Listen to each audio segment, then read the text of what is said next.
And I'm live. Oh my goodness. We'll see if some people start showing up here.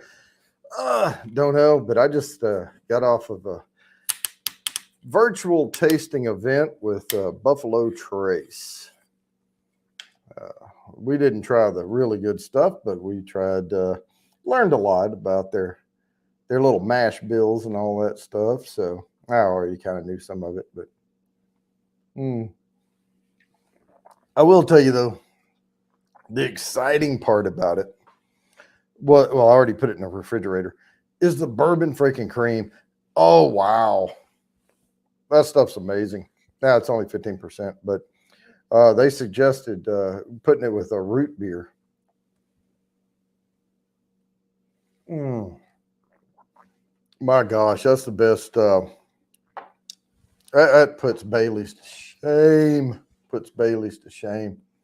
So I see somebody popping in. If you're here, hey, give me a shout in the chat. Just got off of a virtual tasting with Buffalo Trace. Went through their little lineup of stuff here.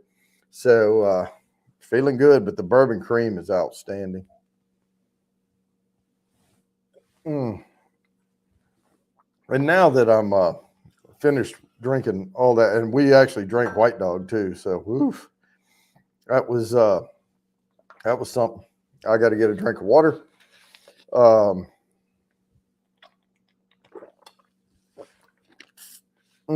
bourbon cream is so freaking good. If you can get your hands on a bottle of Buffalo Trace bourbon cream, freaking buy two of them if you can. And make it like a root beer drink. You can put it in coffee. You can, it's man, it's outstanding, outstanding. Mm. But yeah, I drank four bourbons, or not four bourbons. I drank White Dog number one. So this is what is Buffalo Trace, the mash number one before it becomes Buffalo Trace, before it goes in the barrel. And I just drank Buffalo Trace out of my bottle. I already had a bottle of that. But surprisingly, the Sazerac Rye was not bad. Not bad. No. I actually, Cindy, I don't drink coffee. So yeah, it's kind of weird. I do not drink coffee. But if I were going to drink coffee, every once in a while I'll buy one of those Starbucks in the jar thing. And that's kind of, I mean, that cream, boy, that would be awesome. The only time I ever drink coffee is if I eat dessert at a restaurant and I get a shot of espresso. I usually get a double shot of espresso to get the sweet out of my mouth, but that shit's good. Mm. If anybody wants to come up and chat about it, I will. Go ahead and just post this in here. I had my studio set up because I wanted to impress people, so I got the studio going. I didn't have my hat on, so I was up there like from work. But since I'm starting a live stream, I'm going to put my hat on. Is anyone else going live tonight? Does anyone know? Cindy, do you know? I checked. I know Malt Muser's on right now, but we don't cross pollinate much with our subscribers and all. But yeah, man, it was fun. They sent a little bottle of the White Dog Mash number one, a bottle of Buffalo Trace, a bottle of Sazerac Rye, and a bottle of that bourbon cream. Man, that stuff is fantastic. But I may try it. See.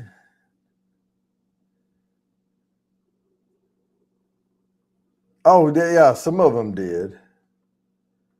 Some of them did, and then I reached back and grabbed a glass from the shelf, and they were like, "That's not a green screen."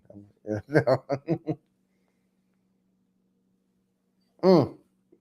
If y'all missed it before, I got my painting from Monica Tiamoni Arts. I won it last year, so she got it sent out to me. No, I'd forgotten all about it. I was like, "Wow, yay!" Yeah, it's like a surprise, when you get it. Yeah, sure, Net. Shernette's probably going to go on after I go to bed. Whew, especially after drinking all that. And I went on ahead and put them down too. It was fun though. It was fun. They were asking a bunch of questions about bourbon law, and I was like, I already know all this stuff. So anyway, but I did learn. Well, I think I knew it at one point in time, but he was telling the story about Buffalo Trace, and he said that where they are on the river, because Buffalo Trace is right by the river.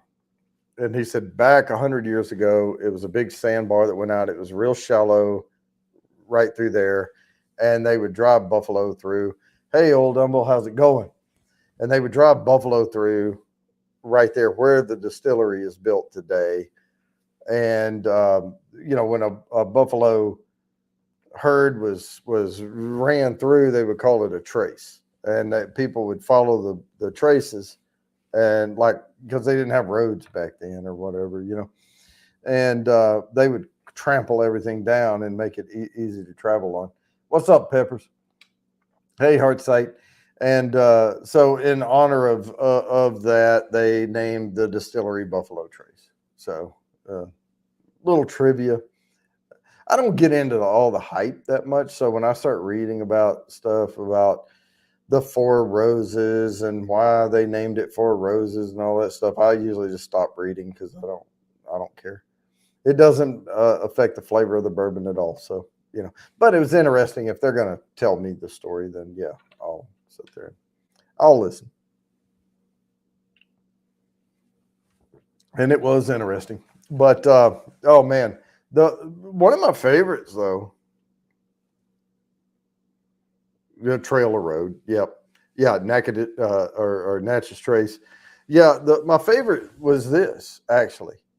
Not my favorite flavor, but that was the one I was more interested in trying. And I grew up drinking moonshine. My dad would get jars of it. I grew up in Arkansas, and family and friends would make it, and we would drink it. And that was 100% corn, typically.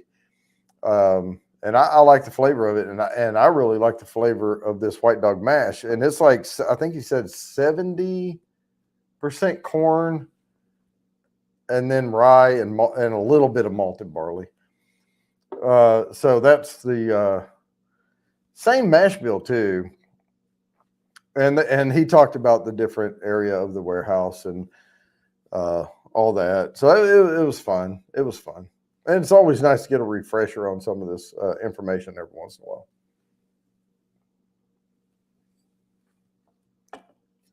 And but yeah. So Old Humble, man. How do you control a longer, slower aging? Is it all because Texas is hot, man? So I mean, it's hot all over. I know that Garrison Brothers. Now I haven't had the privilege of trying Old Humble yet, but I know Garrison Brothers is pretty oaky, and I attribute that in my mind at least to the climate. Because I lived in Texas for 18 years, so I know it's freaking hot in Texas. And if you age barrels for any number of years, you're going to hit all 1.2 seasons of Texas.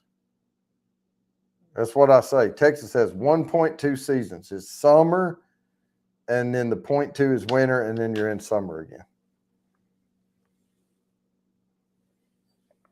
And Fulton, I do see you in the basement. However, you're a blank white square. And so not going to bring a blank white square up on the screen. So we get a solid 9 to 10 months of aging in Houston versus 6 or so in Kentucky. Yeah.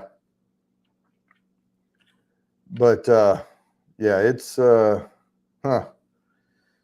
But yeah, the climate is brutal. I know in Germany, the lagering. Now, I'm not professing to be a beer expert here, but I will tell you what I was told at one point in time is that lagering was invented in Germany because of the constant temperature it has to maintain, and they would let it put it in caves, and it kept that 50-degree or whatever, you know.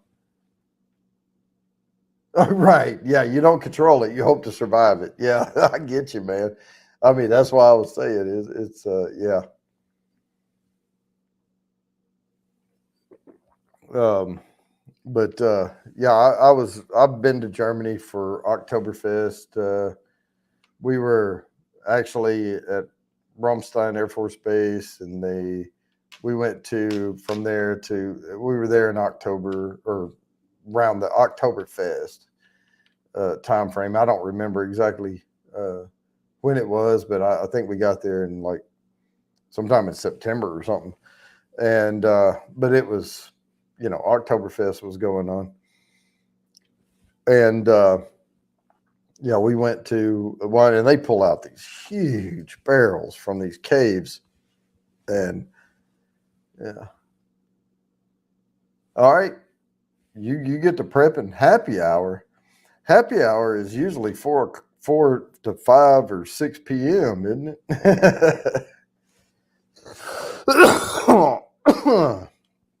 And I know you're only 1 hour behind me there, so it's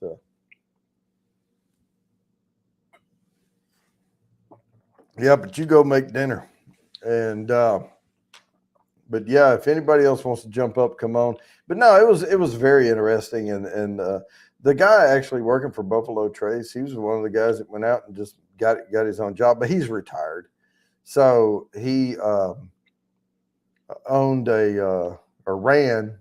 I don't know if he owned it or ran it, whatever. He ran a liquor store in Michigan or somewhere. I forget, Wisconsin, Michigan, somewhere cold. And but he was talking about getting bottles and stuff, and at first he couldn't get anything, and they didn't have a bourbon section. He was into bourbon, so he built that up. Guy after my own heart, by the way. And then when he retired from that, he applied for a job at Buffalo Trace as a tour guide, and now that's what he does. And he's been doing it for 16 years now, I think he said, something like that, maybe 14 years or something. But he says it's been the funnest time of his life. But hey, man, if you can semi-retire and do something like that, I mean, frick yeah, dude. If you don't need you just need a little cash flow or whatever, that's awesome, dude. And love going to work every day. Now, he did stay late tonight to do this event with us. He said he got there at about 8 this morning. So they're in the same time zone I'm in. So, yeah, he was there for 12 hours, but he jumped right off before 8 o'clock. He was like, adios. But we did ask a few questions, but no, I didn't realize, because I've never done the Buffalo Trace one. I've done other distillery tours. I've never done the Buffalo Trace distillery tour, but he said their tours are free. Like, you just sign up for it. You don't there's no cost. So if you're going to Kentucky, there you go. You can sign up, because the rest of them, they charge sometimes upwards of like $50 for the tour per person. Some are 20, some are 35, some are 50. But they do give you a flight at the end of it and walk you through. And Buffalo Trace does that too. He did say that they started in 2017 building up their production to keep up with demand. But of course, bourbon has to age. It's not a product that you run off of an assembly line and put straight to the store. But they've dumped over $1 billion into that uptick. So in the next 3 years, these 3 more years, you should be able to find all of the Buffalo Trace products fairly regularly everywhere. So we're in 2021 now. So 22, 23, 24. So by 2024, we should be able to buy Blanton's at every freaking store out there.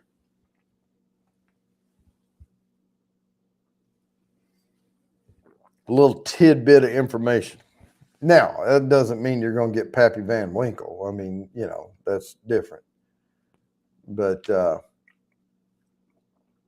yeah, that's how that goes. And it's all warehouse placement, and they just hope. But there was a suspicion that I had that got quantified, put it that way, because I was asking some pretty tough questions there for a little bit.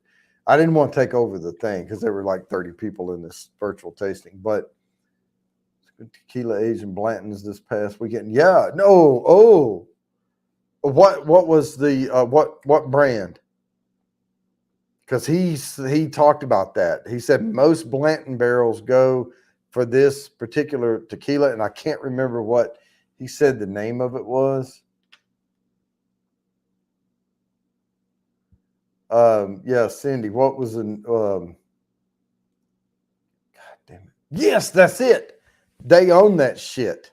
Sazerac owns that shit. That Corazon. And he said almost all their Blanton barrels go for to make Corazon.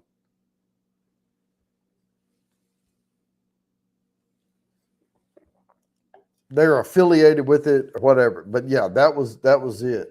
Yeah, Corazon. I couldn't get mezcal out of my freaking mind to think of Corazon. But yeah, that was it. And so most of their Blanton barrels go for that. But Blanton's, it's the same freaking mash bill as the other stuff. It's just aged in a different part of the warehouse. Oops. And the stuff at down low where it stays cooler ages slower and longer. And there's your Pappies and stuff. And the other one I already knew.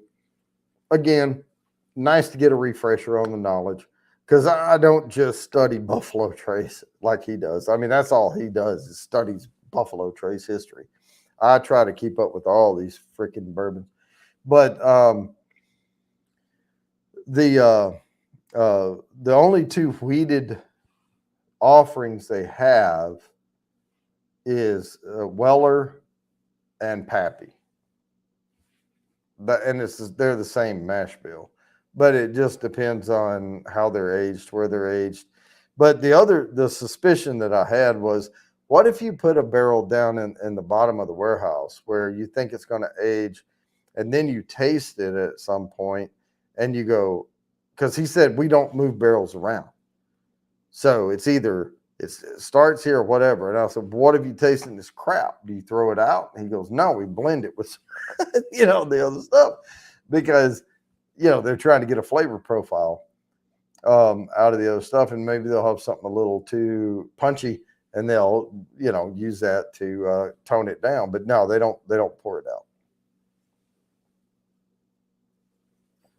Now, if you have a barrel that's just freaking tainted, I mean, I don't know how that could happen. But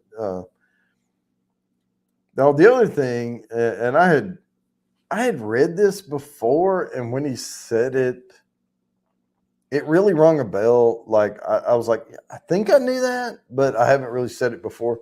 Like where the term proof came from. So, do y'all know where the term proof came from? And I'll just go ahead and try to articulate this the way he did. So back in the day, they didn't have a good way to measure the alcohol, by volume. So what they figured was all whiskey needed to be 50% alcohol. And they figured that was the perfect, like people couldn't take much more than that. And if it was lower than that, you're getting gypped. So it had to be 50%. And so what they would do is lay a line of gunpowder out and pour whiskey over it from the barrel and then light it. And if it had a constant blue flame on it, it was 100% proof that this is 50% alcohol. That's why proof is twice as much as, that's what he told me anyway. I heard something different before, but I heard that 220, I don't know, there was another scale or something. But hey, that's the story we'll go with.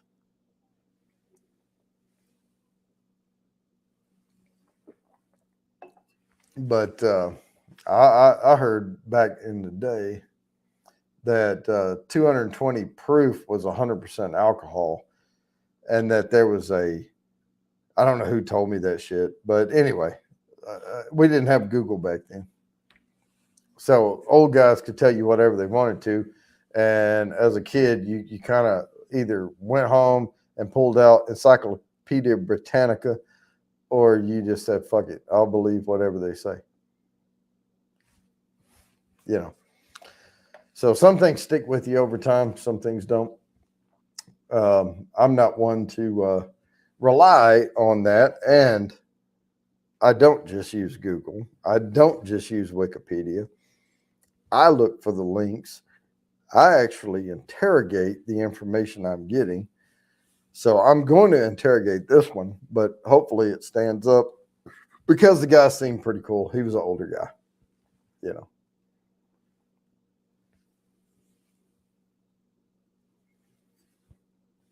So we'll see if the information I got from him, because I have like one of these, well, I can't say that because I drink a shit ton of stuff, but usually Steel Trap.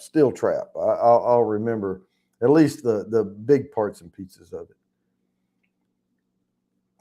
Well, I'm glad y'all could join me. I haven't even set up my live streams yet. I will do that tomorrow, by the way. I am going live tomorrow, even though I don't have a scheduled live. I will do that tomorrow. It'll post out there. I'll be live for my regular Thursday stream at 6:45. So I'll get that. I just haven't made a thumbnail yet, and I haven't, you know, I try to, I mean, I use kind of a similar thumbnail, but I try to change the colors up and stuff. But I'll get that scheduled tomorrow, and I'll go ahead and schedule the Saturday. Oh man, have y'all seen the videos I'm doing with the Nikon D7200? Oh my God, it's so much faster. I can do videos all the time now, and way easier to do effects and keyframes and all that. The reason I wasn't doing a bunch of heavy effects before is I was working with like left eye, right eye, and if you move stuff around, you have to make sure the stereo disparity is the same. Or if someone is trying to watch it in visors, they get a headache and die. I don't want to kill anybody. They won't die. But anyway, they'd probably vomit and take their headphones off if I get shit all like, you made me permanently cross-eyed. I can't do this. Okay.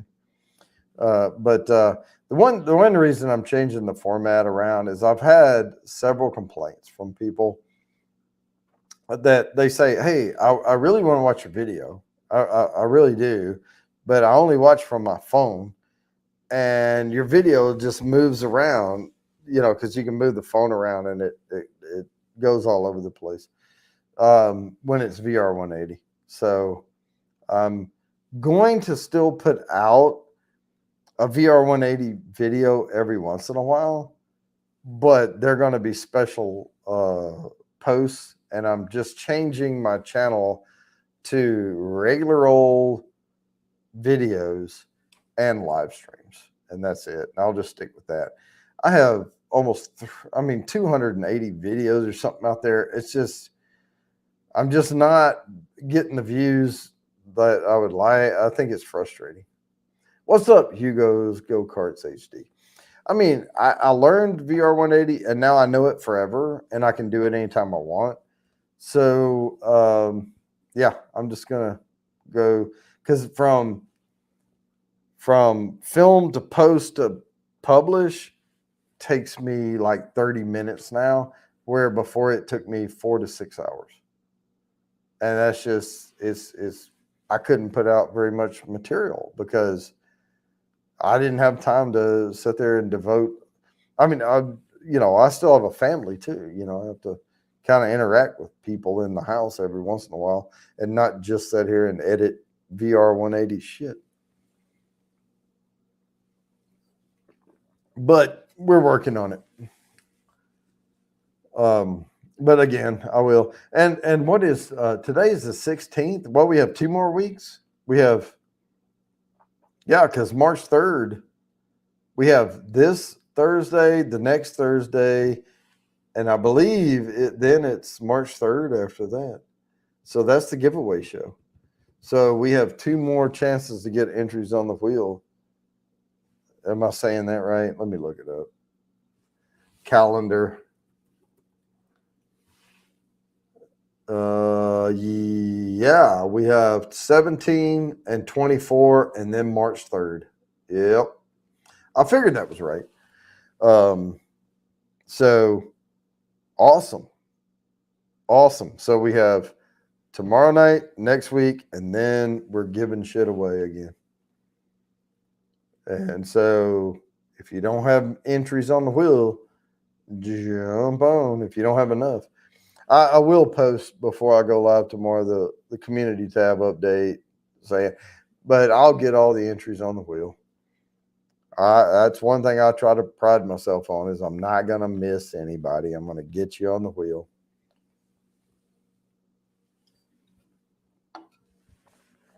I will do that. And I do try to send stuff out as quickly as possible. And I do also, when I send prizes out, I get we do an email exchange, and I'll email you the tracking number so that you can track it all the way to your house. Right now, the laser engraving, I know I brought that up before. We have a laser engraver, and my wife bought it for her. She does like this thing called Fat Puppy Treats, and she does collars and leashes and cups and wine glasses, like all this custom stuff, like pet lover stuff. And she goes to events, and she rents booth space and sells stuff. And she sold enough to buy the laser engraver, so all the profits went into that pretty much. But we don't have the rocker. So the one thing we're waiting on is like for a laser engraver, if you're going to engrave a glass, let me get one that doesn't have dribbles in it.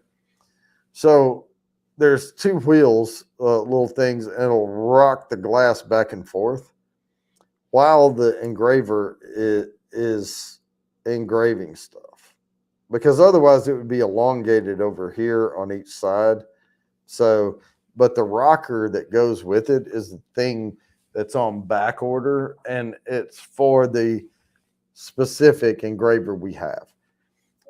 So I can't just go like get one anywhere and do it. And I'm not going to put my freaking hand in there because I've seen it set wood on fire. I'm not going to do that. But I wouldn't be able to, do it right anyway. Twisted Art Lady, what's going on? Robert Strickland, how's it going? Jerry J's in the house. Guys, I just got off of an event. It was a virtual tasting from Buffalo Trace. We tried the White Dog mash number 1, which is their mash number 1, which is what Buffalo Trace is made out of. Then we tried Buffalo Trace, which this is my bottle. I put the bottle they sent me up on the shelf over here. Then we tried Sazerac Rye, which, by the way, is not a bad rye. It's really not. Now, this is just over, I think he said it was opposite Buffalo Trace. So Buffalo Trace is like 65-70% corn, and then the rest is all rye except for like 2% malted barley or something. And I think Sazerac is the opposite of that. So it's 65 to 70% rye and then corn and then the malted barley. Really good stuff. I mean, it's not great. I've had better rye, but as their base rye, it was okay. And then we tried the bourbon cream. And if you can get your hands on a bottle of Buffalo Trace bourbon cream, buy two because you are going to love it. And I mean, that stuff, it puts any other, it even, in my opinion, it puts Kahlua to shame. It puts Bailey's Irish Cream to shame. It puts any of that stuff to shame. So, and Kahlua is dark. I'm not talking about that, but I'm talking about like if you were going to make a white Russian, and usually it's got vodka, Kahlua, and then milk or cream in it, just forego the Kahlua and go straight just a little bit of bourbon and the cream and just make you a white Kentucky or something. I mean, yeah, that stuff's good. And they suggested putting a little putting it in not Dr. Pepper, freaking root beer and make a root beer float and it's made with real bourbon and it's just only 15%. But man, that stuff is fantastically tasty. I'm going to grab another Miller Lite. I'm trying to, I drank a lot of bourbon tonight. And one of the White Dog Mash #1 is a 125 proof, and I drank a pretty good snifter of that earlier.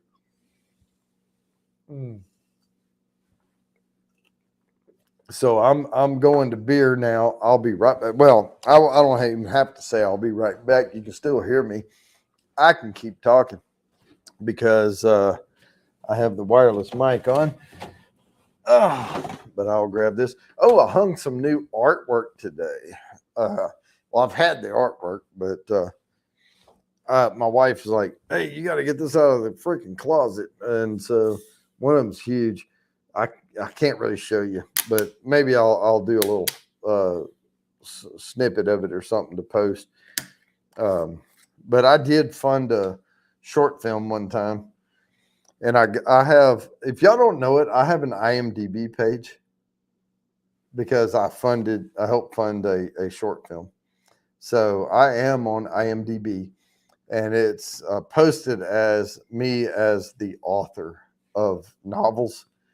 And so I have written novels. Yes, I have published novels out there that you can buy.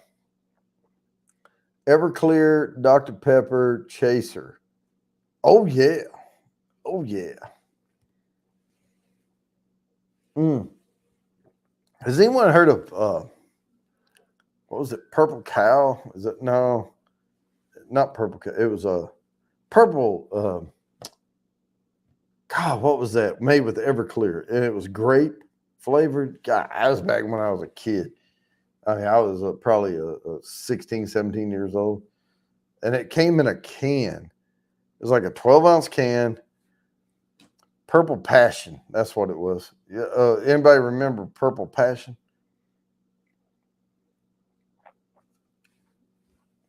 I mean, that stuff. Yeah, Purple Passion. That stuff would get you fricked up.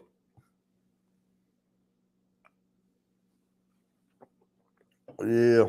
And it would, well, we knew how to drink it, but yeah, we would give it to the lady friends and they would get Scrooged because it just tasted like grape juice or not. Well, grape Kool-Aid is what it tasted like. But yeah, drink that a little too fast. That'll spin you. And then somebody said they didn't like wine because they drank Mad Dog 2020. I said, you know, that's not wine, right? Anything that says it's kiwi lime flavor or whatever, that's not wine. That's a freaking rock gut beverage. Yeah, we started off the event and they wanted to know Well, of course, where we worked and what our position was and all that shit of where we worked, because it was a work event. Um, and then they said, "What's your favorite drink?"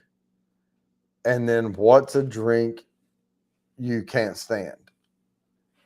And I could not think of one that I won't drink. That's alcohol. I'll drink. I mean, I've had. I mean, I actually like Jägermeister every once in a while. I'll do anything. Oh yeah. Oh, the rare breed. Now, yeah, the rare breed. Um, let's see. Let me. So 116.8 proof is the rare breed I have, and then the Russell's. Let's see, where'd it go? There it is.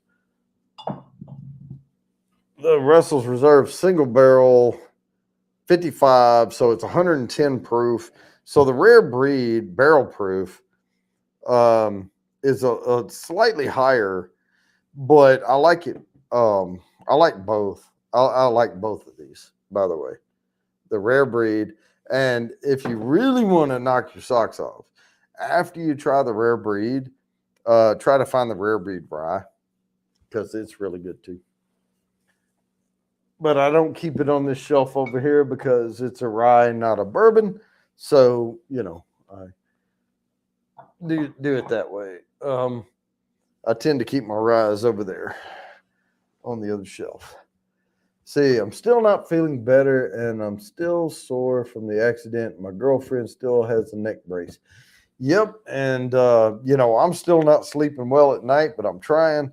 And, yeah, my bed, we bought this space shuttle bed that keeps freaking up. And I go up there, my remote control won't work and all that. And finally we figured out we could unplug the bed, plug it back in. But to do that, I got to crawl up under it and I hurt my shoulder doing that.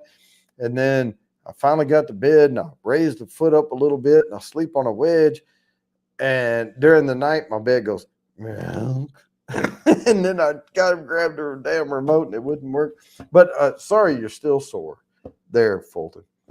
But my point was everybody has problems. But hopefully y'all are not in a situation where somebody has a life-threatening thing and you'll get over it. And it builds character too. Got a Blue Note uncut. Oh, wow. Yeah. Okay. And if y'all don't know, uncut means they didn't add water to it.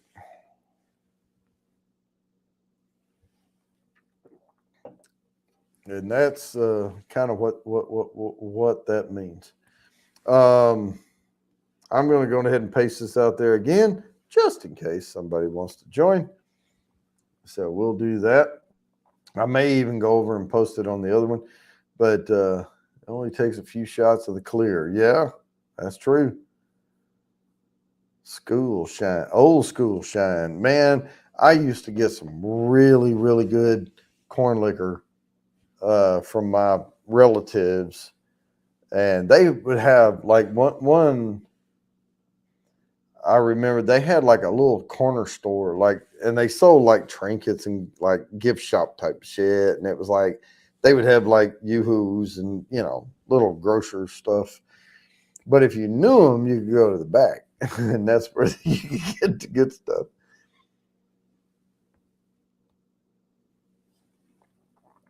Yeah, they would give you a jar or two, or 5 or 6 if you had the money. But yeah, that was good. Axe is in the house. Oh no, no, no, no. I wasn't trying to sing a country song. I was just throwing out, yeah. But if I were going to try to sing a country song, my dog would have ran away. It would have, yeah. Now, let's see, punks today are proofing it down to 80 proof. Oh, come on, man. What good is shine? It's not shine anymore if it's not like grown. 80 proof. I mean, that's like the verge of water. It's like, I got to have some corn flavor in it. I will say this White Dog mash #1, when I smell it, because it is a high corn count. It's like 70% corn. Oh, that does remind me a little. I mean, it does have rye in it too, though. Yeah, well, to make whiskey, to now moonshine or neutral spirits doesn't have the same. They can do it at 180, but 160 is the maximum you can distill it for a whiskey and call it a whiskey. Otherwise, it has to maintain neutral spirit status. So if you distill it at 160, then you have to proof it down, which is add water to it, to get it to 125 for bourbon before it goes into the barrel, because it can't go into the barrel more than, and I did find out, I think the highest proof bourbon on record is about 146.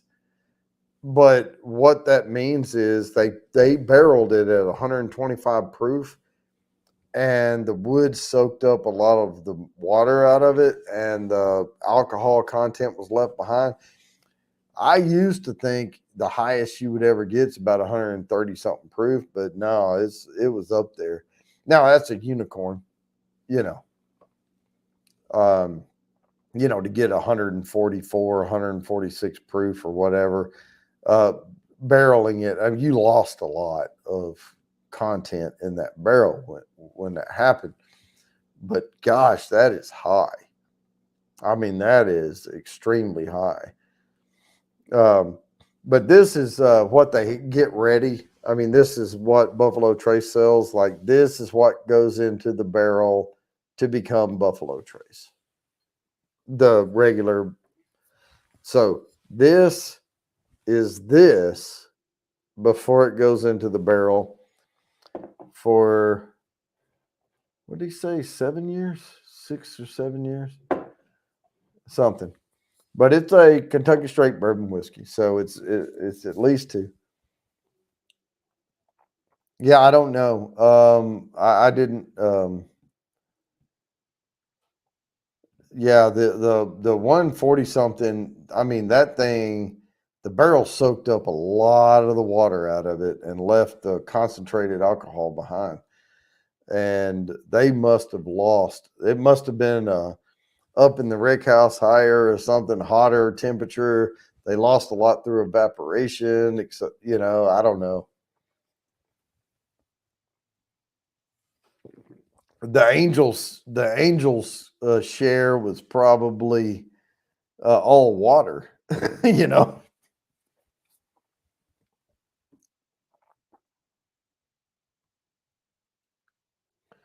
But he said it was a gosh, I think he might have said a Blanton's.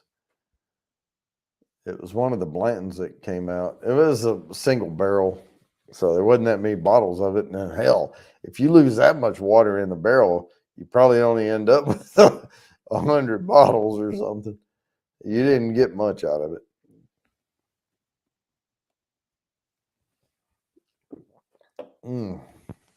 But I mean, there's some though. If you can proof it down, there's no law that says it has to go into the barrel at 125 proof. It only says it can't go into the barrel at more than 125 proof. So technically, you could proof it down to say even 80 proof, put it in the barrel and let it age for however long you want it to age. You can straight call it straight bourbon whiskey, and it may only be like, I don't know, 95 proof.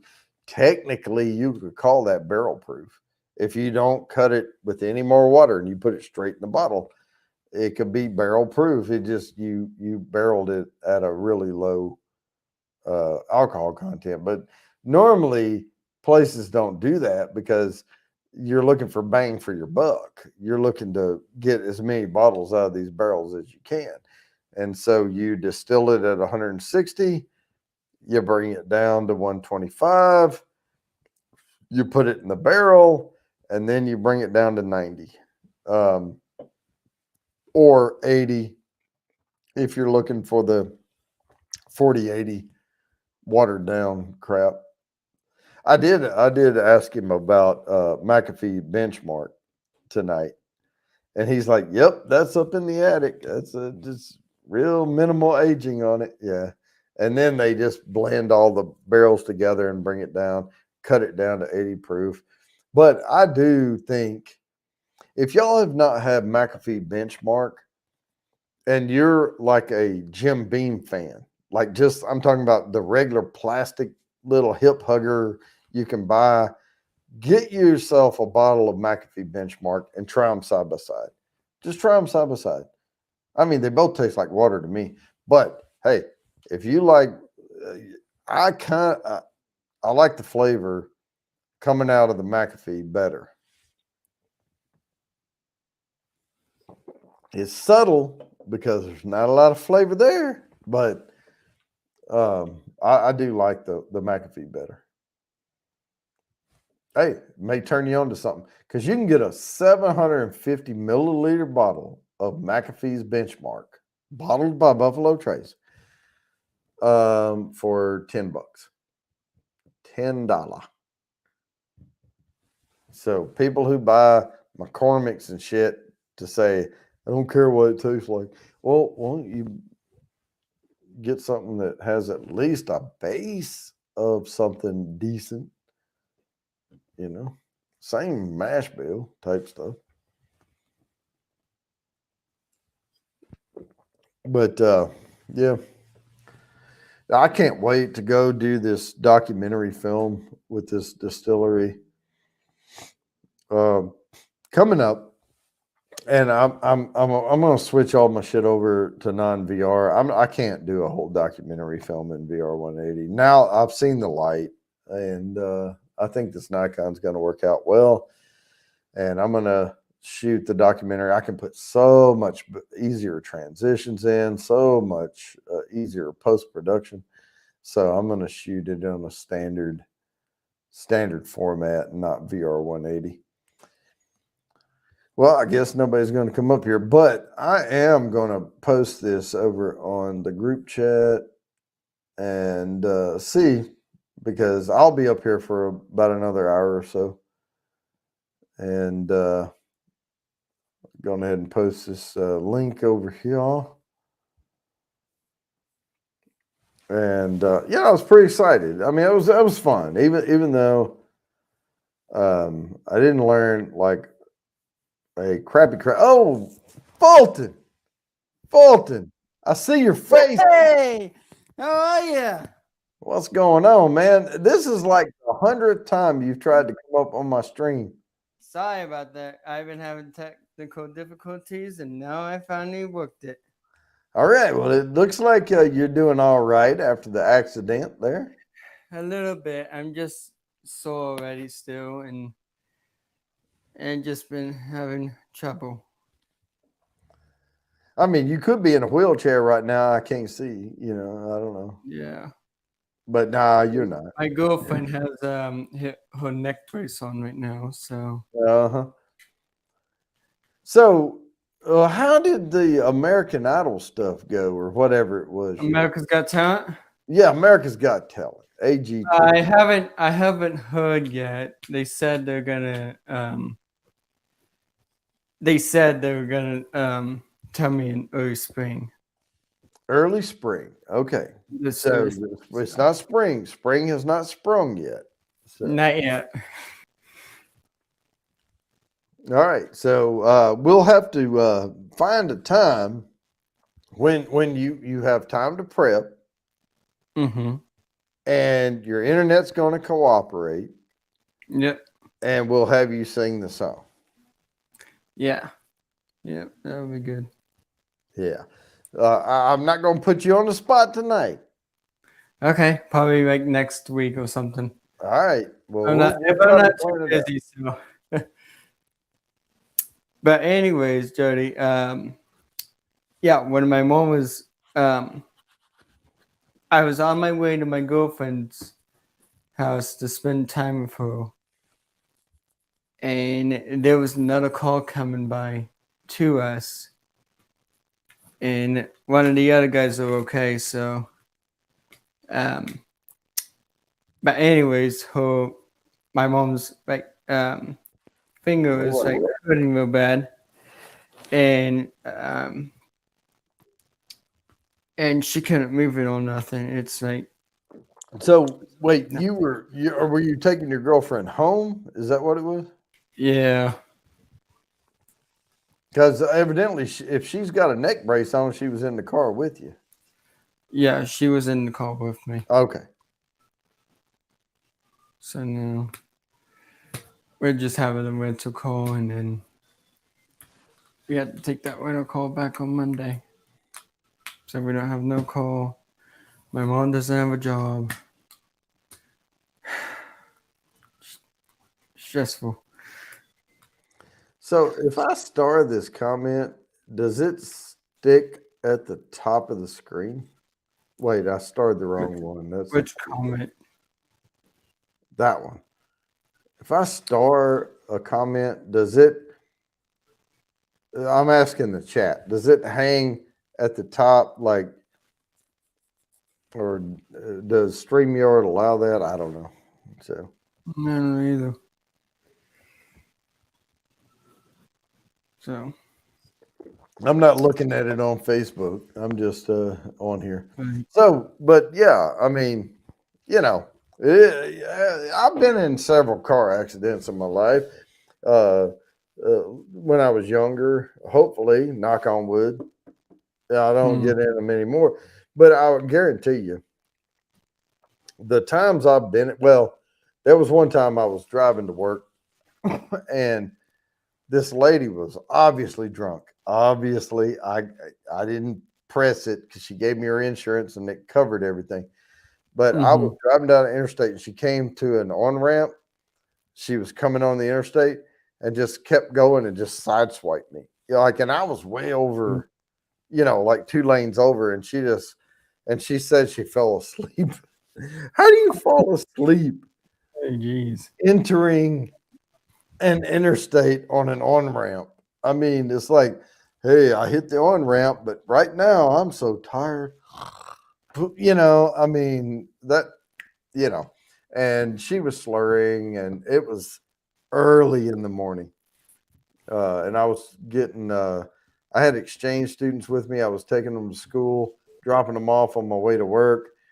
And they were in football and stuff, so they had to get to school early, so they could, do whatever. And I would drop them off even 45 minutes to an hour early, and they just had to hang out because I had to get to work. So it was probably 6:45, 7 o'clock in the morning. But she was obviously just leaving like a bar or something and heading home.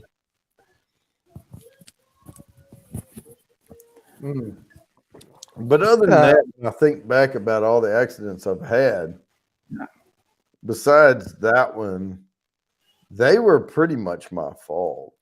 Or I contributed to, like, how I was driving, the aggressiveness of my driving, or whatever contributed. It may not have caused it, but it caused me to not be able to react fast enough,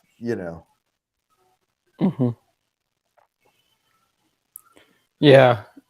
It was my first car accident, so my first time. And I was like shaking for a reason, and then I couldn't feel myself, and I didn't feel that great. Here's one thing. People always say, are you hurt? Well, hell, you don't know at that point. You have no idea if you're hurt or not. Adrenaline is like going crazy at that point. And people will say things like, well, they were fine yesterday at the scene of the accident. Now they come back today and they act like they're totally maimed. Yes, because you stove up overnight as you know, all the adrenaline goes away and all that stuff sets in. What's up, Mr. Great Shot? And yeah, I mean it'll you can have after effects, put it that way. Yeah. So, well, just keep us in your prayers, Jody, and I do positive thoughts, but yeah, we'll do that. thank you, Jody. Mm-hmm. And I've got to take my my last ibuprofen for tomorrow because it's day 5. All right. The doctor said I had to take my ibuprofen for like 3 to 5 days. Yeah, if you don't, the thing with pain pills is they take 20 to 40 minutes to work, right? So if you wait until you're hurting to take a pain pill, you've waited too long. Now you have to suffer through until it kicks in.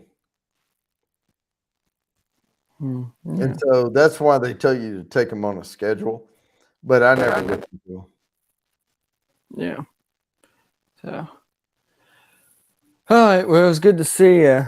Sorry about the. Well, I'm glad you finally got your video working and you could come up.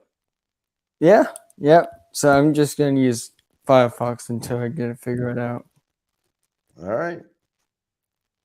So. Sounds All good. Right, we'll talk to you later then. Okay. Bye. All right. Here we are. And if you're just now joining, I did a virtual tasting with Buffalo Trace Distillery. We tried White Dog Mash #1, Buffalo Trace, Sazerac Rye, and Bourbon Cream. And I'll tell you this, Bourbon Cream. If you can get your hands on a bottle of Buffalo Trace Bourbon Cream, buy it. Buy it. It is fantastic. Never thought I'd like it that much. And I don't even like sweet stuff that much, but I'm excited about it. I have it in the refrigerator now because they said refrigerate after opening. It's got cream in it. But I'm gonna try some in root beer, and I'm also gonna try some in some Dr. Pepper because I'm telling you, man, that high rye content in it, it's that little spice kick to it, but it's creamy. I think I'm gonna put some in some Dr. Pepper.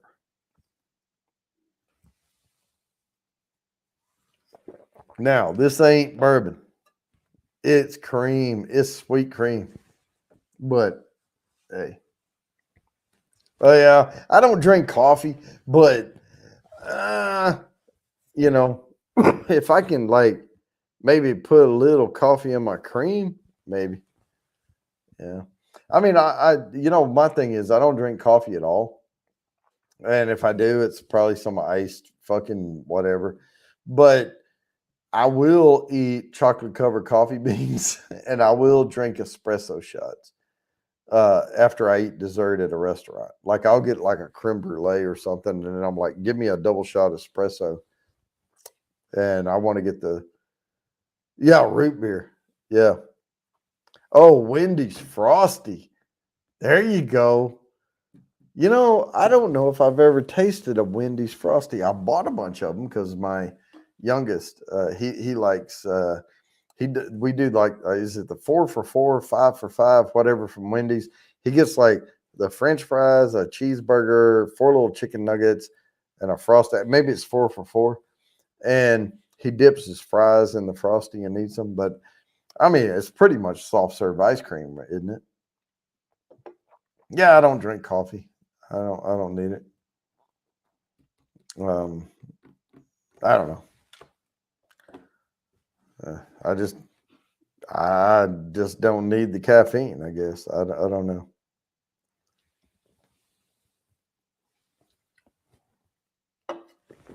I mean, I don't mind it. I bet I will. Like one time we went to like this gourmet candy place thing, and they had roasted coffee beans, like Arabian dark roast beans with like this, like 89% cacao, like chocolate coating on it.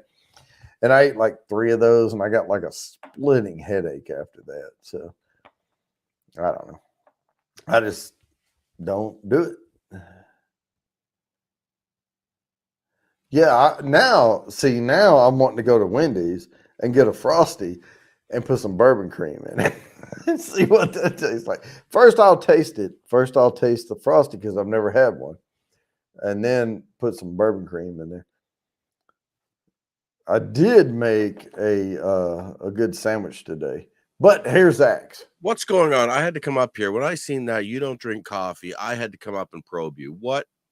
What's wrong with you that you wouldn't drink coffee? No, I mean, it's not that I wouldn't drink coffee.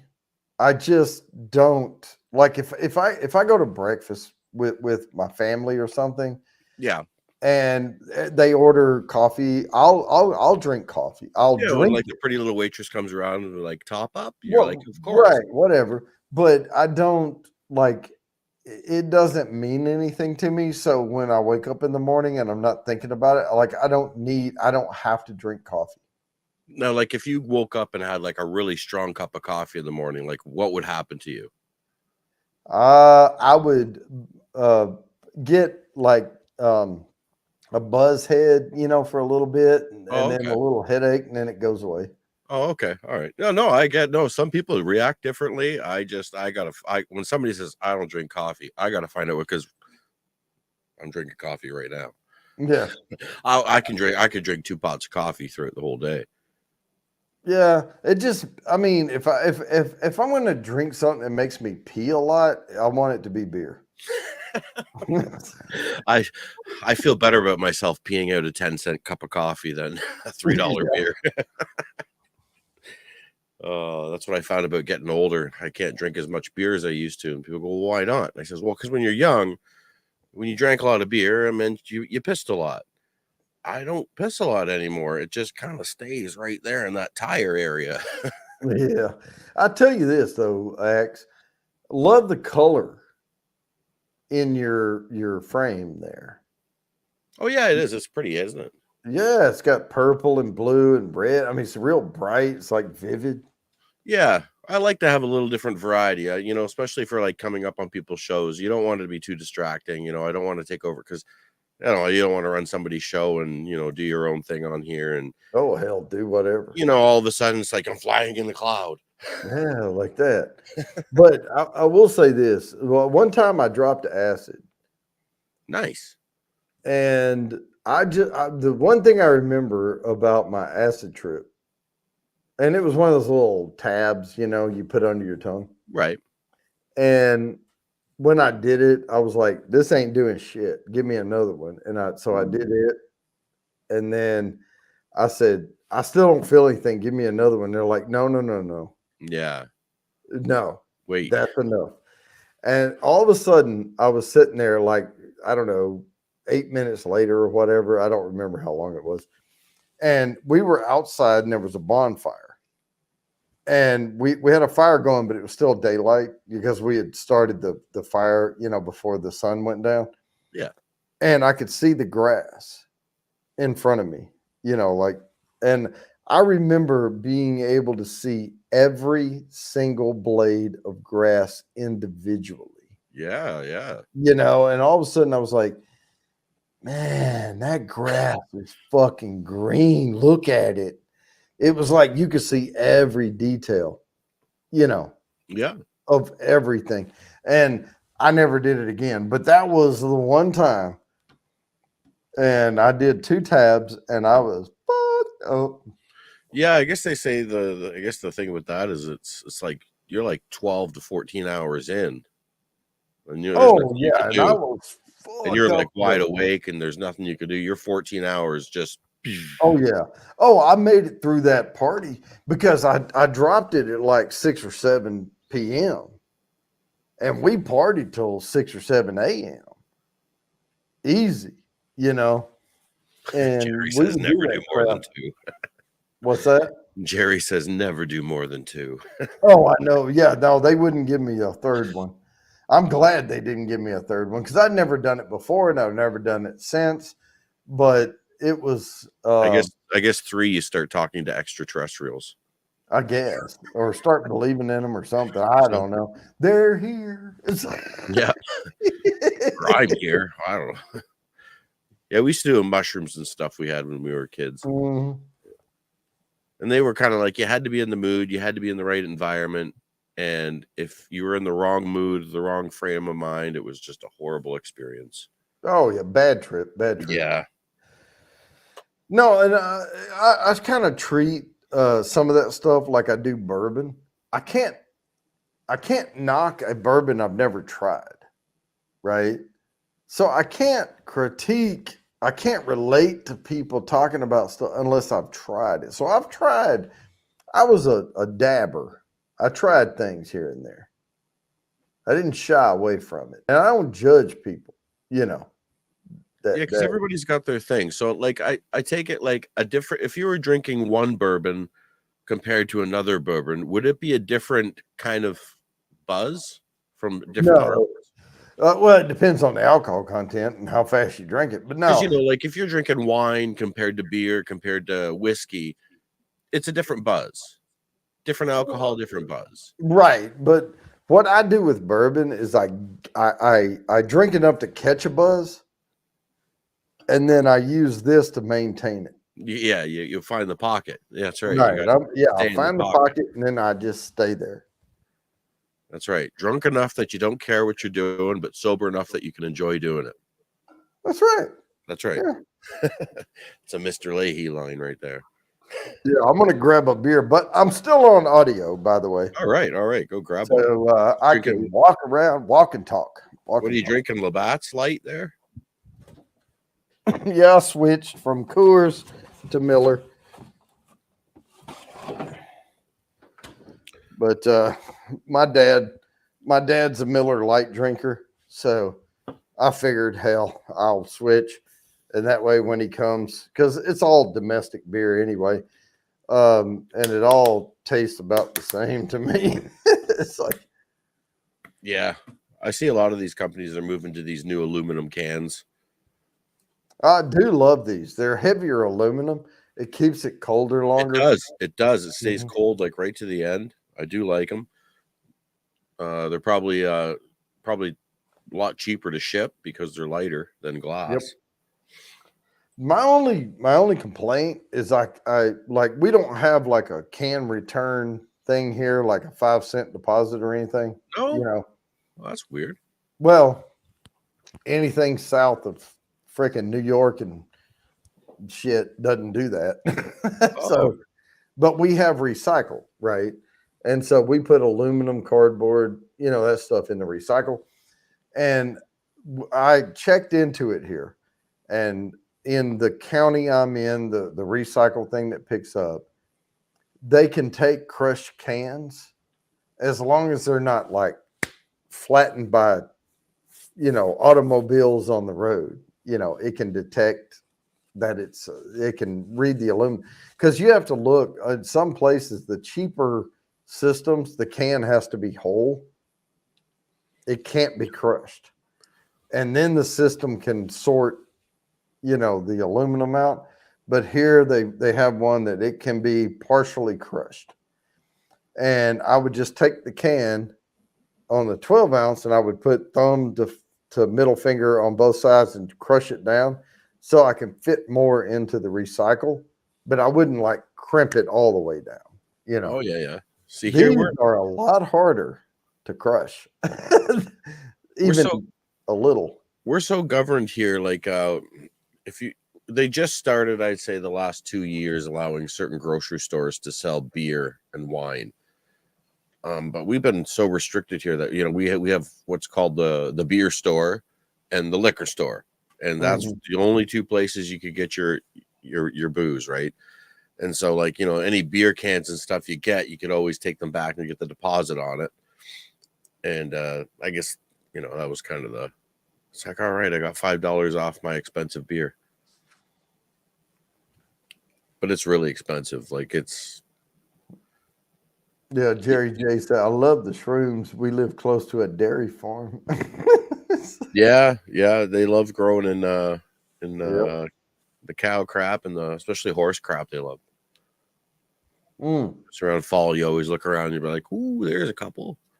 So have you looked into gosh, now that I bring it up, it just left my mind. The frick. I'll think of it in a minute. Hang on. Oh, there it It's goes. really expensive. I know I've had a lot of Buffalo Trace today. Um, the gosh, the thing that grows in the roots of the tree. Oh god, damn it! And they haven't truffles. Oh, truffles, like chocolate truffle type thing. Yeah. Yeah, so truffle, like real truffle, like you can get not flavored oil, but I'm talking about a truffle.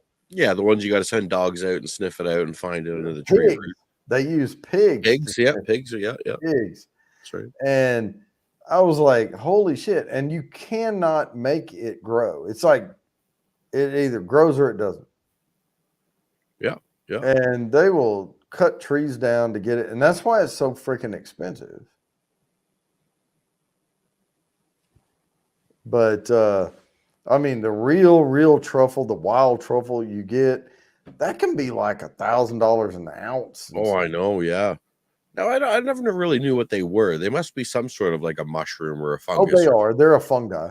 Yeah. But they grow underground in the root system of a tree.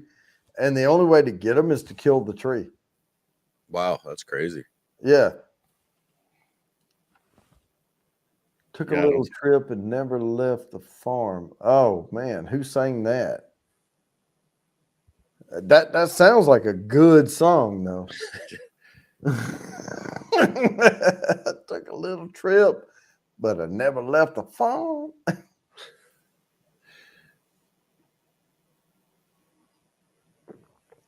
Yeah, they'd be growing all over a farm. Just as long as they bruise blue, you're good to go. Hey, long time no see. I saw Deidre Baker on a couple of streams, and then I haven't seen her in a while. Nice to have you here. Tomorrow night's the giveaway show. But tomorrow night's get more entries on the wheel the next 2 weeks. And then after that is the actual giveaway where I'm giving away a 24 note nosing kit, 3 sample bourbons, and a Bourbon Bounty logo snifter that looks a hell of a lot like exactly like this one. That's pretty.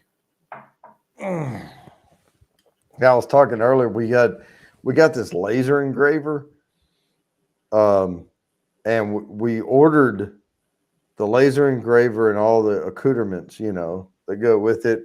And there's this rocker that rocks it glass back and forth so it can engrave the thing. That's what's on back order.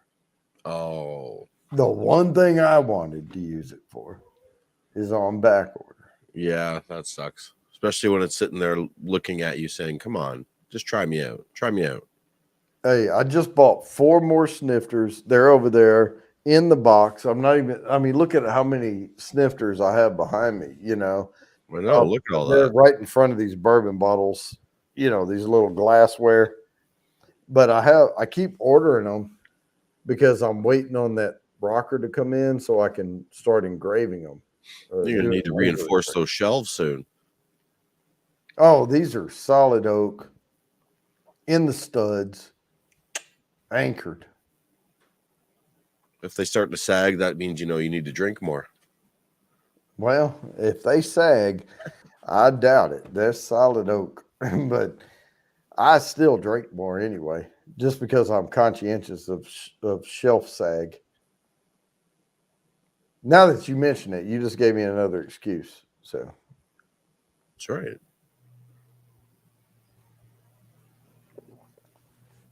And everything on your shelf there will pretty much last forever. What's that? Everything on your shelf behind you pretty much lasts forever. No, I replace bottles all the time. The what I think is it a Muse? I think that's what it is. Laser engraver. It's a big thing with a heavy lid, and we had to vent it outside with a dryer hose and all this stuff. Oh my. I mean, it's a big ass. That thing weighed a ton. I know because I had to put it up on the freaking big ass oak table we bought to put it on. Big old desk.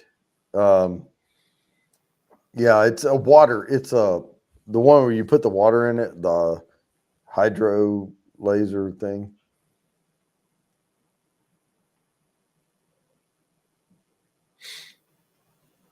Yeah, and my wife uses the Cricut cutter, and we've had that for a while. But I mean, you figure out after a while when you start getting into like, oh, all I need is the cutter, and then I can make the vinyl, and then I can do etch glass with and then you figure out, oh well, yeah, it's pretty and all, but it's not perfect, and I want something, in the end you spend $1,200 on a freaking engraver, and Now, are these specialized just for glass, or can you do like metal or? oh, you can do. She's done wood. She's doing these. Because you can set the intensity of the laser, Right. so you'd have you can back it way down. So like a And glass she would take is- longer than wood. Right. She's actually etching cork coasters, Oh, okay. and of course, if you put it up at full intensity, it would blow a hole through it. Cool. But yeah, she's doing like puppy paws, and it says she's doing coasters that say "Get your paws off my drink" or something like that, and it has a puppy paw in the middle of it.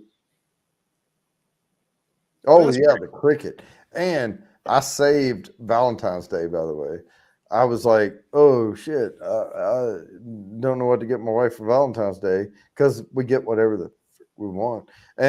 But she was using like the Cricut to do ink pen, like a Cricut pen in it, and doing price tags for her mugs and stuff that she sells. So I was like, well, shit, I didn't know the Cricut would do an ink pen, the Cricut pen. So I went and bought her the full spectrum set of pens, all the colors, the rainbow, She's like, awesome, love it. I was going to order one. Well, now you don't have to. So how long would a glass take to engrave your emblem on it? I don't think it would take that long. I don't know. I mean, I have a 3D printer over here, and it takes a long time to do shit. Yeah. But I've seen her do like the coasters in like no time. And I think putting the logo on there, I don't know, maybe 15 minutes or so. Well, yeah, I'd be doing everything. I'd be putting my laptop in there, putting like crazy designs on it, and I've seen the Glowforge commercial where they put an Apple laptop in there. My laptop costs $4,000. I am not putting it. I guess in I'd a laser want to engraver. try it out first. Yeah. No, I would have to like put my hand under something and etch it and go, do I feel anything? There's no way I'm putting this thing in there. I've got the silicone chip. I mean, the whole freaking, this is the max, I don't, that's too much money I'll just keep the little Apple on the back. Yeah, no kidding. I like Apple products, but yeah, they're expensive.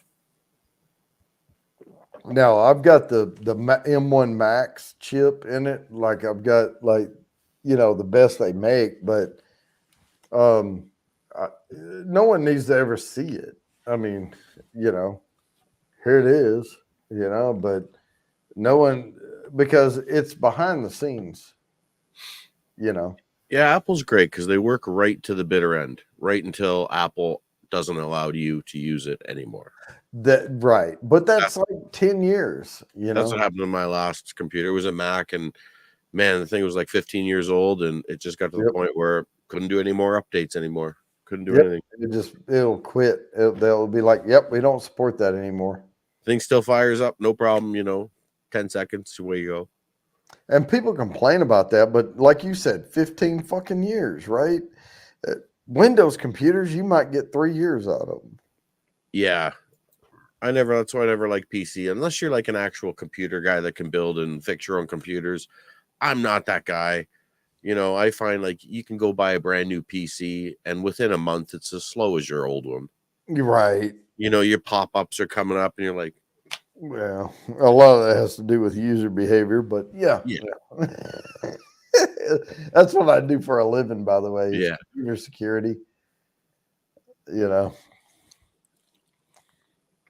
But yeah, I mean, and I only use this laptop for Bourbon Bounty stuff.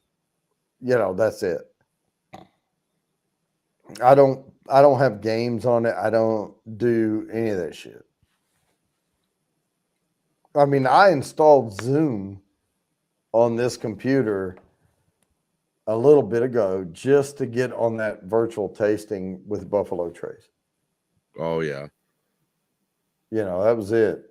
Other than that, I wasn't even I didn't even have Zoom on it. Now, when I do my 24 nosing kit, I say a virtual private tasting. So I was going to use Zoom for that. If someone was shy and didn't want to come up, doing a live or whatever, we can just do it over Zoom. But yeah, I just had never loaded it because yeah. Print and cut. Yeah. I mean, but it'll do it all. Let's see. I might have my studio back this weekend. Oh yeah. Oh, then we should be expecting Monday night shows again. There we go. All right. Yeah, I know I've been threatening to get that top shelf for a long time, but I'm going to get that shelf that goes right up here. That's going to be just as long as these, where this little one is. It's going to span the whole thing. I'll have to back the camera up and whatever. And you got to get some like LED lights, some red LED lights under there. I thought about it. Make it look like a strip club, make it look good. Yeah, maybe a pole in the back corner. Yeah. Get some little what do you call them nipple things? Bangles or whatever. What do they call them that they wear on their nipples with the little nipple tassels? Yeah, you spin them around. Yeah, I'll just put those tassels, just stick them all across the front of the shelf. I always wanted a neon sign, the one with the big arrow that came down and it says live nudes. Oh yeah. I always wanted one for my area here. It's got to be pink though, like that neon pink. Yeah. Yeah, that'd be cool. Live nudes. Yeah. Like I can see that in your back corner, big live nudes. They have a coin slot over there. Yeah. Where the curtain opens up when you go in, you put your money in. Yeah. Now that's a show. Yeah, the lights come on, the girl's waking up, rubbing her eyes and going, "Oh, I guess I have to dance now."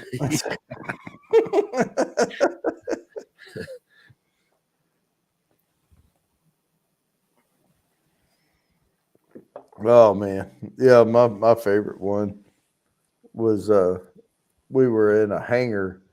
We were in Tokyo. Well, not Tokyo. We were at Yokota Air Base in Japan. But on the main island, where Tokyo is.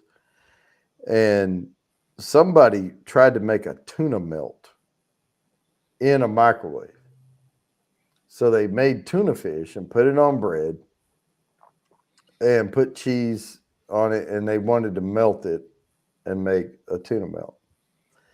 And they didn't know what they were doing, so they heated it up, whatever. The whole place stunk. Yeah. Stunk.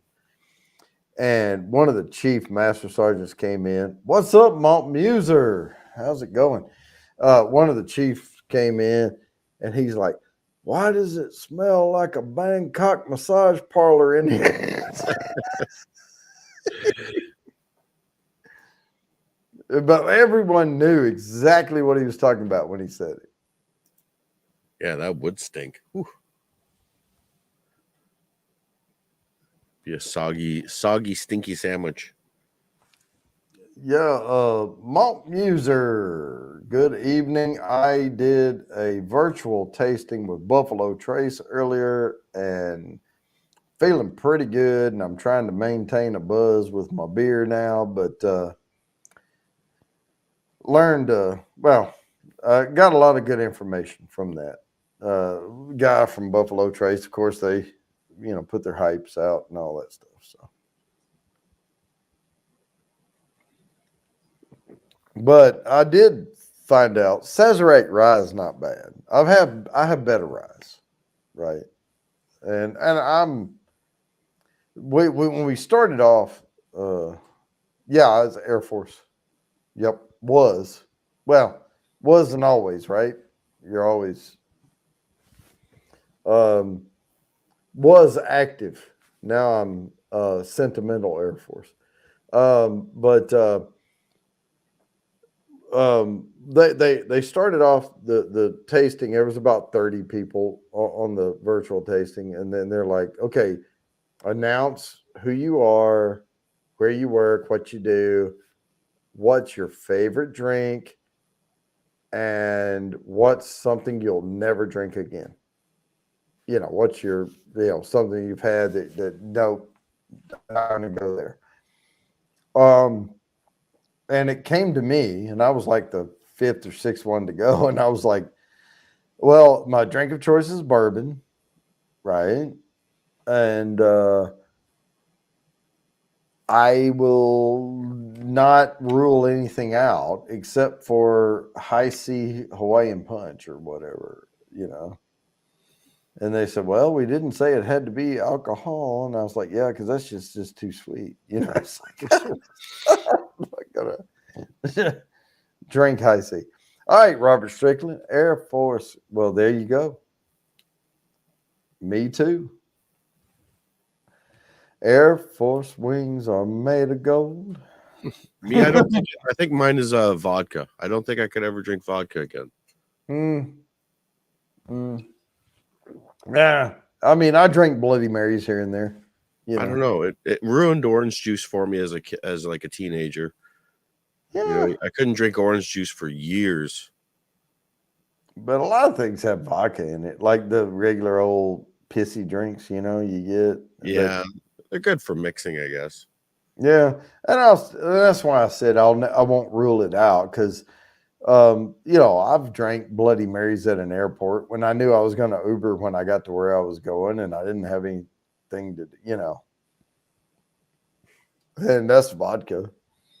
It's probably freaking Tito's or something in it. And I paid $15, $16 for it. But anyway.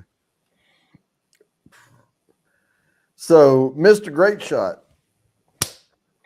guess what year I joined the Air Force? 91.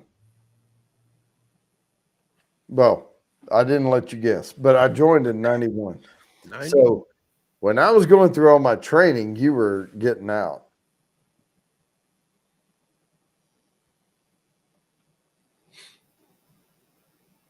So can you fly a jet? Well, okay. Here's the deal. It has nothing to do with me being in the Air Force. I was studying for my private license. I can fly a Cessna. I can land a Cessna. What's up, RB? But I do not have my pilot's license because at the time I was taking it, the gas prices shot way up. And in order to get your license and all, you have to rent the plane. You have to actually get hours in the plane. And it was $50 an hour to rent the plane, but that does not include fuel cost. Yeah, as a civilian, it's expensive to get your pilot's license. Yeah, it's absolutely freaking impossible. Ridiculous. Yeah. So I joined, so I was in college, Mr. Great Shot, and Gulf, Desert Shield, Desert Storm, all that shit was going on. And I couldn't wait any longer. And as soon as I was able, I joined the military. I graduated in 87. So as soon as I could, I joined the military.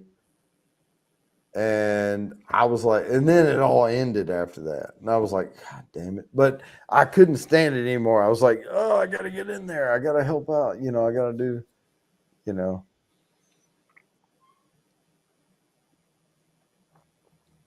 But yeah, if y'all are just joining, I know I keep saying this. I had a Buffalo Trace virtual tasting earlier through vendor stuff and all that, and it was fun. It was fun. And I drank Sazerac rye. Oh, excuse me, Buffalo Trace White Dog Mash #1. But the Buffalo Trace Bourbon Cream, oh my God, that stuff's good.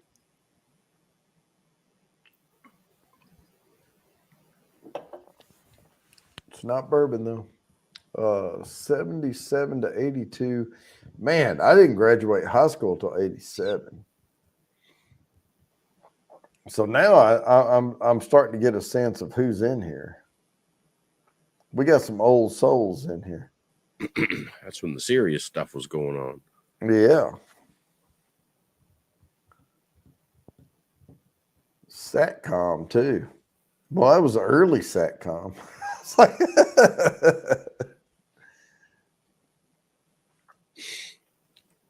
All right, Jody. Well, I'm going to jump down. I got to go check on my little 2 little humans I created. There you go. Yeah, They're still all right. you splooge it, you own it. That's it. You gotta make sure they're all right. Make sure they're fed. All right. Have a good night, eh? All right. All right. I'm going to post this link back out here again. If anybody else wants to come up, you can.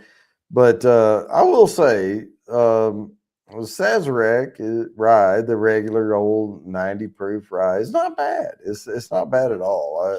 I'd never tried it before. I've had other ryes that I have.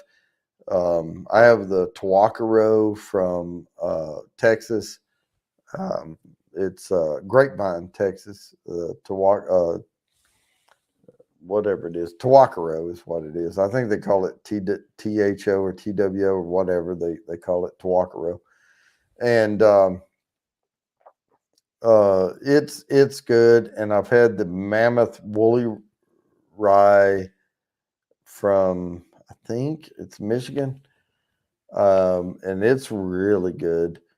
But no, the Sazerac rye is not bad, and I think it would make it because it's 50 or 60% rye and then wheat and then malted barley or whatever, maybe 65. I think it would make a good old fashioned or whatever, but I kind of liked it just straight neat because that's normally the way I drink stuff. Graduated high school in 88. Yeah, I graduated in 87. So cheers. What was the AC/DC was kicking, Kiss was kicking still. Aerosmith was in there in the running. And then we had all the Madonnas and Debbie Gibsons and all that shit, where we had to kind of act like we liked that stuff so we could get the girls. Yeah, I'm right there with you, Mr. Great Shot.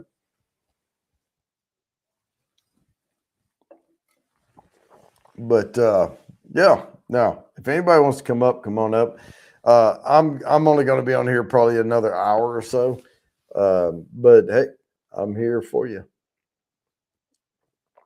And then I'm going to wrap this thing up and go to bed, which is right over there in that recliner because my bed don't freaking work. Man, we spent all this money and got this bed that does the head raising and the foot raising and all this type of shit and the massage head to toe. And every freaking time I go up there, the damn remote won't work. It loses sync or something. And I'd rather just sleep in the recliner over here. And I have heartburn issues, so I keep my head elevated. But yeah, I go up there and it won't do anything. And so we have a year. We're supposed to have it, we can return it at any time, and I'm about ready to return this shit.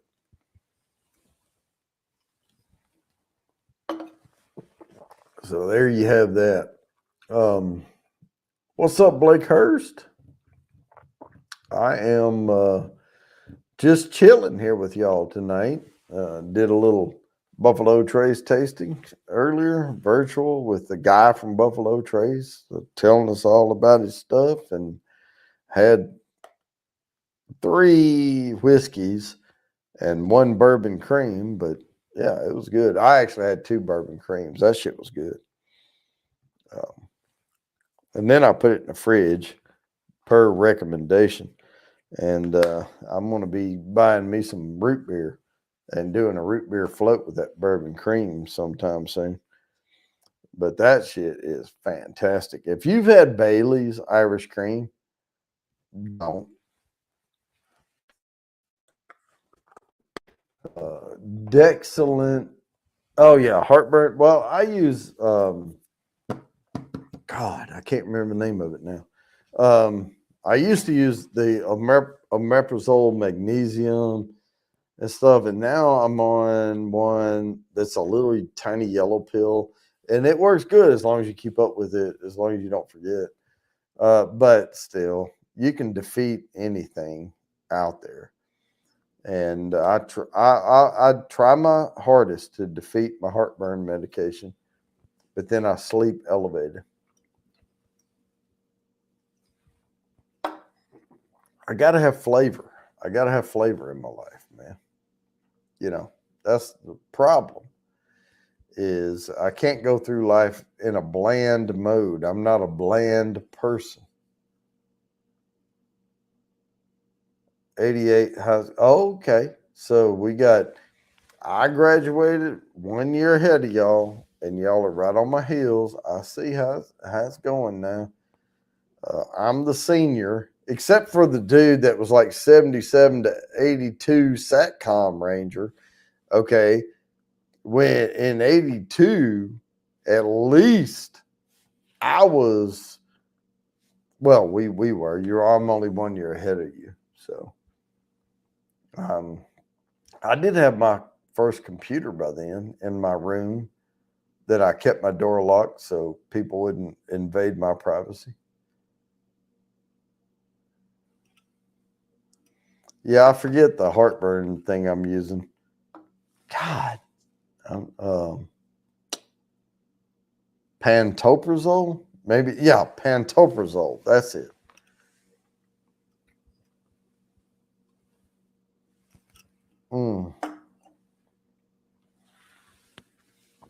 Yeah, it's a little tiny, tiny yellow pill. Like I said, as long as you keep up with it and you take it every single day.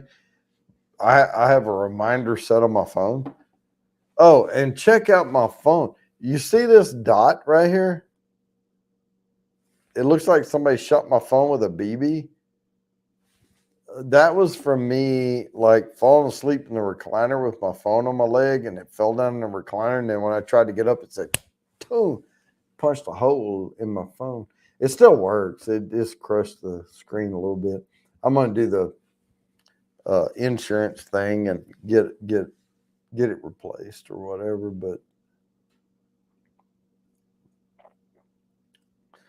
yeah, and I might look into that Dexcellent, but that pantoprazole is working for me pretty good. It's just, like I said, every once in a while, like today, so Joe and Lori came over, and Joe is the guy that does the Saturday sip along with me. So him and his wife came over and for the Super Bowl, and he said, "Can we bring anything?" And I'm like, "Yeah, some chip dip or something, that'd be cool." Man, he brought like tubs of stuff and big bags of chips, and I was like, "Dude, it's just us," But he brought this thing of pimento cheese, and I love pimento cheese. All right. And so today I made like a slow grilled cheese. Now, I will say this. If you're going to make a grilled cheese, turn your temp down and get the butter melted, put your bread on it, and let it slow heat up through, and it makes the bread crispier, and then it gets that slow. It takes longer, but it tastes better.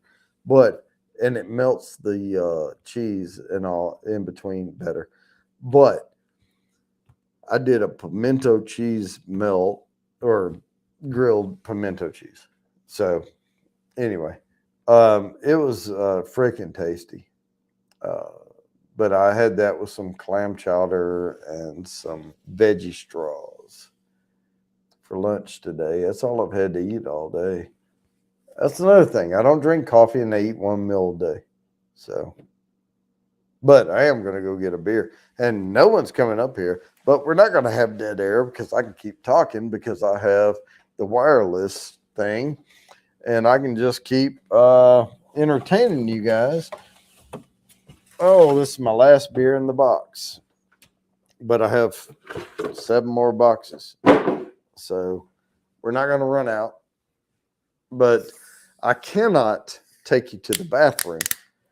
So if somebody would jump up here, otherwise we're going to have dead air because I am going to have to go let some pressure off. And I actually have to do that like now. So I'll be back. If y'all are still here, I will try to entertain you more, but I'm not going to make you listen to me dump a gallon of water in a toilet.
Wow, I still have the same amount of viewers as I had before I left, but I did wash my hands. So,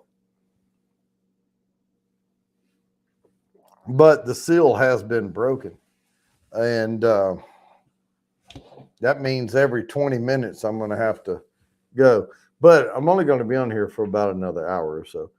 So we have that.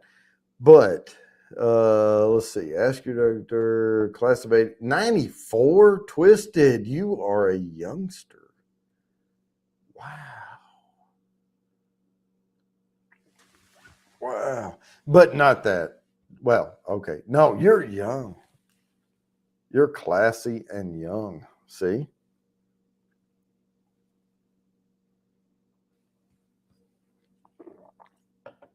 Seven years. Holy shit. But yeah, when I joined the military, it was kind of a disappointment. Well, it wasn't. I mean, well, it was.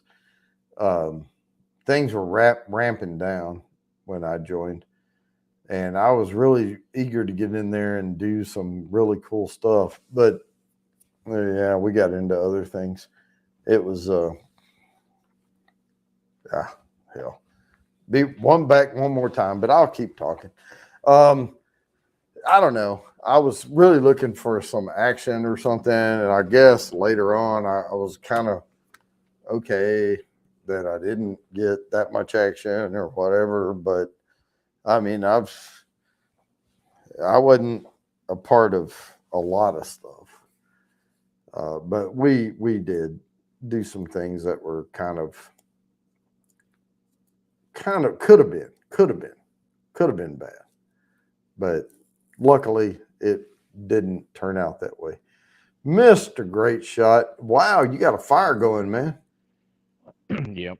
It's not a bad spot. All right. Yeah, sorry about the lighting. It's not the greatest. Oh, well, we can see the top of your glasses there. Yeah, I got my cheaters on. Yeah, you have ambiance. Oh, there you go. Going for the background ambiance. See, I don't know if I can move this light around a little bit. Didn't help much. Let's see here. Robert Strickland says, what was your first whiskey? Mine was J.W. Dant. My first whiskey was probably Jack Daniels. Mine was probably Seagram 7. I used to deer camp, right? Well, high school.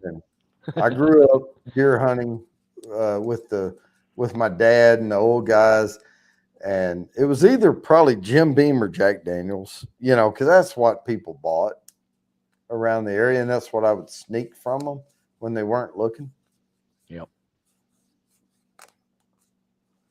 And then when they started playing craps on the big crap table we built in the deer camp, they would be like, "You been sneaking my whiskey?" I'd be like, "No." Well, here, then have some. But it was mostly in the area. Somebody mixed apple juice and Jack Daniels, called it Applejack. Yeah. That was before Applejack was made, Yep. Those were pretty good. Like I remember. I do know my first beer, though. My first beer was Miller Ponies. Like the Miller Genuine Draft, like the regular Miller. Yeah. In the 8-ounce little pony bottle. Yep. I remember those. Yeah, that's me. I believe my first beer was Schlitz. Ooh, nice. Yeah. Yeah, I didn't care for it. My dad tells this story that at the time he was probably drinking, I think he was drinking Busch Light at the time. He drinks Miller Lite now, but he was drinking like Busch Light or something. And they went to this little old gas station type restaurant thing. That was all we had in our hometown. It was small. And they had like pulled pork sandwiches. And they called them spitballs or something like that. Anyway, they were like pulled pork, on the bun. And the guy that made it would make a whole like Boston butt, a couple of them and shred them all up and mix it all together in this big batch and put seasoning and black pepper and all this stuff in there. Yep. And my dad said they went and got a couple of spitballs from the little store, and they drove through the liquor store, and he said, "Yeah, give me a Busch Light or whatever," and they would buy like the 40-ounce in the brown paper sack. Oh yeah. So they handed him out, and he said, "I'm driving along," and he's driving, and they drive straight to the back road, Mm-hmm. and drive the old turn roads, gravel roads, that type of stuff. I've been there. And he said it was him and his brother, and they were driving along, and he opens up that pork sandwich, took a bite out of it, and he said, and he got this big clump of black pepper, like just like it was like in a ball in there. And he's like, woo, damn, you know. So he's like, I need to drink a beer. So he pops the top off the beer, turns it up, takes a big slug out of it, and goes, oh God, what is this? And he pulled it up, and it was Colt, or Colt 45. Colt 45. And he's like, he got a damn spitball full of pepper and a Colt 45. Man, you were having a bad night. Mm-hmm. Oof. That old malt liquor. Oof. Remember Mickey's Big Mouse? Oh yeah, know, Mickey. oh. Oh man, I got so screwed up on Mickey's Big Mouse one time with the little bumblebee on it. Mhm. Oh, those things are rough, boy. Yeah, but they had such a big lid. You could Mhm. drink them so fast because Oh, they for had the sure. big, opening at the top. Man, and I didn't realize. And at one point, I was drinking. I bought a 6-pack of Elephant malt liquor. Ooh. Have you ever had that? I don't think I've had that one, but it don't sound good. No, it does not. It is not because it's unregulated. Like Oh. they won't put an ABV on it. It's like Russian roulette with beer, right? And so I don't know if they still do it that way, but back then they did, And I was drinking Elephant malt liquor because I bought it and I was drinking it. And man, I drank like 7 or 8 of those. And all of a sudden, I was like, one of those must have been 50% or something because I was fucked up. And yeah, that was the last time I ever bought that. I do remember having a beer that it was the cheapest one you could find. It was called beer, black and white label beer. Oh, yeah. Yeah. Oh. Generic, like Homer Simpson beer. That's about as bad as what was it, Old Milwaukee 1851? Ooh, Oh. that was bad too. Nowadays, more craft beers still, and then of course your normal like Guinness. But since they've sold the company, it just doesn't taste the same. It's not nearly the same taste and mouthfeel as the old style Guinness used to be. Right. Yeah. And I was worried about Goose Island, sold out to Budweiser. Oh, did they? And I just hope they don't try to, because everything that gets bought by a big company, all they want is the max sales they can get. Yeah. And they tame things down where the flavor doesn't off-put anybody one way or the other. And they try to hit the mass. And you can't do that with like Goose Island. We need Goose Island to be what it is. And I hope they leave them alone. Yep, it'd be nice, but it seems like you're right with that. They want to just tone it back to appeal to the masses, and the masses aren't the people that are buying that one. No, it's us niche. We're the niche market buying it, and we were the ones standing in line. And if you tame that shit down or tone it down or try to vanilla the flavor of it, we're not gonna be in line anymore. Exactly. We'll pass on that from now on then. Yep. Be very careful, Budweiser, what you do with Goose Island. I thought I thought Budweiser sold out. I thought a Japanese company or somebody bought them. Oh yeah, well, yeah. I mean, if you look at the Procter and Gamble's and shit like that, and Nestle, there's 5 big companies that fucking own everything in the world. Yeah, it seems like it's the parent. Suntory now. You keep going up to the parent company. I mean, gosh, dang, man. Beam Suntory now owns. Well, Suntory owns what, Jim Beam and what, 3 or 4 other brands. Well, hell yeah, and it's a Japanese brand, so they have Japanese whiskey and all kind of stuff. Yeah, I got a bottle of it's a blend of 5 of their different companies that they own. Mhm. Beam and well, shoot, I don't remember now. I'd have to go look at the bottle. Tell you what, But I'll walk over. everything rolls, seems to roll uphill when it comes to who owns who. Because you look at the parent company, and then you have to look at the grandparent company, and then you have to look at the real parent company. It's like Yeah. it keeps going. Let me see here. See this bottle here real quick. Oh, I can see you now. Hey there. There it is. Mm-hmm. Oh yeah, Suntory World whiskey. Mm-hmm. One of my It's a blend favorite of Japanese. it's a blend of Scotch, Irish, American, Canadian, and Japanese whiskeys. Yeah, my favorite Japanese whiskey probably is Hibiki. Yeah. I've only tried to sample that. It was pretty good. Oh, it's expensive, There you but go. yeah, it's pretty good.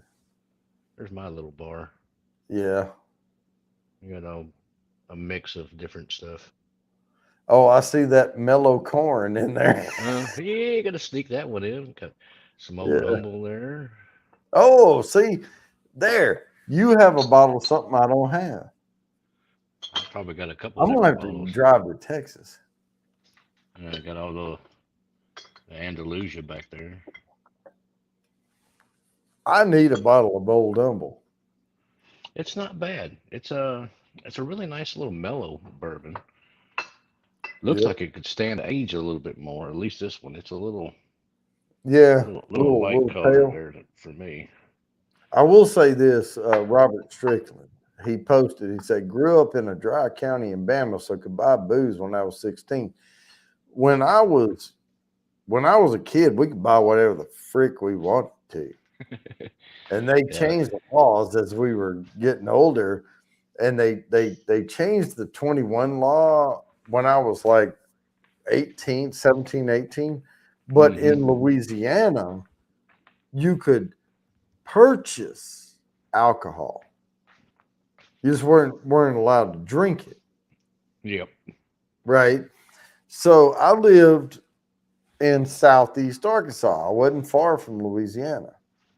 So we would drive to Louisiana and buy all the alcohol we wanted at 18, bring it back, and we weren't breaking any Louisiana laws because we were consuming the shit in Arkansas. There you go. But then we figured out we didn't have to drive all that way. We could just go find somebody hanging out behind the liquor stores and give them a 20, and they would go in and get us a case of Budweiser and themselves a couple of bottles of Mad Dog 2020, and everybody was happy. Well, I didn't go for the old Boone's Farm. Story time would have. He'd gone Yeah, to Boone's whatever. Farm. That may have been one bottle of Boone's Farm, 2 bottles of Mad Dog, whatever, Mhm. you know. But back then, you could get a case of freaking beer for $12. Yeah. You Well, know, gas was $1 and something too. yeah. Ahoy, groovy lava squirrel medic. I am going to post this link out there again, just in case. And we're up here. I had a virtual tasting with Buffalo Trace earlier. It was nice, but I missed that. I'm gonna have to go back and rewatch the beginning of the stream. oh no, the virtual tasting I had, that Mhm. was I didn't record that. Oh, No, that was a work thing that that was their deal. I was in this studio. That's why it's all set up. That's why I'm in this shirt with a collar, because I had to be Ahoy. respectable. Ahoy! How's it going? It's good, man. Just living life, you know. Oh yeah, this is by the us. best thing I got. White Dog. Yep, mash number 1. It's it's 125 proof, and it's Buffalo Trace before they put it in the barrel. Peanut butter whiskey, Blind Squirrel. I got it just for the name. Oh Yep. yeah, and he's got nuts. And it's not bad. It's not bad. Hey, there I you tried a go. little bit earlier. Have you tried the Screwball whiskey, peanut butter whiskey? I like this better than Screwball, actually. Oh, good. I actually got my wife to try the Screwball. She likes it. Sorry, Lone Star. It was for directors and above.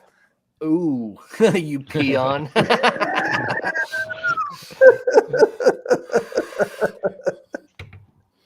Oh shit, Told you Jimmy's some. here.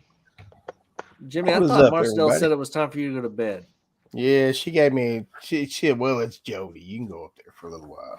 Oh, okay. Yeah, you got Well, permission. Well, Yeah, we as were long as you planning got out permission from Sunday. Mama. We were planning out Sunday stream, and then at the end, it was like Marcel was like, "It's time to go to bed," and he's like, "All right, I gotta go to bed," and then he shows up here. Yeah, Hey, that was a good 2.5 minutes ago. So yeah. he's sneaking. Things have changed. She's He's- allowed to change her mind. He's brushing his teeth right now. Oh man. Mm-mm. It is. It is in the chat, Lone Star. If you'll look. Well, it's in there. I'll post it again if I have Oh. to. Dude, that Founders, that Velvet Rush, that hit me hard, dude. 11.1. Yeah, and like you said, they're dangerously smooth. Like Yeah. I think those did get me in trouble that night. I had them. Yeah, you didn't see it, Jody, because you were live. I didn't know you were live at the time. Oh, but we did a Clouds and Stouts quick beer review. I did a Oh, beer okay. review, and Lone Star did a beer review. We did a live one, so it was only like 17 minutes long. Yeah, I was probably doing. I don't know. I was doing the Buffalo Trace thing, and then my studio. Oh no, you're already alive when we Oh, went. okay. Well, I just happened to be off tonight, so we just was like, screw Well- it, let's do a quick one. Hoorah, ahoy, and let's go. There you go. Go get a haircut tomorrow, people. Oh shit! Uh-oh. Look- No, Little not out the of top. ribs Are you there. crazy? No. I by the way, I have hit into the double digit. It's 99 days now. 99 Nice. days. We've gone to the double digits, so we're good. I'm gonna start Dang. letting mine grow. I'm gonna grow Yeah. it like I won the lottery. I'm Well, letting mine see, grow back out too. my hair by the time, because me and Jimmy are going to do the beard off, Uh-huh. but I'm also not cutting my hair the entire year. Okay. So I'm gonna have I'm gonna look like a fucking hippie. It's gonna be great. He's gonna have a man bun. I guarantee you, he'll have. I will never Yeah, never so- wear a bitch biscuit ever. I guarantee you. No. One time you're gonna be like, ooh. No, I'm gonna do it when Devin does it for me when we do a stream or whatever. I could put my stuff up in a man bun now, dude. Yeah, could. See, I have to. I keep trimming mine though. I run I- the thing. I can't. We're not going to. We're gonna trim the neck because I hate Oh, stuff yeah, growing I on my neck. Can't. But take like it. full beard, I'm going a year, and Jimmy might do it. I'm just saying, but he won't because Marcel will get sick of that shit. No, she Uh, likes it. I She think- likes it when I let it grow out. But this is you can less trim. than You a can year. trim the mustache around the lips, so you're not like it's not Right. going in. You're not eating And you your can own trim the hair. neck, but like the side into the beard, it's a year growth. I'm going a year, starting May 29th. There you go. Fulton, I had you up here earlier. We talked it through, man. We're in TVMA mode. I'm not going to bring you up. This is less than a year here. Is it? Hell yeah. Yeah. I did a 6-month thing over on the Gypsy and the Vanilla Gorillas show, and it got down to where it was like tickling my chest. Yeah. See, Yeah, Jimmy, this is- you think your gray is all predominant now. I'm gonna have the same gray, like right Okay. here. Yeah. Like when I grow, like when I go on Christmas vacation or something over the last year, like every time I've let my beard grow, it's been gray right here. If you Well, go back mine to started even, that way. I'm even just 3 wondering. years ago, yeah, mine was brown right down the center. I just looked like I had 2 white streaks. Yeah. Mine started going gray right there in the soul patch. No, my beard started just like Jimmy's. Ahoy, With a Twisted. little- Ahoy, motherfucker. Ahoy, bitch. ahoy. I miss y'all. No, we miss Wednesday nights, but We- it we- is what it is. I've been kind of absent from live streams lately. I've been kind Oh, of me too. taking some time for myself. Working on herself a little bit, improving. Well, that means masturbating a lot. So Yeah, well, I mean that's what we call it. yeah, Well, self I gotta improvement. go work on myself a little bit. I Oh, got shit. my annual performance eval today. What did you get, Lone Star? I did not get anything. I had my one-on-one this week, tomorrow. I got mine. I got mine today too, Jody. As a matter of fact, I got I got an outstanding. What did you get? I didn't get an outstanding because I didn't do outstanding work. I don't know if I've been there long enough to get a review. No, yeah. They probably do that with like a year into it. Mr. Great Shot, where are you located at? What's that? I'm in Austin. See, we got to get together because You're I'm in only in San Austin? Antonio, man. I'm only in Look at San all the Antonio. Texas on the stream. You're in San Mhm. The only Antonio. thing separating Yeah, I'm y'all only in is San Antonio. Bronco. I work at Port Sam, Camp Bullis. Oh. So, Well, like, shit. we You need to gotta- get together. You gotta call and him on do, the phone, and be a like, video. "This is Austin." I'm right across the street from Circuit of the Americas. Oh, You've right heard of on. that place, right? Yeah, I Oh, can yeah. see it Yeah, from the my big- house. the big Seriously. racetrack. We, yeah. we need to get together. I would like to do an actual in-person whiskey review with you. Okay. Yeah, How about this one? and Uh, set it as a I've never- premier. I did see some. What was it? The NOLA today? NOLA, is that what Oh. it's called? Yeah, Nulu or Nulu. Newly. yeah. So they had the regular and they had the single barrel. The regular is okay, but the store picks, the single barrels are phenomenal. Yeah, Yeah, they're better. I didn't have the time to call people. I didn't know if like $80 was a good price for it. That's so. a pretty Oh. good price. Yeah, I paid 85 for the one that I got here, Jody. yeah. Isn't that just MGP juice? It is, but man, I tell you what, but- I'm starting to come around to the MGP. So many, There's so different many of them now. places There you go. get it, and they have so What's up, much STD? different flavor. MGP juice. I got some larceny. I Well, the That's the Penelope. Penelope. Yeah, I heard I that's did good not. stuff. I do not like Penelope. I had It's the okay. Penelope. It was very non-flavorful for me. Penny Is loaf. it peppers?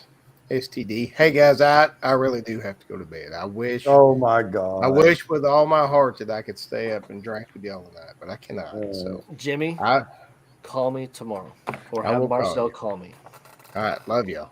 Love All you, right, Jimmy. love you. All right, take it easy, Jimmy. Sometime when Jimmy is around, we need to talk about some plans this summer because Cindy will be in Texas.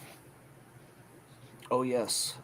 Starting May 29th, I have nothing to do.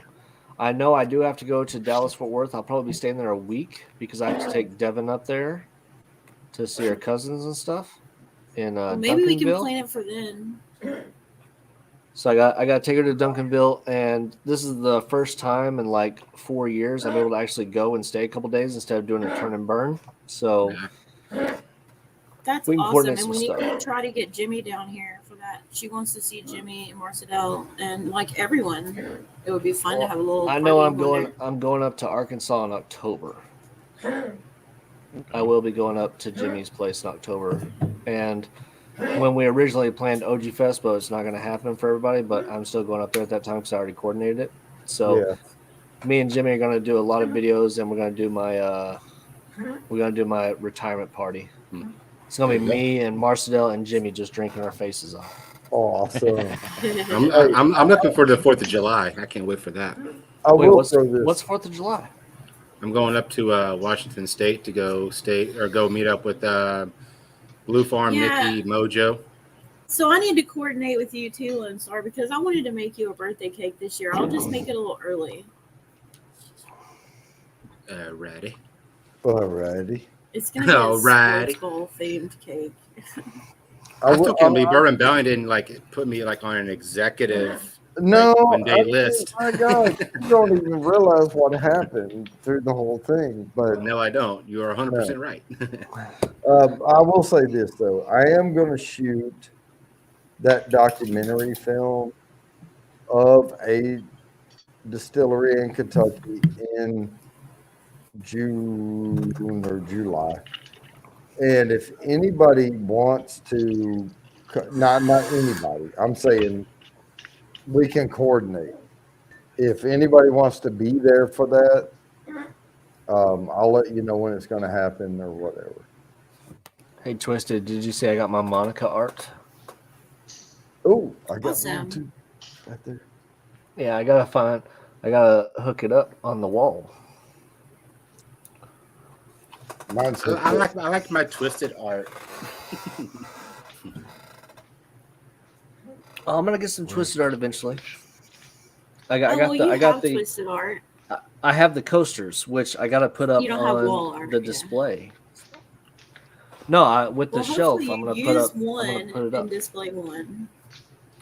No, I'm gonna put because I have the spoons, so I'm gonna put the spoons, and then behind the spoons is gonna be the coasters where it says Man, Monkey, and Groovy.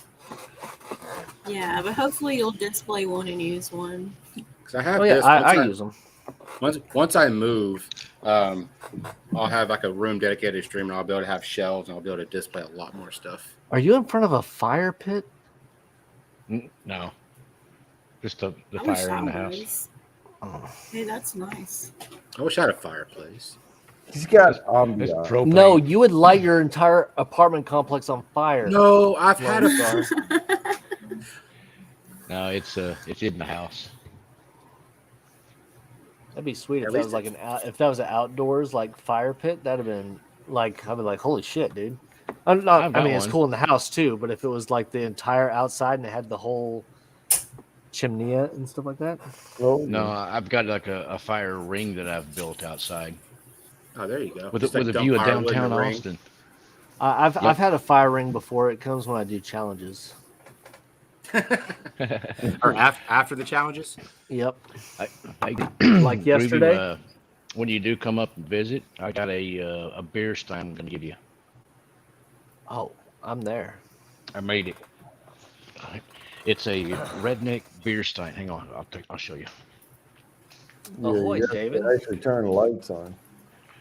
I gotta go back over here. Ooh, I can put the You don't glasses. no, don't ruin the ambiance. Yeah. Oh. I'll go back over here to where the bar is. Oh, what's There you up, David? Congrats on winning the barrel proof. Oh yesterday. shit. Does it got a stem on it? Move it toward the middle. There we go. There you go. Oh, There that's you cool. go. Put a handle on it. It's a copper handle. That's badass. It's actually nickel silver. Oh, nickel silver. Oh shit. Damn. Well, maybe you can see it that way a little better. Yeah, I will But it's it's not gonna I work the next 2 weekends, but like looking at March time frame, I'll try to coordinate with you and we'll work something out. We'll meet up. okay. I mean, it's only like a 35-minute drive from my house, so Oh yeah. Well, if you come down 130, it's probably less than that. I just take the Pickle Highway. Yep, that's 130. Yeah. Don't take the That toll goes- road. That goes right by my house. My toll road is free with my license plates. Hey, exactly. You're sweet that way. Yeah. You military folks. Hey, there are benefits. There's a reason why I get to drive to Austin going 120 miles an hour and you got to do 80.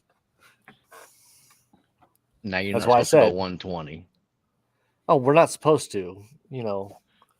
Although You know, I you have have the- on that road. You have the people that go 80 miles an hour in the left lane. I'm like, get out of the way. I want to really Yeah. break the law. Get the fuck out of the way.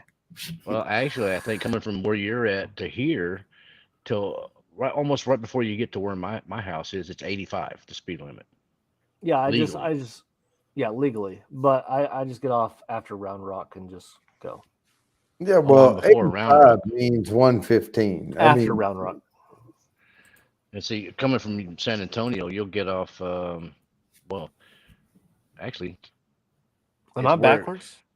yep, yeah. Round Round Rock Rock, is north of Austin. Yeah, Yeah. I'm just used to getting off in Round Rock. yeah. That's way past me. That's 30 minutes past me. New Braunfels is in before between me. now.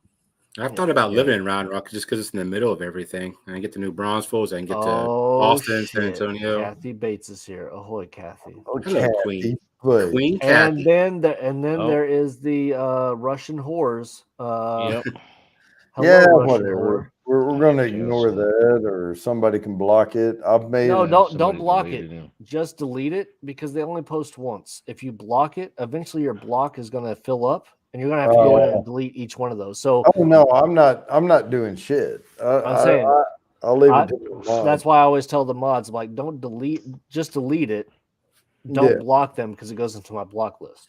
Well, that's what I've told Yeah. people on other streams. I said, hey, don't block them because YouTube will only allow so many blocks. If you just remove it, they only do it once, like you said, and you don't have to worry about going in and jacking with it. So a lot of people will go in, like I'll remove it, and people will go in and block it behind me. I'm like, whatever. That's. I mean, I think this is Are correct. we forgetting the fact that Teresa just deleted that? I haven't seen Teresa at all. Ahoy, Teresa. Teresa, like Ezra. See, but I think this is correct. Though. The whores followed me in. Yeah. I think We got some hoes in this house. Got some hoes in this house. That's how that song goes, right? Poopers high. Is that Poopers. poopers? Yeah, close to Jody, no cigar. did you watch my motivational video for today? I did not. You need to watch that. It's a good one. I will. I'm gonna watch it. Sorry, my computer crashed. Oh, Fix your computer. God damn. Jeez. I wish I could. Come on, Twisted, get rid of the old Dell now. Come on. Get rid of all the old PORN off that stuff. Hey, I definitely don't don't diss have that. porn, okay? Don't diss. No, there's nothing wrong with having porn. Porn is amazing. That's a job. I'm not dissing. I'm just saying delete the activity. for sure. I definitely It's a don't security have that breach. activity on Exactly, my security. computer. I don't know about y'all's computers. I mean, Hey. who downloads porn anymore? Really, it's all live streaming. It's easy. Grow up. Yeah. Yeah, just stream it. Just be like, I don't want to download it. I just want to watch it until I'm done, and then close the site. And David, trust me, lightning strikes. Like I said, I've seen people donate $1 and win. The fact that you commented on a video and won last night, that's freaking righteous. There's Wait, multiple what happened ways last you can win. night? So last night on 210, they were giving away a bottle of I think it was either the A or the C, I can't remember, Larceny Barrel Proof. And they were doing it, like they normally do. And David Basie, all he did was comment on the Should Have Been a Hit video. And he only had one entry. He didn't do any super chats. He had one entry, and he ended up hitting on the Barrel Proof last night. So he I've won the won. Barrel I've Proof. won out of.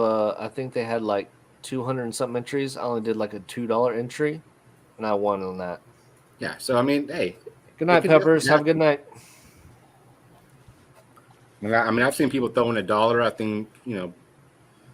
so it can happen. Oh, first of all, I want to ask a question.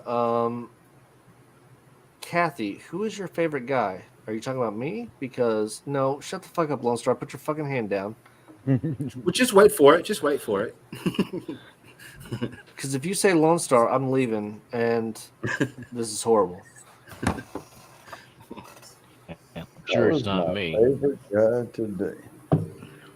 She probably I'm doing needs more well. context to answer that, though. I'm doing very well, Kathy Bates. How are you? I'll go ahead and just answer it for her. Awkward. No. Only awkward for Groovy. I mean, Okay. now it's like, he's pondering. It's like, I think it's Mr. Great Shot. Oh, it can't be me. Oh, Travis Suck all it. the way. I see how it is, Queen Kathy. I see how it is. No, she is my Aw. queen. She is my queen. My heart is hollow now. No, just Good. gone.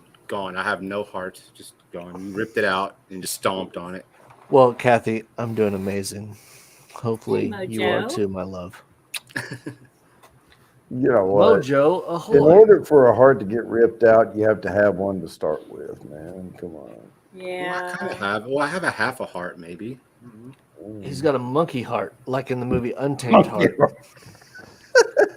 Y'all ever seen that movie with Christian Slater and Marissa Tomei? Oh my Which god, one that's you say? Untamed Heart. What movie? No, yeah, I love I that have not movie back in seen the that. 90s. That movie right there is where I fell in love with Marissa Tomei. Oh, I love Christian I Slater. love me some Marissa Tomei. I OG saw still suck love me it some up. Christian Slater. But I'm telling you, at the end when she's all crying, I'm just like, oh, I want to just hold you. It's okay. Mm, Well, fine, Cat Debate. Marissa You know who has my Tomei. heart? I'm okay with that. Lone Star, Chad, just be happy that she's found her love, and I have too. She's my queen. And you know what? Stop being fucking jealous. Hey, you Alright. know what? Hey, it's okay. I've already moved on. It's all is well. Don't drink Good, your Gatorade. good. Then stop bringing it up. Stop talking about how she's your queen because she's mine.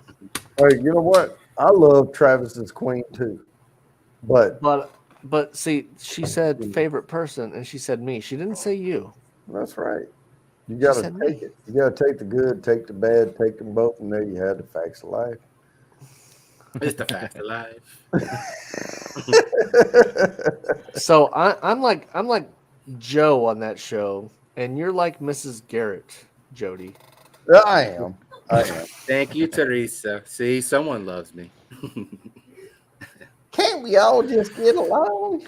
Yes, me. Lone Star is Blair. What? But he's not You that. heard me. Yeah, I don't know. I hear Twisted cackling in the background. Like this. I can't might good. be I might be with my self-conscious self. I might be Blair, and you might be Tootie. I don't know. Yeah, she's Trudy. What you talking about, Willis? Shit. You know what? I think the second option is correct. You think I'm Blair? Yeah. And Lone Star is definitely Judy. Excuse me. Yeah, he Trudy. Tootie. OG Sauce says, I want to be Tootie. I want to be Trudy. Shh, Kathy, that was a private conversation. Don't tell them what I do with your ashes. I'm not even on the show. I'm like the second character. No, you're Mrs. Garrett. Maybe. You're the one that's like, all right, girls, let's start being good to each other. Maybe OG I Salon. put the Mrs. TVMA up Garrett. and I say fuck a lot. I don't know. Maybe I'm Betty. Well, I'm pretty sure Mrs. Garrett behind closed doors said fuck a lot too. She's like, these fucking little bitches. Yeah, Yeah, more than likely. I would just say it out in the open. You fucking little bitches, settle down. I bet you wouldn't. You'd be canceled quick as shit in today's America. Mm. If I had a perfect, I could Ahoy, ahoy, Rhonda Whitlock. How are you doing today? Have you not met Rhonda yet? That's my best friend. No, I have Well, not. Rhonda's Ahoy. laughing, so it must be all good. Rhonda, how have I not met you yet? I've met Because Rhonda. you haven't been like around a lot. I've I've been bringing time. her to everyone's channels lately, What's up, Mojo? and she's loving it. I've actually gotten her on stream like twice too. Mr. Cream Shot. Mr. Cream I might Shot. have to move.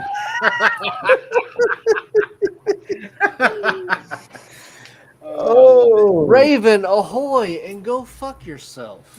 Kathy Bates always comes up with the best ones. Kathy Bates, I'll give you a cream shot. I did pick up a new bottle of Fireball today, by the way. Awesome. Why would you do Good night, that? OG Son. God bless you, man. Because Night, I actually Jimmy. like Fireball. I like the taste of Fireball. It's And Cindy. I like going on a stream and drinking like 20 shots of it. Oh, me too. Hey, that's not- that's an awesome night. It's a And when I nose it, I love get it. like a little cinnamon out of it when I nose it. Yeah. My wife likes I'm- Fireball. It's okay, but I'm not much on it. Yeah, but you add it with rum chata, you get a cum shot. It's delicious. Oh, there you That's go. not a bad idea. I had some of that, I think. I recently made her a drink with Screwball and Godiva. And that was pretty tasty. Kind of tastes like a Reese's peanut butter cup. Okay. See, I like Fireball on occasion, but that peanut butter whiskey, whether I haven't tried what Travis has, but I've obviously had the Screwball. I like to put a little bit of like if I do a shot, put a little bit of Hershey's chocolate around the edges of the glass, whatever. Yeah, it tastes like a Reese's peanut butter cup. It's pretty good. I got you. That was the main reason I got that, because she's not much into whiskey. She's more of a tequila drinker, and I'm like, well, I need to try to Oh, get you we to try know some we whiskey. Tequila do. makes your We clothes know fall you do, off. Kathy Bates. I'm in a good spot for it up here. I don't have neighbors where I'm at. That's good. That's what I'm trying to avoid is neighbors. I'm renting this house right now, so it's I'm here for at least another year and a half or so. But still, it's an awesome spot. When I move, I want to make sure I don't have neighbors because I have a surround sound in my living room, and I've yet to be able to like completely open it up and just let it roar. Because I've always been in an apartment or a condo or something like that. Yeah. That sucks. Everybody sees that Kathy Bates likes cum shots, just so you know. Yeah, well, I can make it if you want. Yeah. She also said, "I've never given Travis a nickname." You should start, Kathy Bates. Oh no, she has. It's her big boy. Her big boy.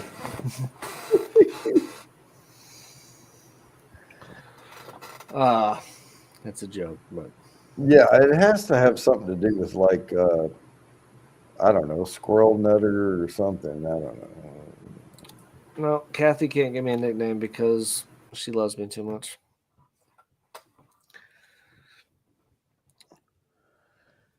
I love squirrels. That's her nickname for you.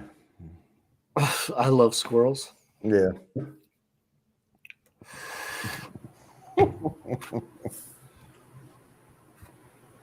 All right, I'm gonna grab a beer, and it won't be long until I have to go back to the bathroom. But I will mute.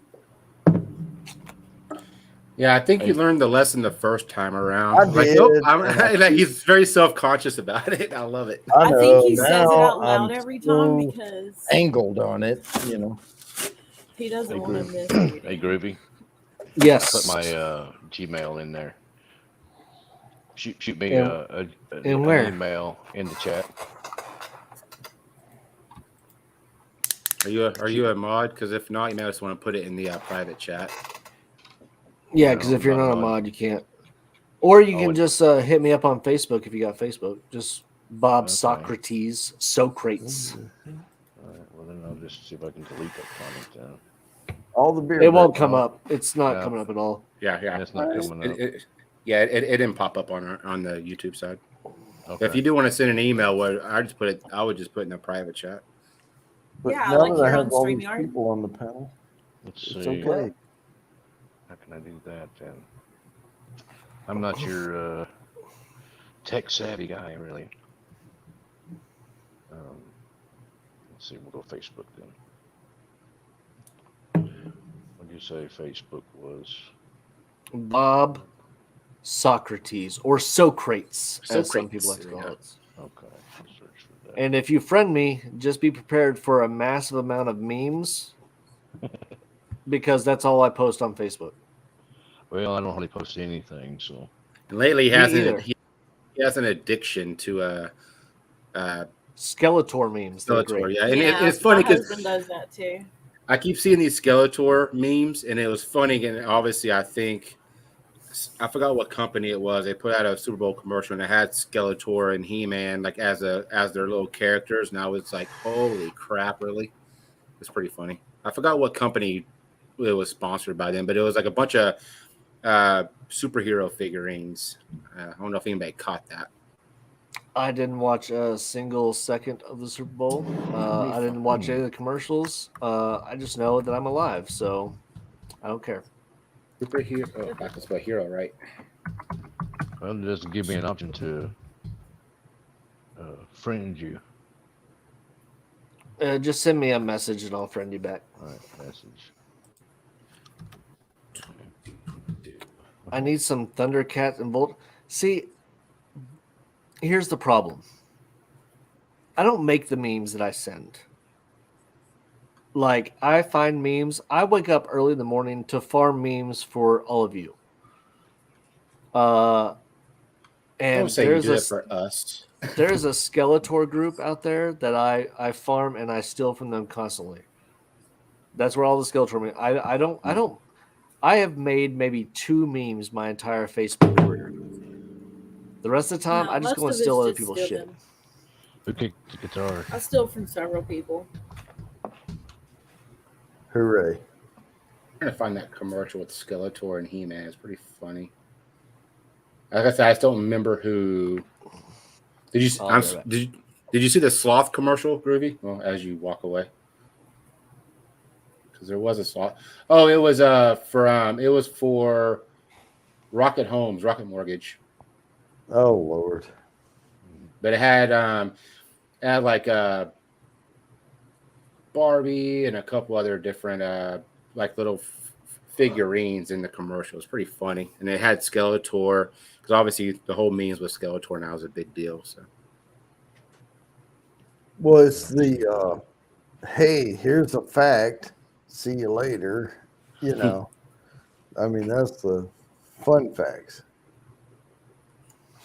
Yeah. But I no, will say this. I did not see the sloth commercial. Like, I legit, since the Super Bowls happened, since that happened, I was on duty. I ignored it that night. And then I slept on Monday. And then yesterday, I didn't watch any TV at all. And today is today, where I worked, had a going away lunch, and had a couple beers and came home and took a nap. So But there you go, Groovy. It's in the private chat. I did post a sloth commercial for you. Yeah, so basically the sloth commercials, they're eating spicy Doritos or some shit. Yeah, flaming hot. Yeah. Yeah, and the real lady tries to come in, and the sloth goes up the tree, and you know, bang. I forgot. Who I'm watching it was. now. I'm watching it now. Oh, there's a bear too. That bear would Oh, eat yeah. that sloth, There's but they all wouldn't be kinda in the same forest jungle. So Yeah, they wouldn't be, but I thought the good one was the Schwarzenegger when what is that girl's name? The Hispanic girl, Renee's not what was her name? Catherine Zeta-Jones. oh And- yeah. You had Schwarzenegger as I cannot think right now. Man, you're screwing it all up, man. that sloth commercial was awesome. I'm butchering it. Yes, I agree. But the Schwarzenegger was pretty good.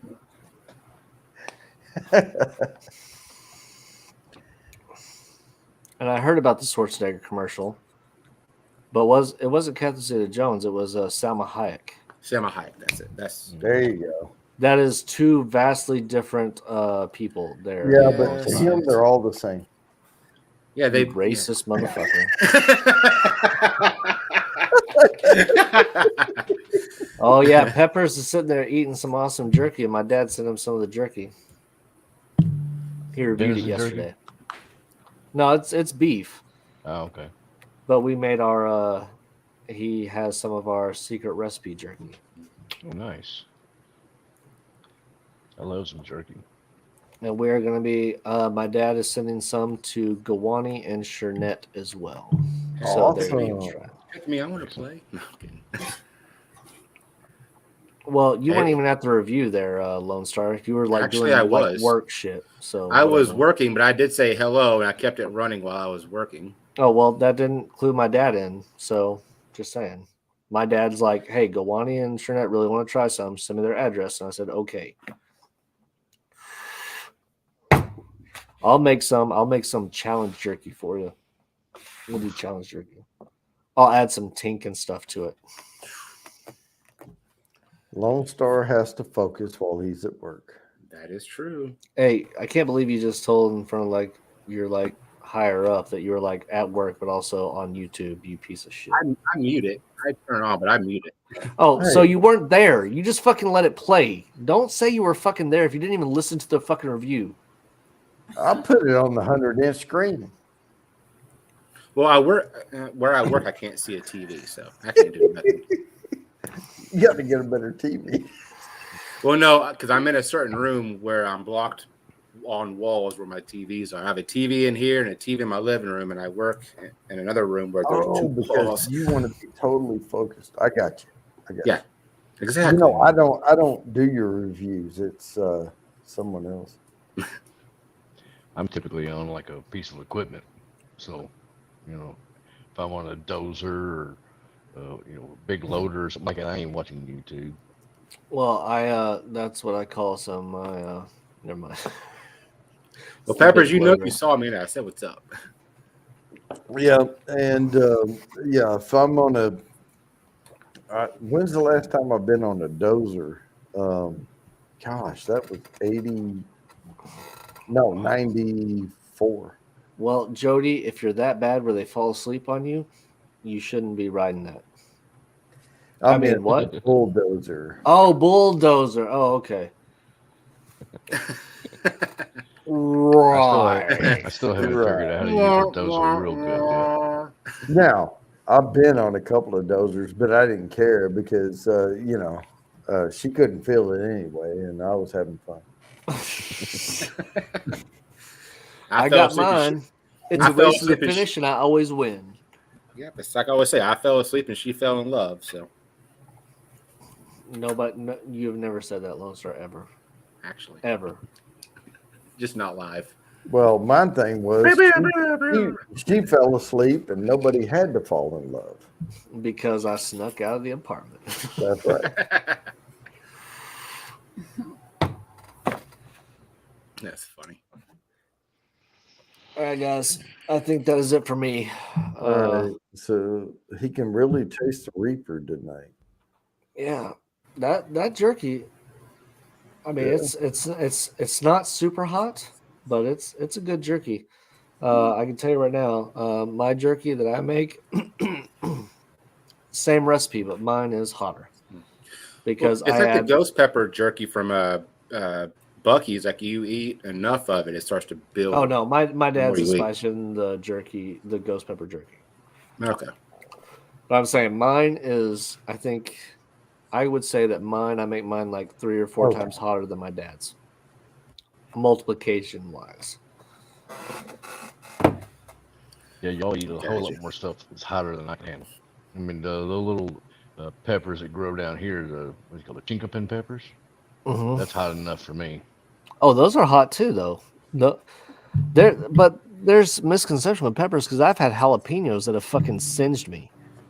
Yeah. It just depends on where they're grown and like how long they were on the vine, and I don't know. Like I've had jalapenos, like I can eat Carolina Reaper stuff, but jalapenos sometimes hurt me, and I'm like, what the fuck is going on?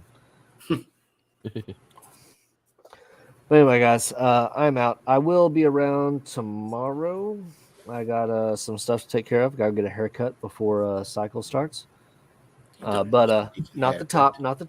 It's just the sides. I got to get rid of some of this gray. And yeah, I'll be around. Love you guys. Y'all have a good night. Love you, man. Later, Groovy. I'm going to try to send you a message. Groovy, All right, I'm going to try to go send you a message. If I don't, my name's Mark Cope. So look for me on Facebook. Alrighty. Later, guys. let it.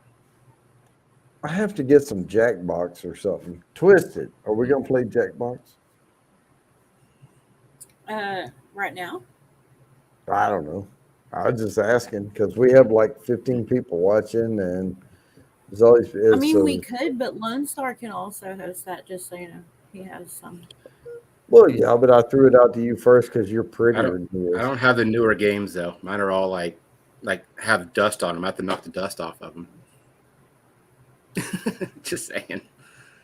Mine are all old. I have had to 3, 5, 7, and 8. 3, 5, 7, 8. Who do As far we as the packs go. appreciate? Twisted. I almost just opened up my freaking almost opened up my virtual box instead of I can run it here in a minute. Let me go outside first and then we can start. Okay. Did y'all see the video of the birds in, was it New Mexico or Mexico? I think it was New Mexico. There's like all these blackbirds like fell from the sky pretty much. Mm. I mean, obviously they were kind of hovering, but they just like, just dive bombed one section. It's pretty wild looking. Was it an alien? It definitely was not that. Was it grackles? Like a spaceship flew over and made them all dive bomb. I don't know. Definitely not one of those. I don't even know where my my game stuff is at. I don't know, man. I just like playing like the Quiplash and stuff. I need to go on ahead and get. I see. My thing is, I'm willing to do it, but hey, good night, Robot Scott. Or he may have been saying night to Groovy. I don't know. Yeah, I think it was. Yeah, but I would do it, but it would take me like 30 minutes to like go get the Jackbox thing set up and everything, figure out how to do it and all that. And Twist is good at it, so figure we could just jump over to something over there. I probably should jump off here shortly myself. I Gotta get mean- 5:30. I'm a glutton. I'm a glutton. I like it. Glutton for punishment, man. Come on. I'm so looking forward to this weekend. Crawfish. Can't wait. Oh, you got crawfish coming? Yeah, my brother and I are hosting a crawfish boil over at his house this weekend or Oh, this shit. Saturday. I haven't even been keeping up. Is it? I mean, I know it's kind of season right now, but I didn't know what the It's- optimal. It's early. So February, They're kind of smaller now. Mm. Yeah. they're a little bit smaller.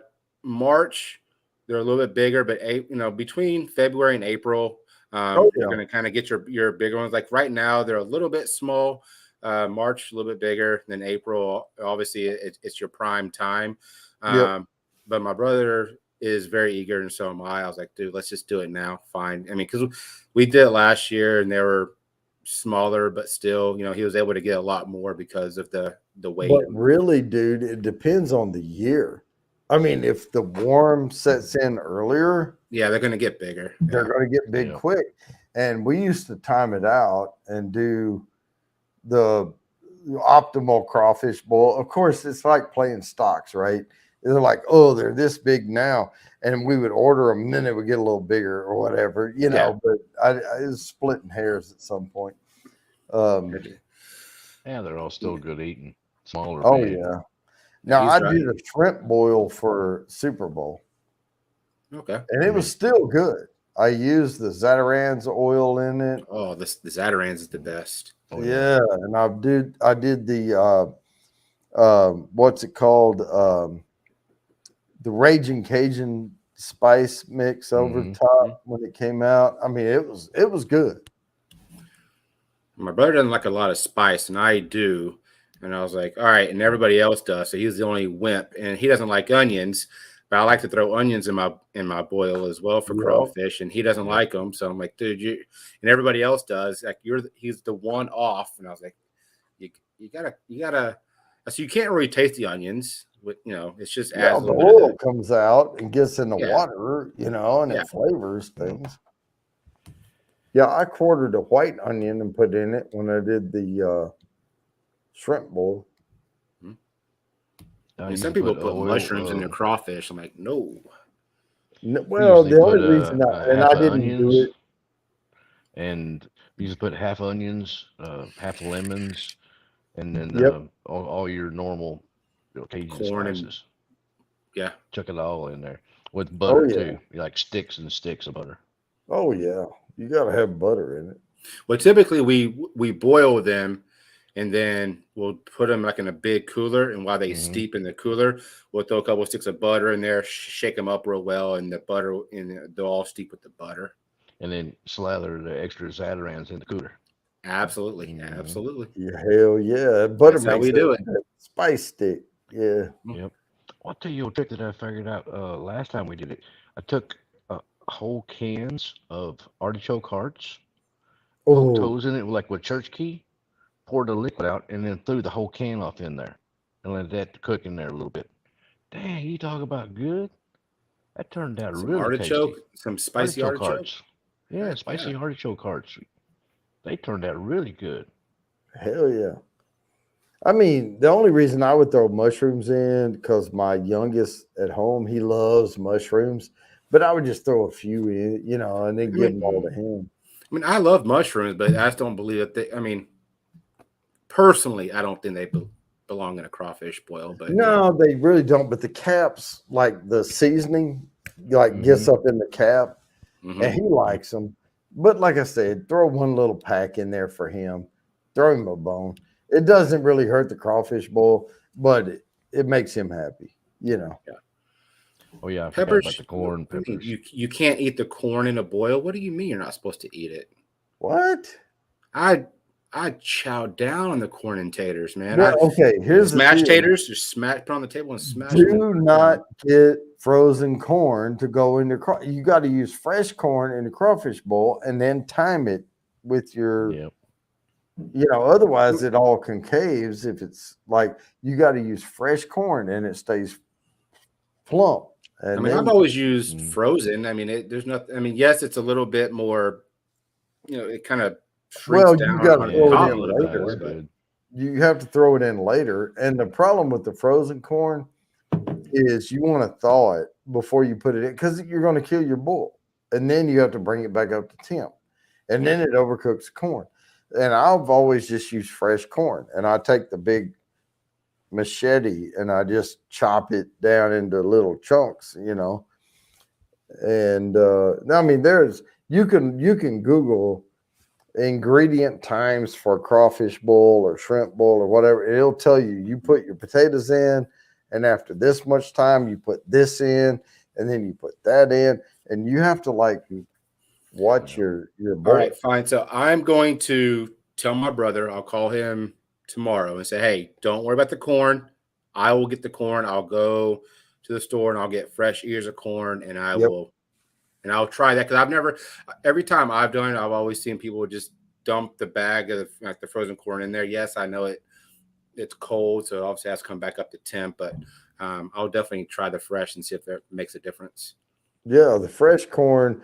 So basically, if you put your potatoes in and then 15 minutes later put your corn in, and then 3 minutes after that put like the andouille sausage, and then what I mean, you have to step it up, with the fresh corn and cook it a little longer, and you don't put it in last. You put it in earlier, and it's really good.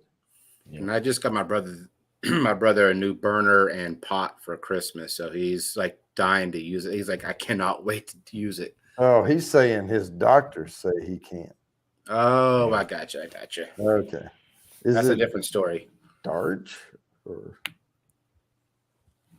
That's a different story. yeah, that's different. Yeah, I am looking forward to that. I love me some crawfish. Yeah, it's a lot of work for not much food, but it's fun getting with a bunch of people drinking some beer and Oh It's super man, I tasty, though. remember. How many of y'all have done this? Okay, there's no shame in it. I've gone to a crawfish bowl, and we spent 3 or 4 hours at the crawfish bowl, and then I would stop by McDonald's and get a couple of regular cheeseburgers on the way home. but that's why we always do it. We always have boudin or something off to the side. Something, So, yeah. Yeah. But you got to have sides and stuff to go with it, Yeah. Well, Potato and I salad, something potatoes, like I that. eat the whatever, but it's never enough. My stepdad's coming from Mississippi, and he always goes through Louisiana to come to Texas, and he always stops and gets mounds and mounds and mounds of boudin. So while we're doing the crawfish boil, we'll grill out some boudin, and we'll have chopped up boudin snack on. I like Now the we grilled left the boudin. That's crawfish good that bowl way. one time, and I said, Dad said, "Damn, are we gonna make it home?" And I'm like, "Yeah, but we're gonna stop by them Golden Arches first." Yep. I gotta have something to eat. I can't eat that stuff. The old golden arches there, boy. It's like colon blow. I can do it. Yeah. Take me to Whataburger. I'm much Yep. better off. Oh, Whataburger's see, if we fine. had a Whataburger, I would have stopped there. That orange and white, man. Woo, that Whataburger. Oh my God, Can't miss it. That's some good I can shit. eat Whataburger. Mhm. I can't eat. I will say McDonald's. since I got bought out by that company in Chicago, their quality has gone down a little bit. Uh-oh. But supposedly the trade-off was the company in Chicago bought Whataburger. So now the company in Chicago is bringing Portillo's down south, which if you've never eaten Portillo's, Yeah, just wait. Just freaking wait. They have never heard of it. chocolate cake shakes. They have the hot steak sandwiches. They have Chicago style dogs. It is. I had one in Florida, and man alive, it is so good. You know, Never even heard of that. when we go to Disney World in Florida, because that's where I can get Whataburger, is on the way to it down in Florida. And man, but if their quality has changed, I don't know. I'm gonna know. I mean, I don't know. Before they got bought out, I thought they were a little bit better. Now that they've got bought out, I think they've kind of skipped on some of the ingredients. It's still Whataburger. The fries are still great. The like Teresa said, the Dr. Pepper shake, it's still great. But Uh-oh. I know. What, down here in Texas, What is RB? going, but I can't say. RB knows where Portillo's is going to be, or a Whataburger. Portillo's. Spill the beans, RB. Yeah, he's been here the whole time. He's just silent. He's silent Bob. Over here. I lurk on. Oh, the I saw screen, his find out icon. myself. I forgot he's in the colony. Forgot about that. He is. He's in the colony. It says colony spotlight. Yeah. No, he's like a politician up there, dude. Whataburger's pretty good, Peppers. It's kind of like Hardee's, kind of. And yes, Teresa, the chocolate cake shake is from Portillo's. It is from Chicago. Oh my God. They bake chocolate cake and they chop it up and put it in a chocolate shake. And oh my God, it's so good. It's so good. All right, Peppers, all I can say is Hey there, Bourbon Baller. I'm fucking sorry for you, man. If you've not had Whataburger, man. I'm Yeah. sorry. That shit is Whataburger's pretty good. That shit is good. You get the number 5 with jalapenos and onions. Oh man, our favorite thing from taquitos. Whataburger was ordering a triple. Jeez. Yeah. Heart attack waiting. Oh my God. But we wouldn't eat anything. And it would be like 2 or 3 in the afternoon, and we haven't had anything to eat. And that's the only meal we're going to have. And we went one time and we were waiting, like we were lasting as long as we could so we could get a triple from Whataburger. And it was the only time I've spent like $60 feeding like 5 people. It was expensive because, you get it. But my God, it was so good. And I would then like to all do you want to do is go sleep. Nashville's getting one. I would like to do a bring cross us, reference between Whataburger and Culver's. I've had Culver's, and Whataburger and Culver's. They're kind of on the same line, but I would love to do a cross exam. Culver's makes really good. What's the custard? Frozen custard. That's really tasty. Yeah. And the cheese curds from Culver's is good. I mean, they call it a butter burger, but all they do is butter the bun. I mean, it's not like the Culver's burgers are kind of dry. And Nashville's pretty close to Kentucky. That's where I used to live. Wait, here we go. So. Lone Star. You are familiar with LSA Burger, right? Never heard of it. Sorry, I stepped away for a second. LSA. Cool running. Oh, sorry. Yes, I am familiar with LSA. Yes, good stuff. Good stuff. Okay. Bucky's. Jeez. Bucky's. Oh, they'll bend you over a belt barrel. Bucky's will. Man, They do have pretty decent food. Their jerky's pretty good. Oh, see, I was gonna say, I stopped at a Bucky's one time, and I was on like this marathon drive, and I stopped at a Bucky's and went in, and I bought like all these different jerkies, and I was sitting there eating jerky while I was driving, Yeah. And my God, the salt content. I was like, I need drinks. I need drinks. I was like, Yeah. Yeah. I'm buying like Gatorade stock went up when I was doing shit. Heck yeah. Well, I tell you what, great hanging with y'all. I'm gonna get off here for now. All right. Peace out. Later, Mr. Great Oh, Shot. there we go. Peace. Now we still have 17 people watching. So are we gonna do some games? I don't know if I should host games because my computer has been restarting a lot.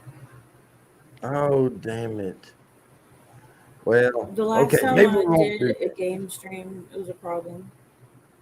Yeah, well. Oh, Google, stop. I can pull up. Oh shoot, I can Oh, pull up my my goodness. I can pull up my Steam real quick. Yeah, LSA RB. Good. Oh man. Yeah, he's saying you'll want to come to the southeast part of the colony, LSA Burger right across the street. Oh. Yep. Whoa, okay. You know, I'm gonna get back to Texas. I'm gonna do a Texas tour here coming up.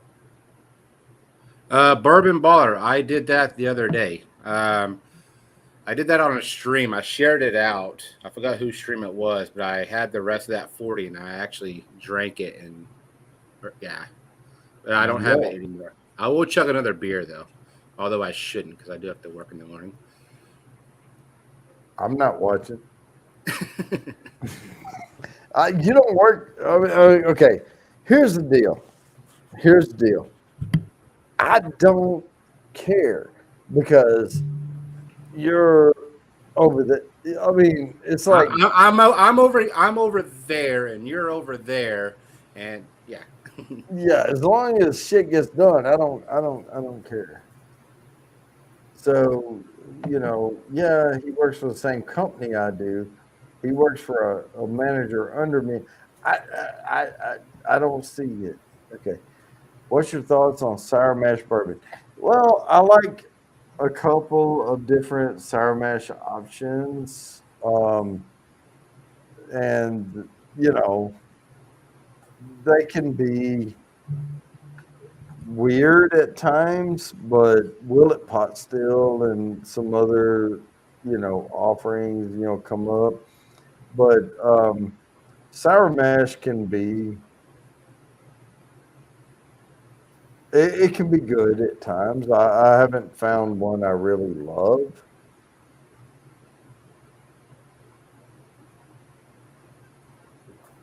I'll just put it that way. I'm going to leave the door open for sour mash.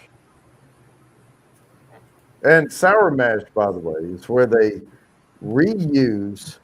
So they cook down the mash, and then they take part of the old cooked shit and put it back into a new mash and cook it down again to make the mash. And they call it sour mash because it sours after cooking the mash, and it adds a twang to it. I just haven't had it one that I fell in love with. And it's not going to hurt you because they're cooking the shit out of it. I mean, it's not like it's going to grow bad bacteria. Yeah, it gets more bitter. You know, if you use the coffee, you know, reuse coffee grounds, and it's going to be a little more sour if you, yeah. I mean, I just haven't had one that appealed to me.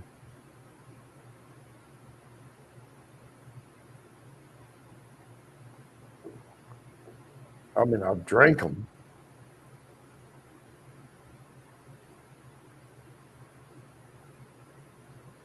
I've not tried a sour mash. There's a lot of them out there. It's just, yeah, I've tried a few here and there. Now, did you meet RB whenever you were living here in Texas? Like how y'all? Yeah, we used to work together. Okay. We worked together for years, actually, and we we came up with what's called. So I was single when I first moved to Texas, and I was working with RB. And all right, RB, I'm gonna tell some shit. And RB was not single, but we won't go there. And we came up. I mean, he's got like connections all over the place. And there was Mark the Model. There was some other guy, and the Pickle Flick. That was Mark the Model, I think. But there's a long story. I'm saying way too much. But anyway, we would go out and I would dive bomb. I mean, my key signature move was I would dive bomb tables of women. And my score, if you want to say like what was your percentage of win, was higher than fail. Okay. I would we would all be out together and I would just go dive bomb a table and be like, hey ladies, what's going on? Oh yeah, we're just here to have fun, blah blah blah blah blah. And we would get all like mashed up together and I would try to bring all these tables together and we would just have fun. And that was my shtick, is I would just, go around, try to, instead of having everybody all isolated in the club, just bring a group together. And that was my thing. And then, we RB, remember when the people were like doing the Polaroid picture and they had the camera guys and they would bring them into the club and they would like, oh, y'all get together and they would take a picture and this motherfucker goes up behind him and he's like, and I'm like, and he comes back to the table and he's like, oh, when they get that picture, they're going to wonder who the hell that was. And I'm like, they're getting it right now, dude. It's a Polaroid. They're shaking the picture. Oh my God. And then we had to move because we but that was so funny because I'm like, it's a Polaroid. They're shaking the picture out right now. Oh yeah. JTE. We used to call JTE in the club was when, oh yeah, they were pissed. When you go trashy, but not too trashy. We called it just trashy enough, JTE. And it was just trashy enough where it's a fun ride, but it's not too horrible. Yeah. No, they were so pissed. And they saw the picture and we had to move to another table because they were going to see. Oh, man, he dove bombed that so bad. Now, you talk about me go dive bomb tables. He was the one that would like jump up in the middle of stuff and just,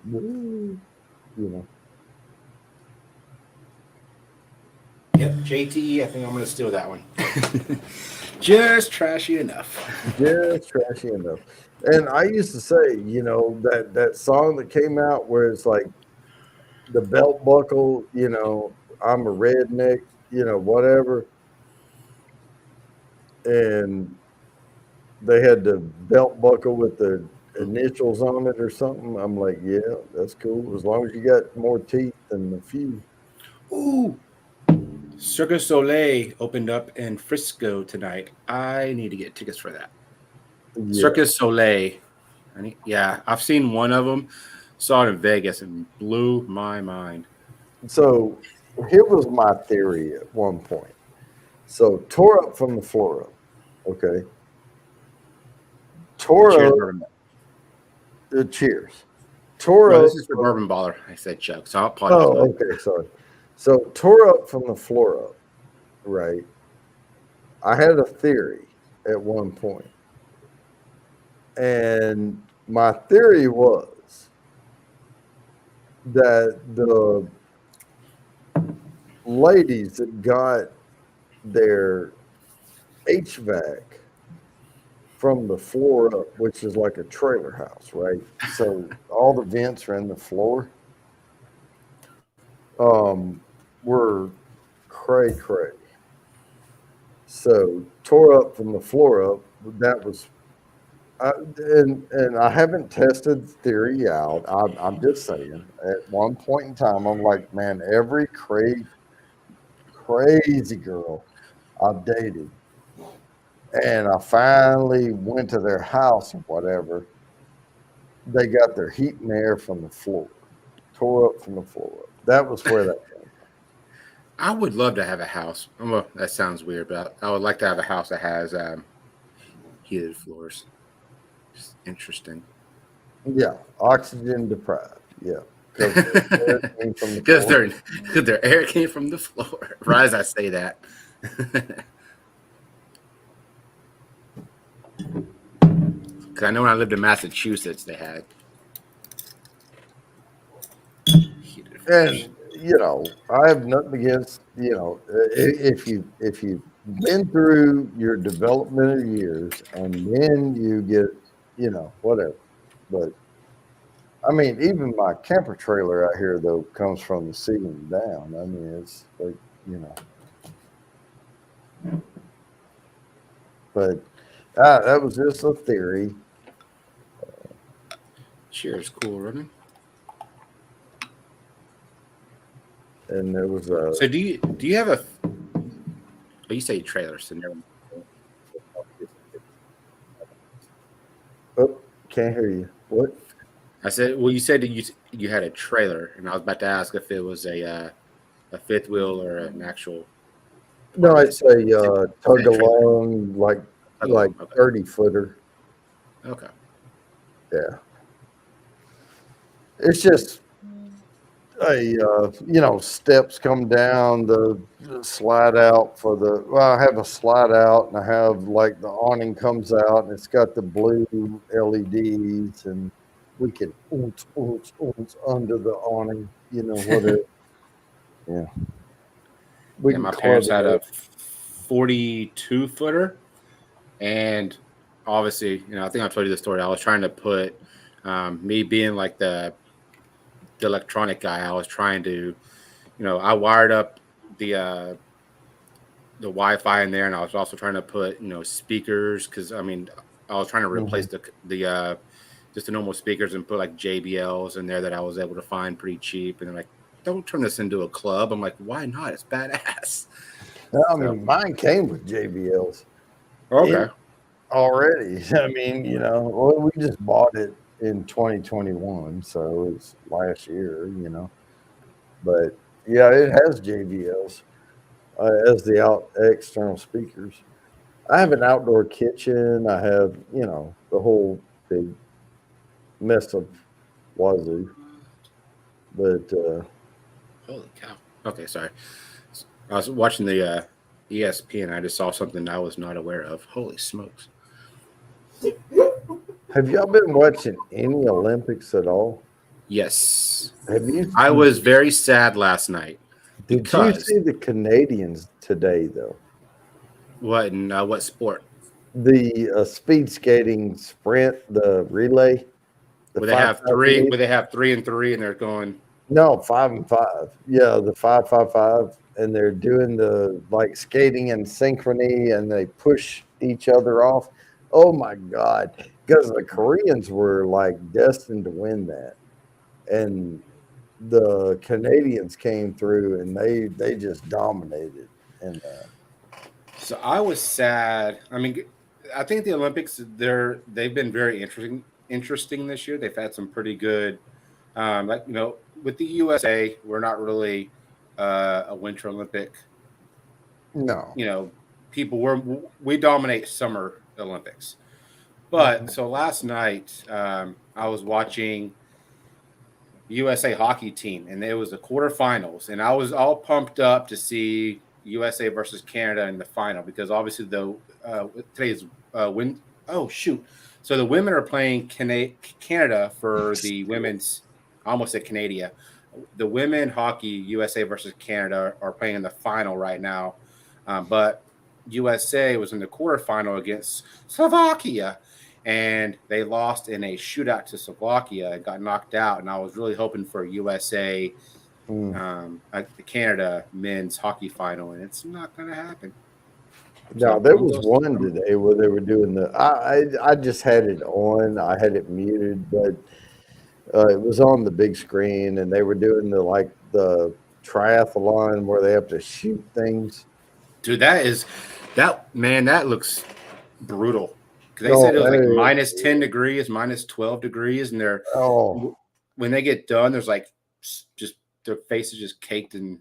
Well, and they're working so hard, and then they have to settle down and shoot targets. And your heart rate's going 100 miles an hour, and you have to like settle down and shoot. Yeah, it's insane. Yeah, that looks hard. I don't know what Canada won the. Oh, RB, nice. Canada got knocked out too. Who did they get knocked out by?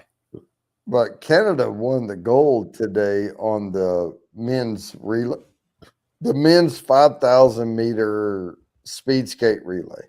Yeah. I watched that one.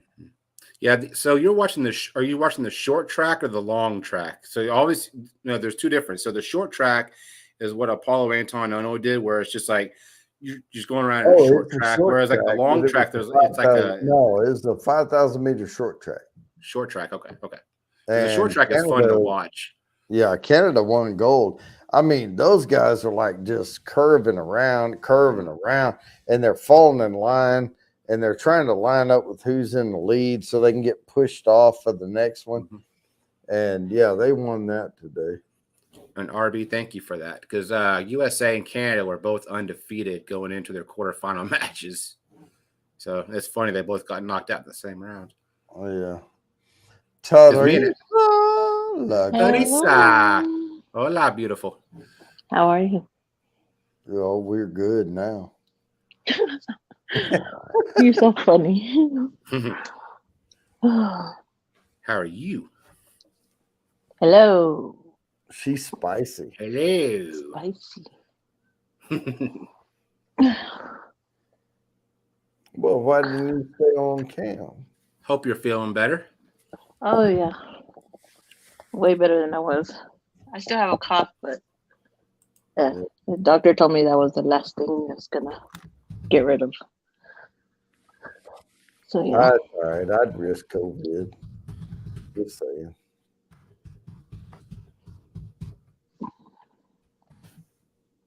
Awesome. You are being invaded by the Texas invasion, Bourbon. What do you think about that? No, I know. You got the Texas invasion. I lived in Texas for 18 years. It's close to my heart. So would you call it? Okay, so whenever you live somewhere, and you're there for say 10 years or longer, do you call yourself?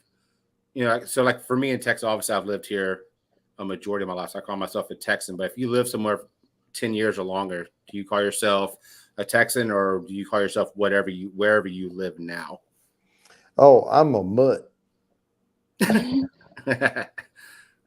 Fair enough. I mean, hell, I lived in Japan for 4 years, 4.5 actually.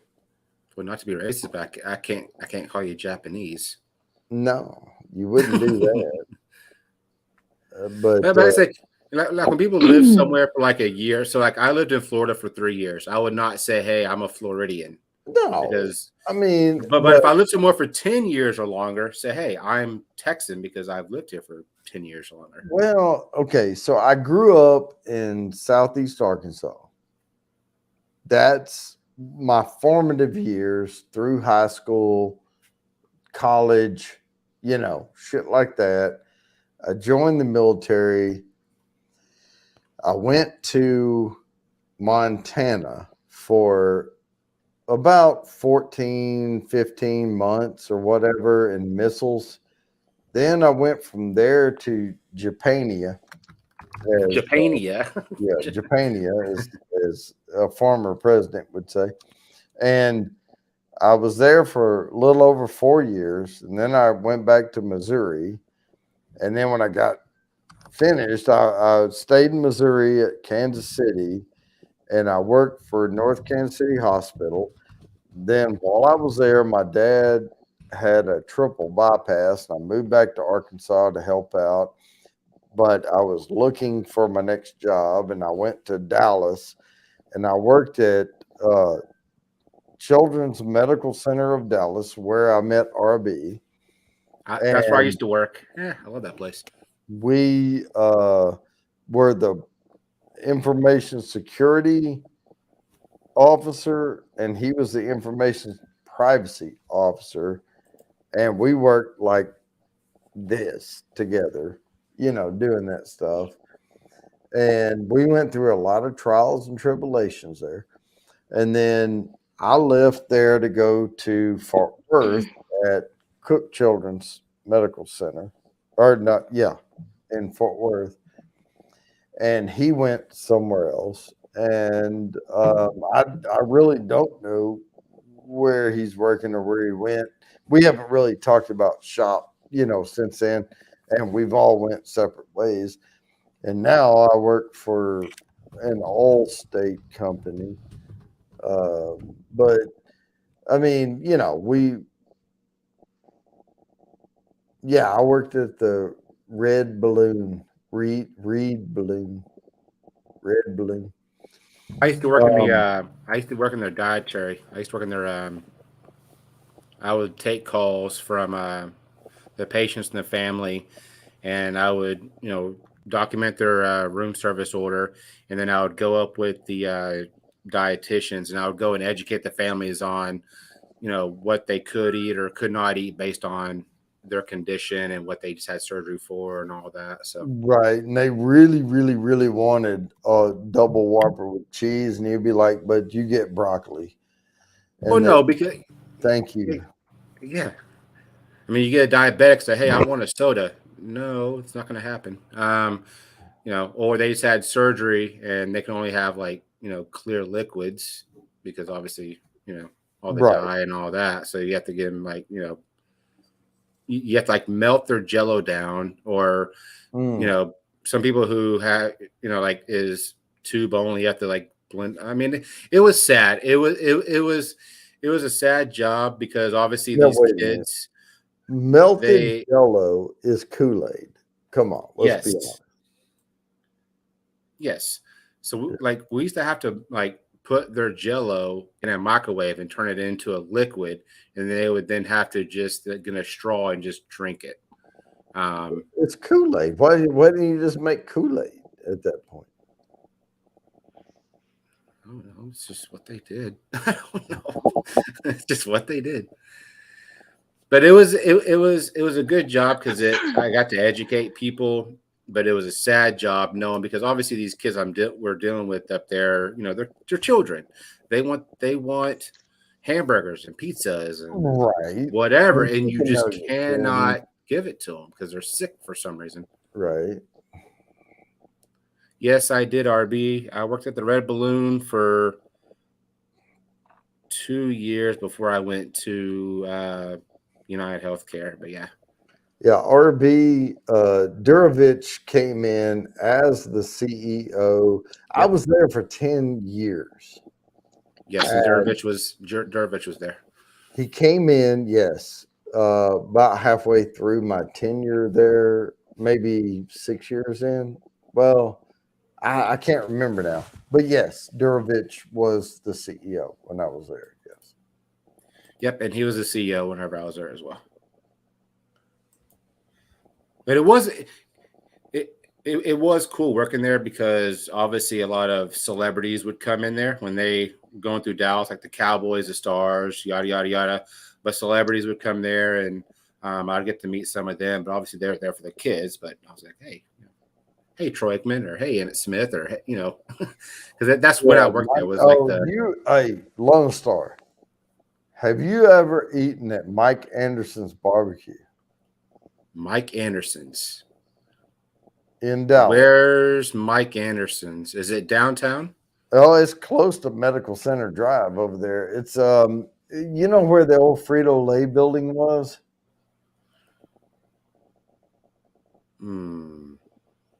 So the only places that I know around Children's is Medieval Times and the Trade Center over there. Like not the Trade Center, but the only reason we kept eating at Mike Anderson's barbecue, other than it was freaking good, was Miss Anderson was fine as hell. it's on Harry Hines. Oh, so you can get prostitutes and barbecue in the same. Yes. Street? Yes. Yeah. And you can eat at the yellow. We used to call it the yellow restaurant. It was the Mexican restaurant that was like, it was a yellow house that said restaurant on it. And it was the best fucking food on Harry Hines.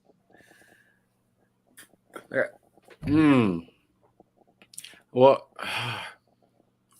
I'm trying to think.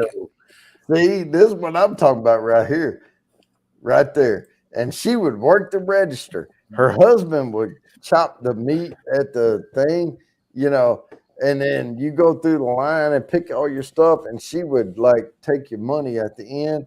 And I was like, here, take more money. Golly, she was fine.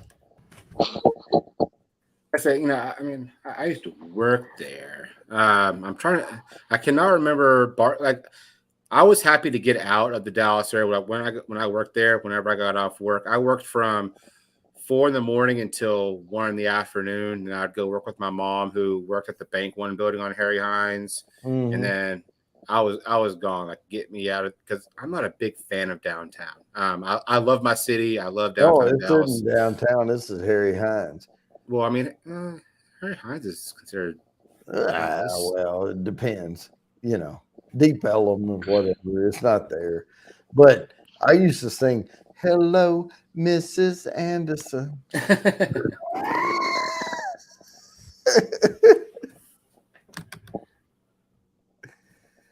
Jesus loves you more than you could know. Oh. No, they were the Andersons that ran the smoke, the Anderson's barbecue, were into competitive like water skiing, and they were ripped. I'm talking about both of them were like just ripped, and she was fine. Yeah, we worked at the Bank One building. Yep. On Harry Hines. The Bank One building. We worked at the Bank One, but yeah, so that's where my second job was. So my mom worked for Frito-Lay building way back in the day. Oh, okay. So that when you say Frito-Lay, it used to be the Bank One building. Then way back. I'm dating back. Okay, yeah, because I used to work at Children's, and I'd go to the Bank One building, and on the 10th floor is where my mom used to work for the plastic surgeons of Children's. So it was like a set.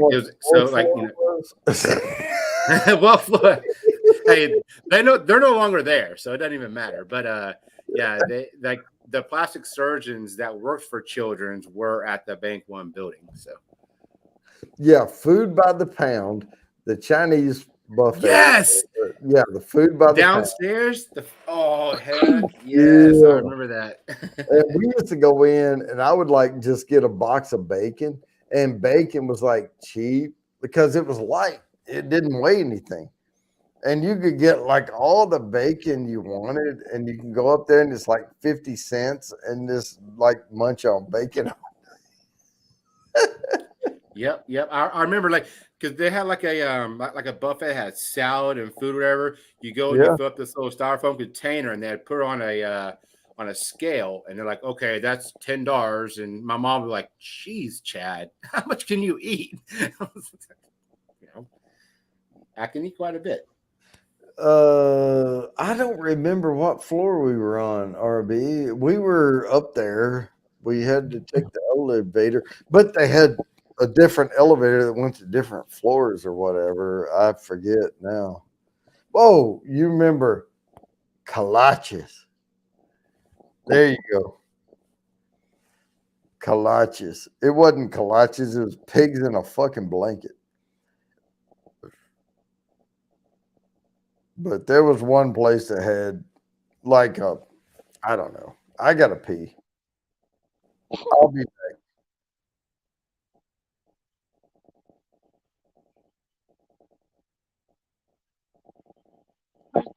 Try to go on too. Shit. I guess so. Shit. Oh, good grief.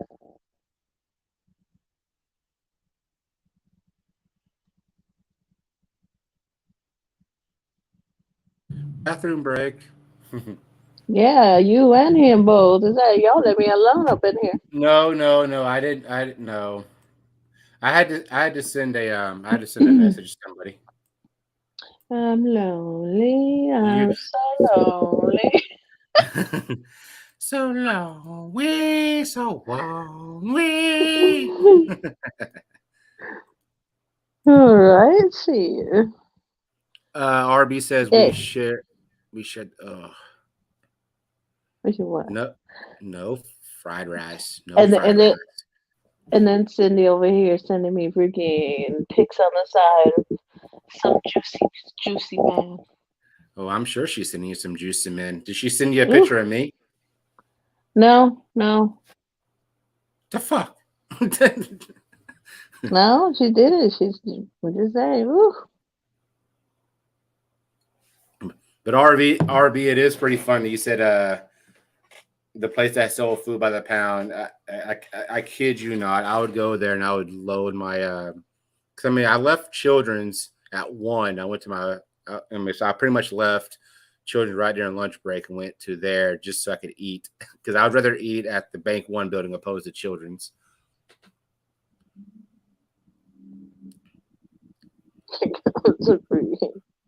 Jody do now.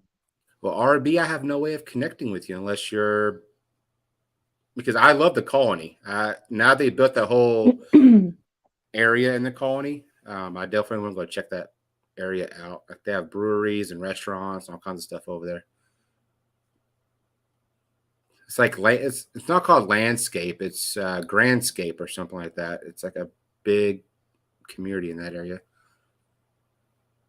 Jody, you're muted. Shit. Here we go. I was gonna say, Lone Star, I'll hook you up with the connection, behind the scenes. But here's the deal: what was the girl's name that we hired from? Grandscape, yeah, Grandscape. Okay, Genghis Grill. We used Genghis Grill, and she was a waitress. And we would go to Genghis Grill and we would eat there a lot. Love Genghis. Oh, I love Genghis. And we tipped really well and we would do stuff like, and of course, I was single. I flirted a lot. And we ended up hiring her and then she kept working like the service industry while she was working for us. And there was one time she came in and she was like drunk, like she was still like real drunk. And we were like, I didn't have anything to do with it. And they were like, oh yeah, Genghis is good, especially when they burn the sausage. Anyway. What? No, nothing as good as burnt. Nothing good as burnt. No. Charred my sausage. Charred. Okay, that's different. And she came in and they were like, hey, we have this overflow thing going and we need you to like donate some employees to this. And we said, yeah, she can go do it. and she came in and went over there. And I was talking to her later in the day, and she's like, "Oh, it's so funny, this and that." And they told me I was tired, and I'd heard some things murmuring coming from the group, and I was like, What do you mean?" She's like, "Oh yeah, they said I was tired." And I said, "Really? Is that what they said?" And she said, "Well, they said inebriated, but that means tired." Tired. Yep. And I'm like, "No, inebriated does not mean tired." You remember that conversation we had to have? That was an awkward conversation we had to have with her. Well, Genghis Grill. I mean, I don't know about the conversation, but Genghis Grill, man alive. I was talking to RB, but yeah, That stuff is amazing. Like they give you that little bowl that's kind of like angled or whatever. Oh Man, yeah. I would fill that thing up way over the limit. And then right when I throw on the grill, I'll go back and grab like 2 or 3 eggs. Like, you better throw those eggs on there. But man alive, I would chow down some. I love Mongolian barbecue. Hey, I absolutely love it. the only thing I would do is I would take the little bowl they gave me and I would hit every fucking meat on the station, and I would put some bean sprouts on it, like tweak, and that was it. And it was all meat with a little bit of bean sprout, and yeah, that. What's up, Shark? I would always ask for another bowl because I mean I can never fit enough food in that damn bowl. I was like, no, I need more because I would always have like the meat bowl, and then I was like, okay, I need something for veggies. Oh, I'd put just bean sprouts. Yeah, the Northwest Highway and 35. What do they call that? They called it Corporate Road or something. That one ran in that area, and there was like Papa's Steakhouse at one end, and Genghis was on the other end, and we had all those restaurants through there. Because we would eat at like Papa's Burgers and stuff, and Genghis Grill and all that. Yeah, I don't see. There used to be during like Genghis Grill, there used to be a place called Mongolian Grill. They've kind of done away with them, I believe, but I haven't seen it. The closest Genghis Grill to me is probably somewhere in Frisco. What I would think. Well, I have one like down by Haynes Mill Boulevard or Haynes Mall. I mean. And I can go there, and I went there the other day. Well, I went there a couple of weeks ago. Man, they do a good job. Mm-hmm. I freaking love it. I love Mongolian bar. Like I said, that's why I want to get a Blackstone. Just in that way, I can make my get my own stuff and make my own grill. It would be fun though if RB was up here. Because I could imagine as he's putting all these comments on there that he's fucking laughing his ass off while commenting. Oh, Yes, yeah. RB, you should come up here. Teresa has asked you. I could like imagine him laughing right now while he's commenting on all these comments and shit. So I'm like, it'd be fun to hear both of you laughing and shit. Oh, that'd be funny. RB's got to keep a clean nose though. He's a politician. What is your general position there in the colony now, RB? Because I know he I'm talking about just telling y'all stories. You don't have to get into politics, just the stories. Y'all are saying I can imagine him laughing too, just like you are. Oh no! Well, the thing is, he'll laugh his ass off. He's the mayor of the mayor of the colony. Nice. Well, Okay. RB, if you're the mayor, I'd like to have lunch with you one day if you're up for it. Yeah, as always, everyone lives vicariously through me. I'm haphazard, but the mayor has to keep a clean nose. So, yeah. Doesn't mean he can't come up. He does podcasts, so he never shows his face. He could come up. And Yeah, just not show his exactly. face. No face, just Oh, He's got a nice face. I mean, I'm just saying, but he had a friend, Mark the model. Okay, so we used to go to Beltline all the time. The bars on Beltline on the North Right. Loop in Yep. Addison area, Yep. and we would go down there and we Addison's would, bad news. Go ahead. well, now, but yeah, but we would go there and we would go to just a bunch of bars up and down the street, and Homewood Suites is over there. Well, the hospital had a special rate for Homewood Suites, and if nothing was booked, we could book it as executives for the hospital, and we could pay like, I don't know, it was like $35, and we could stay there for the night, in a suite with like 2 bedrooms and shit. Because we had them reserved for families who had kids that were sick, and we would never take the room, and we couldn't, but if they weren't booked, we would book them late and jump in and take the room because no one's going to come in.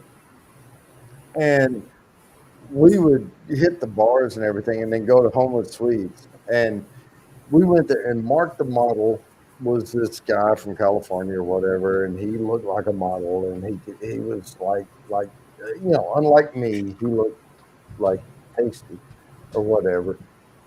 And he was like telling us like he could pick up any chick like in the bar, and he's like, "Hey, I'm gonna pour my drink on this girl," and I'm like, "Why?" He said, "Because I can." And look, she'll be okay with it. And he goes over and he's like doing this, and they're talking and all, and he pours his drink on her. And he's like, "Oh, I'm so sorry." And she's like, "Oh, it's okay," and all this. And then we leave.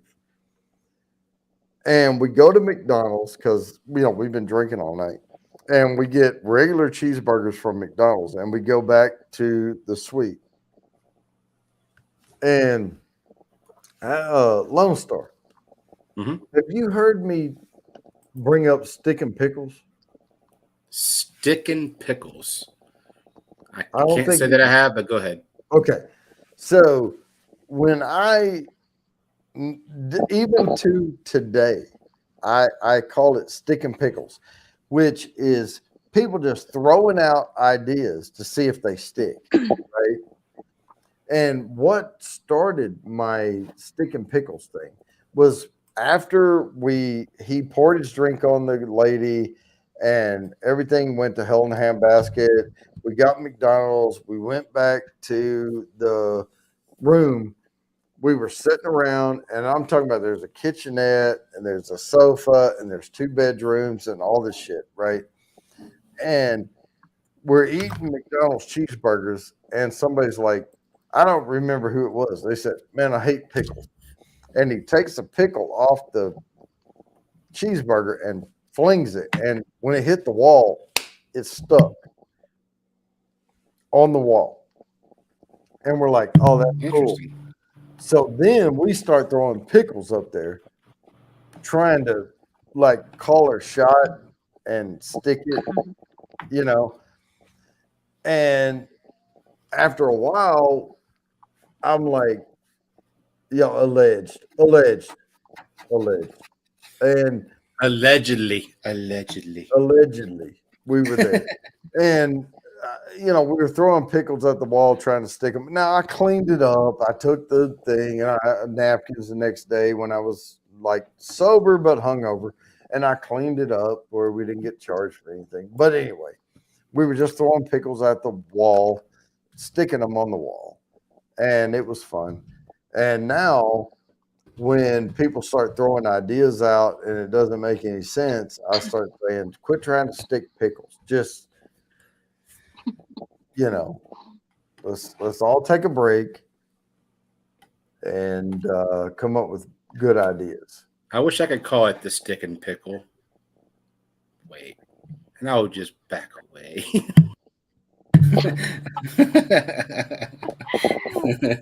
Oh my lord!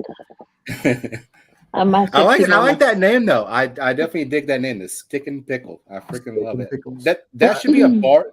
That should be a bar name, the Stick and Pickle. Well, I mean, I always thought if I were going to become a lounge singer and have a band, I would be the Stick and Pickles. Well, don't talk about lounge and singing because Yeah, well, I wouldn't be a lounge. Because Chad can't sing. And he I burns can bacon. see clearly now the rain is gone. But you have to step it up a little bit as a lounge singer. I see clearly now. Yeah. He has to get a few drinks in, maybe. I gotta have I'm- more bourbon. I gotta drink that Sazerac rye, and then I can lounge sing. I'm taking it very easy right now. I do have to work in the AM. I'm taking it very easy. And not just because I'm on this panel. It's just my Sure. Oh, RP, do you remember Tabby? Tiny Tabby? Oh man, I was infatuated until I found out who she really was. Oh, Hey, don't start. You know that freaking bird that sings on Little Mermaid? yes. That's you. Oh well, thank you. Thank you, Teresa. I was joking. You know, I love you.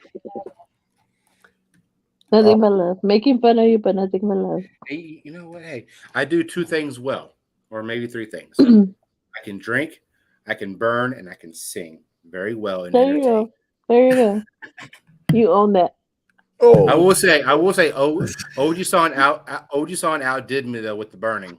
Just saying, Hey, but OG Son he didn't outdid me burn with it, the though. burning. He didn't burn it though. He put it out. Those worms look pretty decent. Not burned. I didn't burn my bacon either. Just saying. Yeah, you I didn't did. cause a You were fire, you were looking at the snow. Hey, we all know you did it. You did it. I did not burn nothing. Nothing. so But that video- RB just reminded me of something. I have to tell you about this. So I didn't realize it at first because I was single and I would come back in on Monday and be like, "Hey, how was your weekend?" Blah blah blah blah blah. I did this, I did that, whatever. And I was like dating folks here and there, or not dating. I mean, we would go out, whatever, and like if it was like an ER doc or something like that, we would go to like Fogo de Chao or whatever, and I would spend $120 or whatever, we would like have a good meal.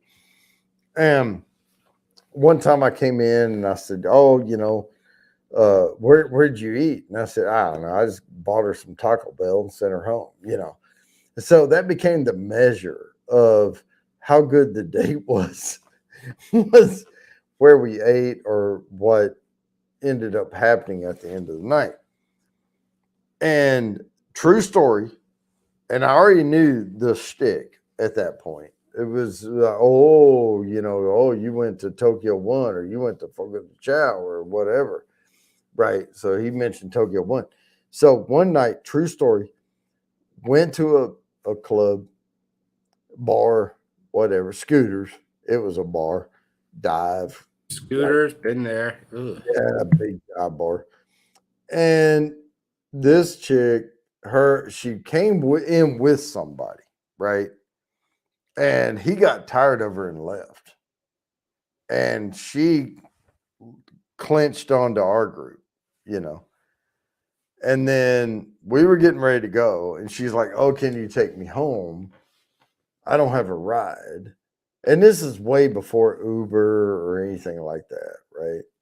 It was just taxi or nothing. And I'm like, all right, we'll take you home. Look, but scooters for me, I lived in like a townhome. Like I could take back road, like just cross the main road from a scooter. Scooters in that shopping center. And there was like that main road, but I could cross straight over. and I could go up back alley to my townhome. And she's like, "Oh, I just live over there." And I'm like, "All right." So we go out and we try and take her home, and we drive up the road, and it's me and this other dude, trying to make sure she gets home. And she's like, "Oh, turn here," or no, that was wrong. Turn here. Oh, wait, I don't remember where I live. I mean, this is literally what we were running into. And we went up and down this main drag like 4 times. And I kept seeing this cop sitting there. And I'm like, I ain't driving back up this motherfucker one more time. I'm not doing it.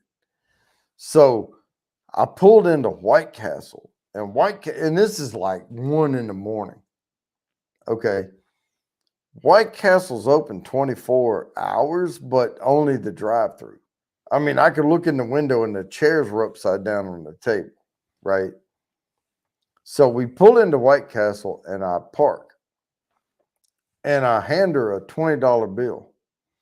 And I say, "Hey, go into White Castle and get us some burgers. We've been driving up and down the road. I'm hungry." So she gets out of the car to go into White Castle, and we drive off and leave her there because there was no way it was going to work out. But I felt okay because I gave her $20, right? She can get her way home if she can Yeah, find but it. she bought burgers with it. No, she didn't. She couldn't walk in the door because it was locked. Oh, I gotcha. What's your wagon tail? You want to come here? So the day I came back to work and I said, they said, "How was your weekend?" And I said, "It was all right." And they're like, "Well, where did you take her to eat?" And I said, I dropped her off in the parking lot of White Castle when it was closed with a $20 bill, and we drove off. Oh, wow. I never had anyone do that shit to me. Wow. But you've probably never been that bad off. I mean, she was like bad off. Well, I don't tend to go out and leave myself in someone else's hands, what I mean? Right. Blue Farm says, I did that. Oh my God, that was the worst one. But that was crystal meth. "Whoa, wait, you're." Oh, I forgot all about crystal meth. Well, her name Was that her name? Was that her name, Crystal Meth? No, her name was Crystal, and we called her Crystal Meth. Oh wow! Say wow! What a name! What a stripper I name! know. Welcome to the stage, Crystal Meth. Like what? Oh, she wouldn't go back to Arkansas. I put her on a bus. Yeah, I did that. Hey, I'll be right back. I need to smoke. I'll be right back. Look, I didn't do people wrong that was right. Okay. I did people wrong that was wrong.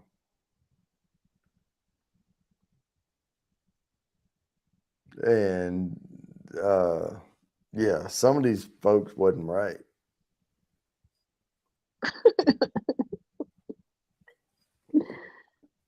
Now, I was asked by my mother one time, and that's what I tell people. She said, "Why do you date these skanky hoes?"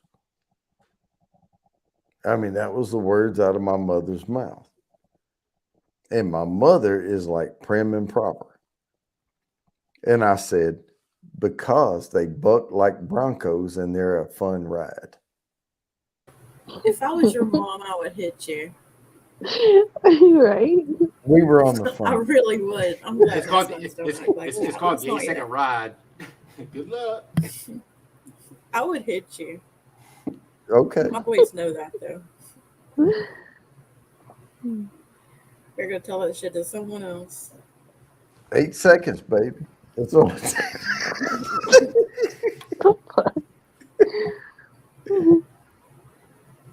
Oh yeah, we did. We did remodel a house together. And how's that working out? Do you still have that house, man? Because that was in the family house, and we remodeled it, and he put it up for rent and all that. That was fun. Yeah. And RB, are you in the Dallas area? yeah, he's in the Colony, North Dallas. Cool. Yeah. I'm over in Arlington, Grand Prairie area. Yeah, he's the mayor in the Colony. He's the mayor? Yes. Oh, wow. Mm. That's what I said. He said right there, I still own it. Right there. I would like to meet the mayor.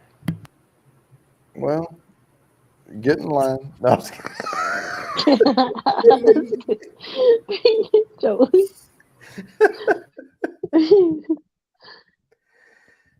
No, he's a down to earth guy, man. He's really, really cool. The only reason why I say that is because the Colony.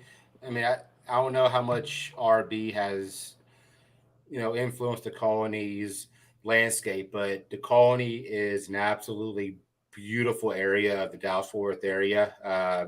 Grandscape and everything that they've put in the Colony, it's absolutely beautiful. It is. I always recommend people. When people come and visit, I say we've got to go check out the Colony because there's so much to do and so much entertainment there. So good job if you had anything to do with all that. Very cool, RB. I can't say much for the city of Arlington, but the city of Grand Prairie is run pretty well. City of Arlington, let's just be positive and not talk about the city of Arlington. Well, here he says I would love the Grand Prairie mayor. I bet I would. We would probably have a complete awesome night if I went back to Texas and we all hung out. We really would.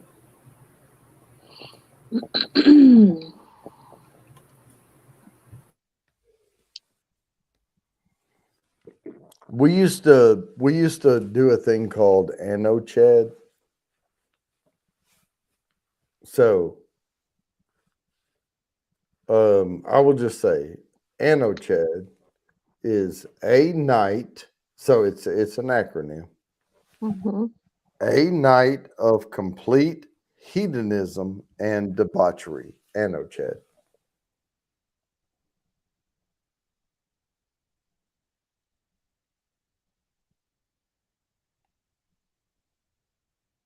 Boy, it got quiet in here. ¿Una noche de qué?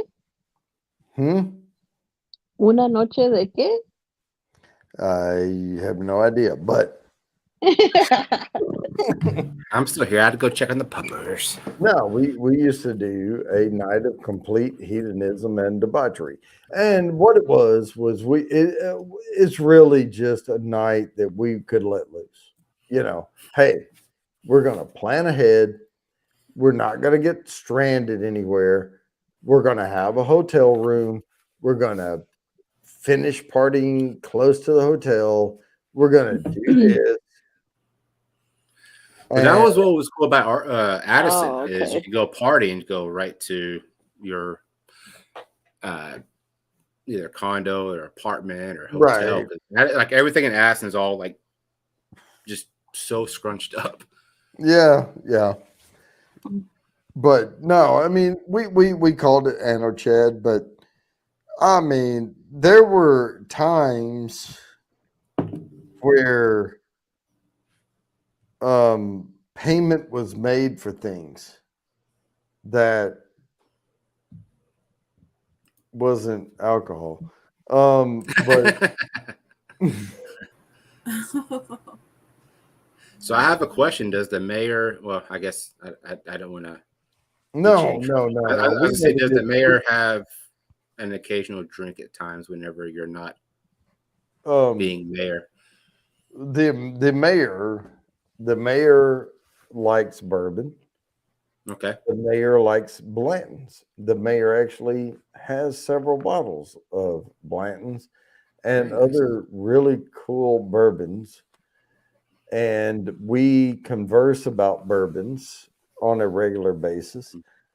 And he will send me text messages asking me what I think about this bourbon or that bourbon. And yes, he's drinking now, dude. Okay, so RB, I must ask you because it is my favorite place to go to. Speaking of bourbons, is Union Bear. It is in your area.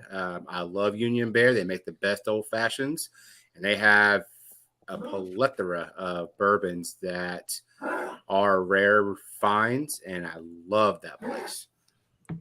And I'll go to Union Bear, have a couple drinks.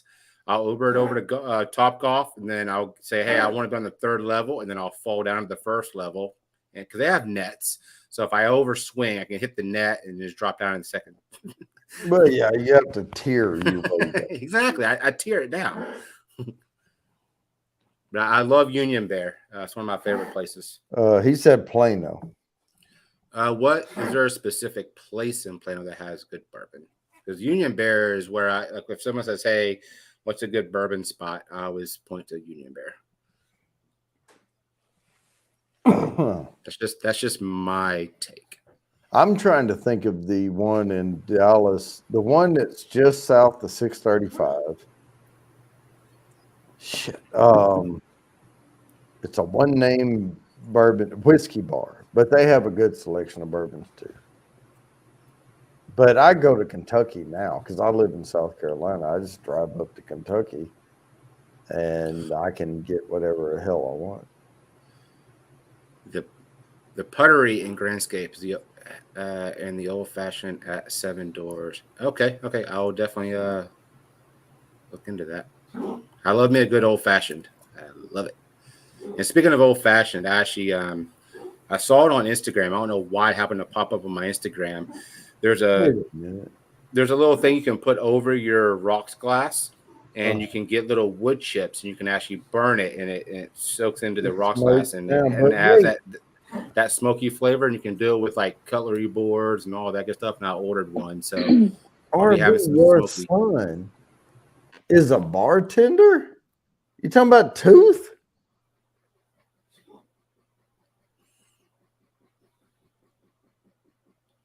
They garnish it with Is they he old garnish with a enough slice to of be a bacon. bartender? Am I that old? That Tooth is old enough to be a bartender? You only have to be 18 years old in the state of Texas to bartend. Yep. Tooth. Yep. Yep. Oh my God. I gave him that name because he was like a little baby, and he had one tooth. I called him Tooth. Yeah, you only have to be 18 to be a bartender. And do you have to have some type of license? Don't you have to get like certified? You have to have TABC certification. Yeah. Oh, 18. Okay. I feel better. Whew, that scared me for a second. I thought I was 60 all of a sudden. Yep. 18. That makes me feel better. Tooth. That was it. Yeah, RB, I have not visited Grandscape yet. That is on a bucket list of mine. Go to Grandscape and that big concert venue. I forgot what the name of it is, where a bunch of big concerts go on in the colony. But yeah, those are my two places I want to go to. 23-8. 13. Wow. Yeah.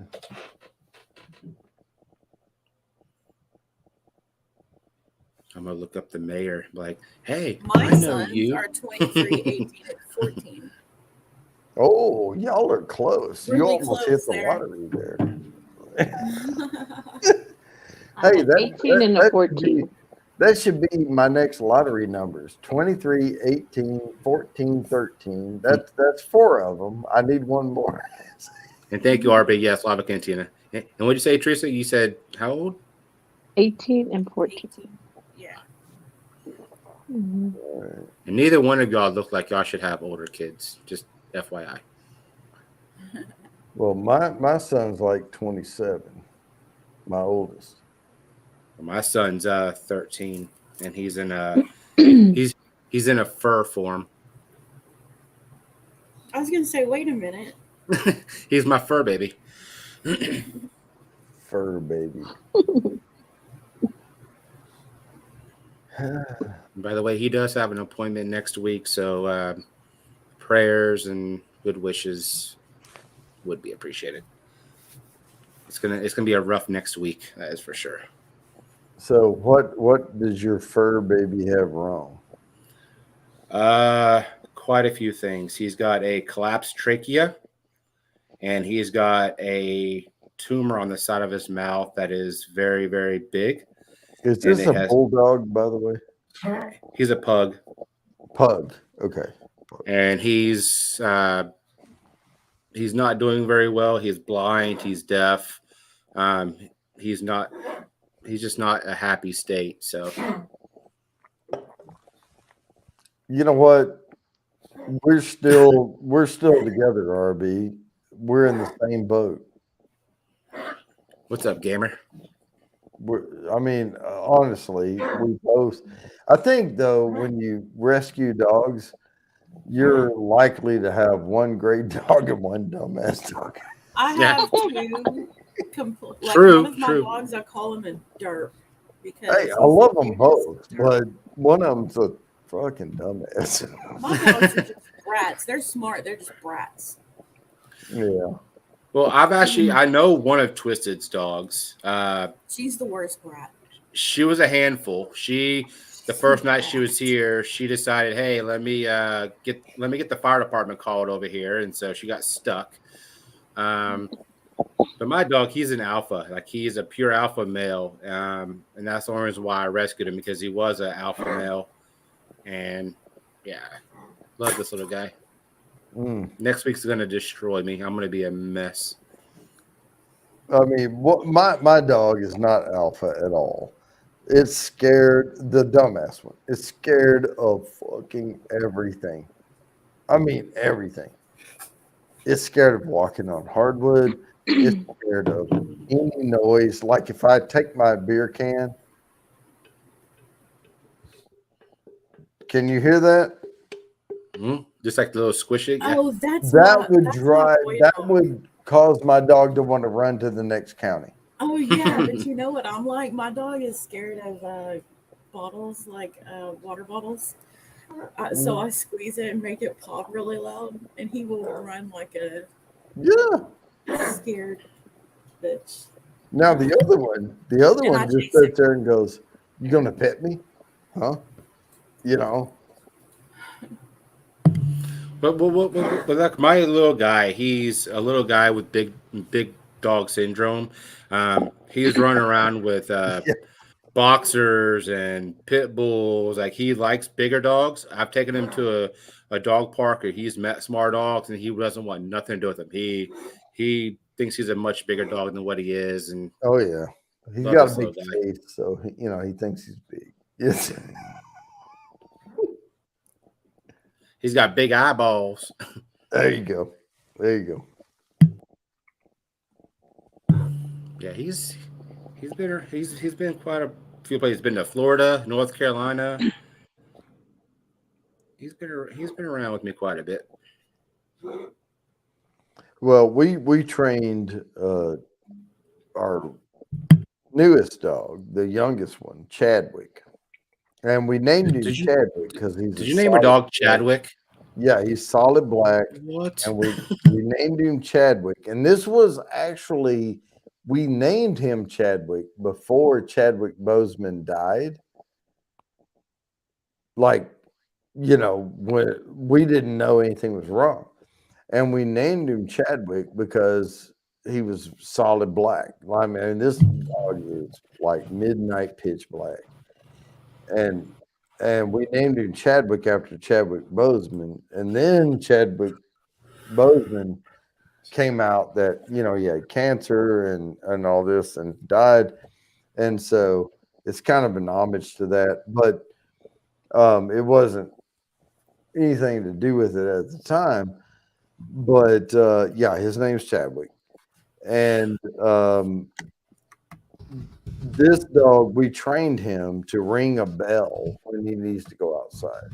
We have a bell hanging on the wall, and he will go up and ring the shit out of the bell. And you take him outside, and he does his business. You come back in. Well, my dog typically, whenever he needs to really go, he'll start breathing real heavy. And now that he's gotten older and whatever, he just says, you know what? I don't even need to breathe heavy no more. He'll just do what he does. That's why it's driving me crazy. He has no idea what he's doing. Yeah. Well, I was And trying to do that Buffalo Trace tasting earlier, and I'm sitting here and I'm on the panel with all these people, and we're talking to the guy from Buffalo Trace, and he's doing his thing, and my dog finds the squeaky fucking toy out there, and I had to go on mute because motherfucker just squeak, squeak, squeak, squeak. So did they actually send you that? Did they send you that lineup that you had the other day? Oh, you talking about the Sazerac Buffalo Trace, the White Dog, and the bourbon? Yeah, I cream? got all that. Yeah, they sent it to me. Wow, They sent it to me impressive. last week. Impressive. I was showing it earlier because I got it a week before the event. I need to step up my game. Well, I can arrange for you to be invited to the next one. That would be awesome. Like I said, I But was just joking, but that would be pretty darn cool. what they're going to want to know, though, is so here's the question they ask: where do you work? Okay, got that part. And then they say, what's your position? And then they ask, are you in charge of a budget? That's where I say no. Right. And then they say next time. Maybe next time. Right. And Hey, I have a year though. I have a year. If is it once every year, I'm guessing. right. But here's the deal. When they ask you if you're in charge of a budget, you say, I'm an influencer. Good answer. Makes You're sense. not lying. You know, True. you're not lying. And but what they don't come back and ask is what's your level of influence over the budget?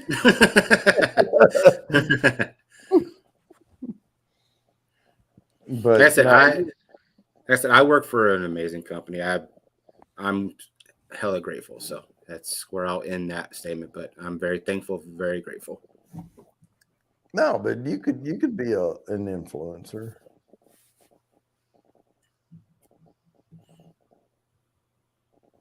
As far as they know. Exactly. They don't know any better. I'll throw a collared shirt on and fix my bald head and be in a different background next time. In May, I'll have a whole different background. It'll be a little bit more it'll be a little bit more classy, I guess. I don't know. My background's not classy. It's just a lot of bourbon. Yeah, but I'm sure once they saw that, they're like, "Oh, okay, so we know who we're speaking to now." Well, no, there was some folks on the stream or the Zoom saying, "Well, I like bourbon, but not as much as he does." You know, it's like. So since you know, well, I'll have to ask you off air. Never mind. Okay. I say, does Fu Manchu? I don't know if people know who Fu Manchu is, but does he? You talking about Shoe Man Fu? Shu Man Fu, yes, Shu Man Fu, yes. Yeah. I always call him Fu Manchu, but Shu Man Fu is what I meant. Shoe Man Fu. Yep. He's going to have his own little channel come out soon. Yep. I've tried to tell him how to do it, but I think he's already got his own ideas and he's like, We've been bro. talking a lot too. Yeah. Good guy. Lone Bill. Star, to the wrist or all the way to the elbow?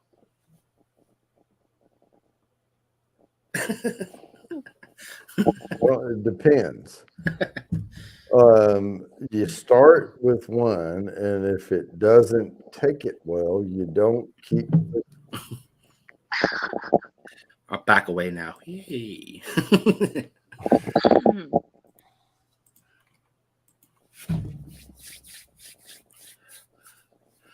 I'm just I'm being looking. a realist. I mean, that's kind of it, you know. So, Miss Teresa, whenever all of us kind of convene in the central DFW area, do you think you'll be able to make your way to meet all of us? I'm not too sure. Like I said, I am trying to go over there to see Amari, which that was my niece's daughter that passed. So God I am bless you. trying to go see her. All right. Well, we have the mayor of a city wanting And that me to do Bounty Fest in 2022. So that could be an option. That would be cool. It could. I'm willing to entertain this idea.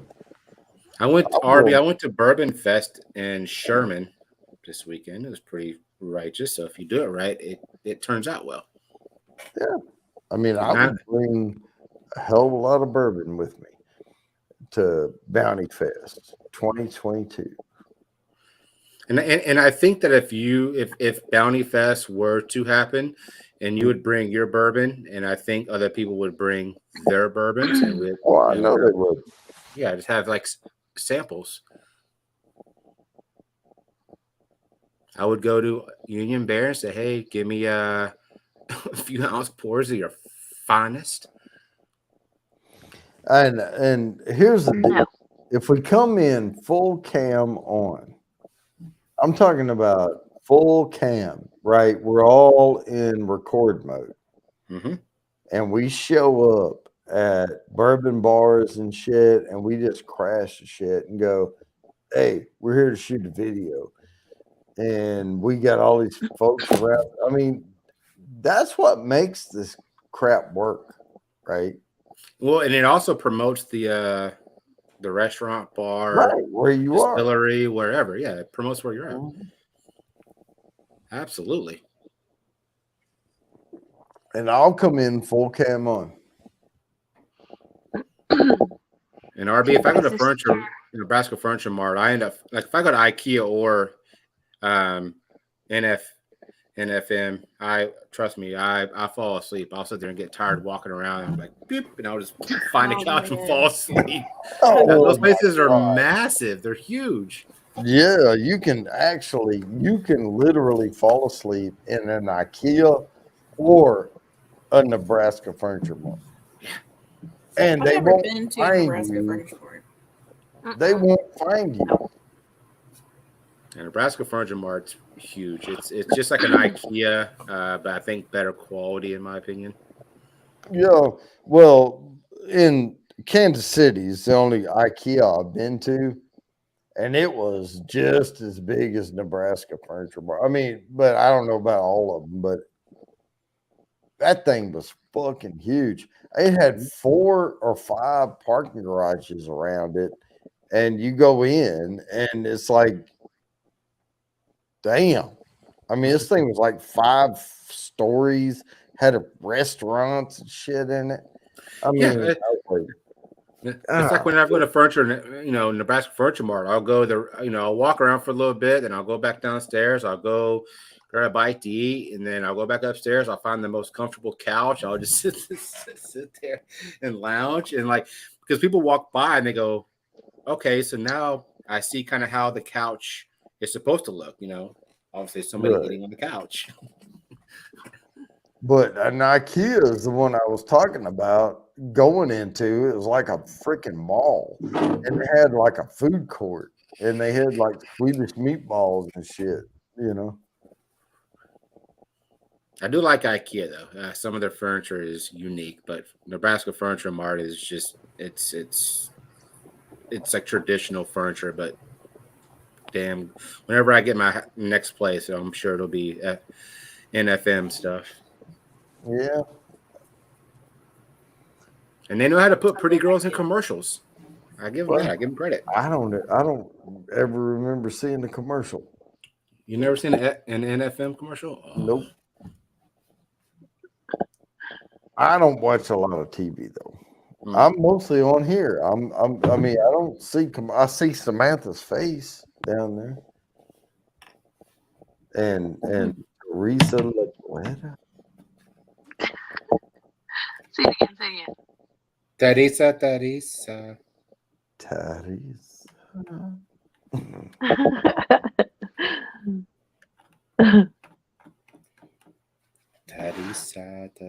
What was that? I can't think of it now. Never mind. I'll just shut up. Well, you know, Teresa's spicy. What's up? What's up, Nate? Nate, loco. Oh, KCK. That's Kansas City, Kansas, man. That's across the river. That's over where things go to die. I'm talking about Casey Mo. Muy caliente. I thought you were talking about Casey Kasem. What? Yeah. There is an F and M and Casey K Hawk. Muy caliente. Good night, Raven. Have a good night. Yeah. Good night. Good night, Raven. Yeah. My sister lives there in Fort Worth, so Well, Teresa Laguerta is muy caliente. no, I'm just meet people. She's super hot. Nope, I'm just saying. nope. Especially when she has a My Nightbot says fever. different. Especially when she has a What? fever after getting COVID. I mean, she's really hot when she has a fever. I said my Nightbot says different. Oh yeah, yeah. Oh yeah. When I put hola. So Jody, when's your next drawing? Was it March? March 3rd. We March have 3rd.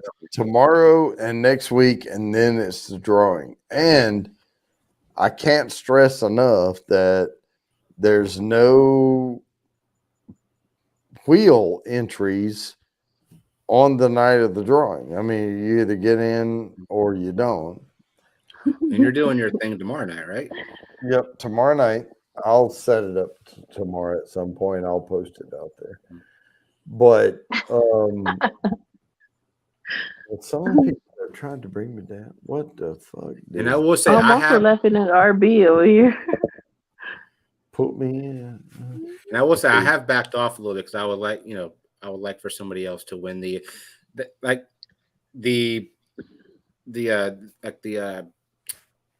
can't even think of it. The samples and everything, doing the virtual testing and the smells of the different bourbons. Oh yeah, Trust you me, won.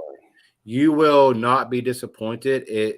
I've used it. It is great, and I'm trying to back away from entering so many because I want someone else to win that. That is amazing. Look at him. He has mayor duties tomorrow night. Mayor duties. Fucking mayor duties. He's gonna be at Union Bear tomorrow night. Yeah, tasting their old fashions. Like, okay, Lone Star said they have good old fashions. I gotta go do my mayor duty and go taste their old fashions. yeah. You know what? Real mayors have people that can cover for them. I mean, I'm just saying. No, he's cool. But if you do an old fashioned from Union Bear, make sure it's a smoky old fashioned. Have them put the have them do the smoke on top of it. I can't wait to get my little smoker. I can put it in my little rocks glass and add smoke to my whiskeys and have a different flavor to it. Huh. Excuse me. Your whole fucking thing is clouds and stouts. Just blow it in there. No, because I don't smoke. No. I don't have that type of smoke. Mine's like papaya and mango and green apple. So Yeah, what does it look like I'm doing? Bored old fart is bored. She showed you what she was doing. She's not thinking about you, Gaffa. No. There. Look at her. Look at her. Look at her. Nope. Yeah, how gorgeous she is. No, see. I'm just falling gap.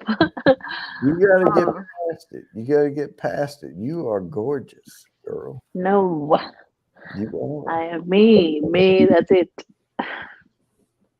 No, you hot like caliente. Come on, put it back up. Yeah, I can go so many places with that comment. I'll just back. no, but look, bored old for it. Oh my God, she's beautiful. I'm in love. Shut So, the hell up. no, she is. She is hot, like HAWT hot. That's terrific. No, And no. the fact that she doesn't come up much keeps you wondering about it. So I'm What not the hell is there to wonder about it? now when you come up for real. Gee, come on. We all got it. We all get it every time. Smoke show. That's what it is. I mean, working overnight doesn't help at all. I'm always asleep when you guys are live. And they No, wake up at 9 to get ready. Well, not that's 9. all right. You could look good early in the morning, late at night, you know, all the time. Texas Gamer Chick, what is going on? We're Hi, trying to get Texas Teresa, Gamer Chick. we're trying to get Teresa to understand how beautiful she is. No, What's up? What up, TGC? I appreciate it, but I'm just me. Yeah, I know. Nothing to it. You got some No. show. Oh, so let's see how the women hockey. Can we team change the is doing. conversation, por favor? Oh, Yeah, the see, Canadians beating the women's hockey team 3-0. Yikes! this is what Oh, I'm saying. I'm the right here. least person to be shy now. Yeah, okay. Nope. But that's what we're saying about you. That's the talk of the town right there. No. Change the conversation, por favor. Yeah. Let's talk about Texas girl, gaming girl over here. Well, Texas Gamer Chick, obvious. She's probably Yeah. from Texas. Well, all the Well, women, no in shit. all the women in the chat and all the women on the panel are all beautiful. So I would throw that out. Yeah, every one of them. Mhm. And Samantha is like, she posts some stuff. I'm like, whoa, wow. Man, oh, that grrr. Yeah, and Oh, you do you that. got a from. Grrr. I can't do that. I can't do that. The rrr. You have to roll Yeah. your rrr. See, I can do it better when I'm asleep at night and I snore. But but I can do the other. Nate, get it? A link. I dropped my beer. Well, Nate wants the link. Por favor, por favor. All right, whatever he just said.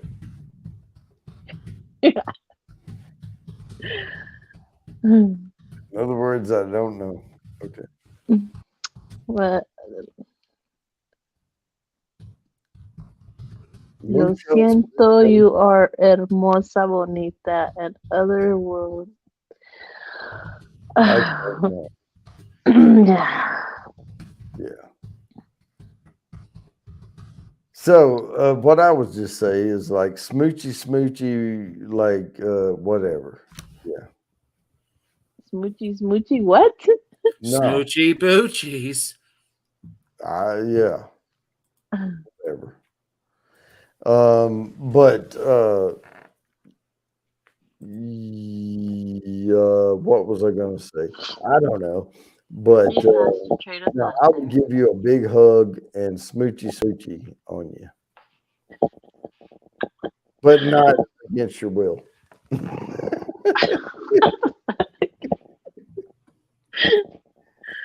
I would take the hug. All right. We'll start there. And then we'll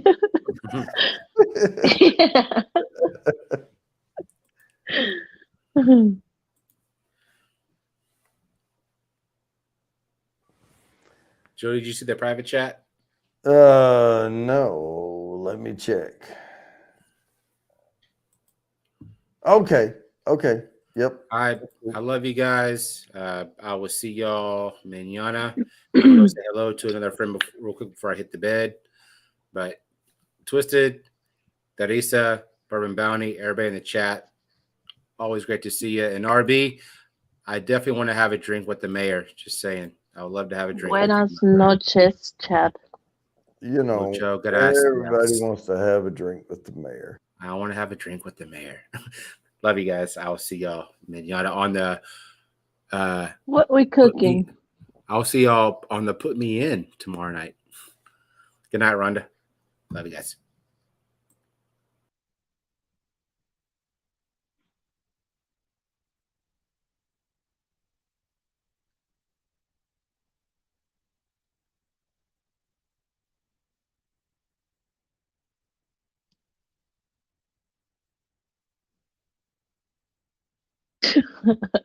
Is that okay?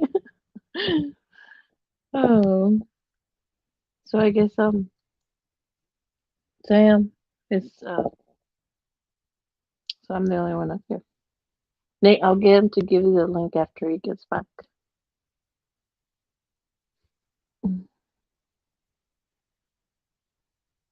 You just hit the link whenever he puts it out. I just hit Yeah, the link. he had it in chat. I'll send it to you, Nate. Yeah. Cause yeah. Yeah, she's Sorry, here. I keep sneaking away.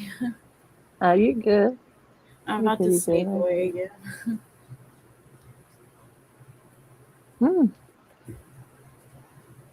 Tacos sound good. Tacos always hot- sound good. Yes. Yes. What kind of tacos? You can make any kind of tacos. Those shits are delicious.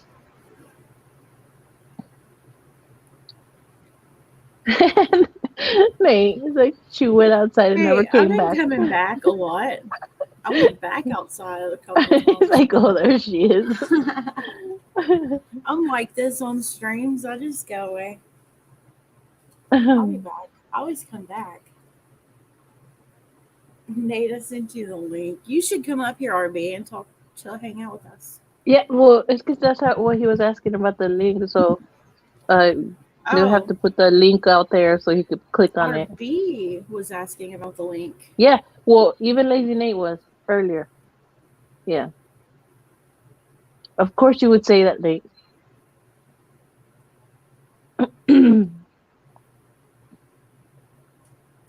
Do I ever go to Lone Star Park? I've been there for a concert. It was like years ago, but I've been there.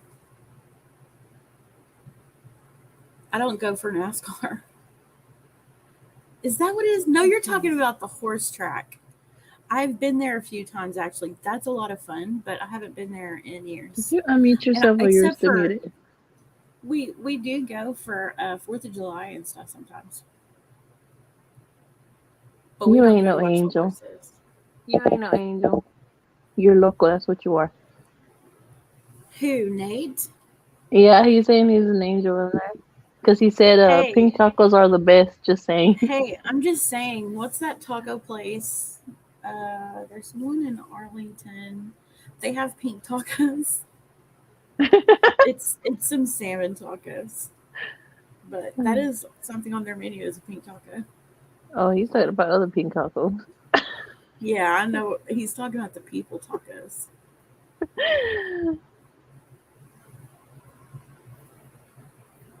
Nice, RB. That's awesome.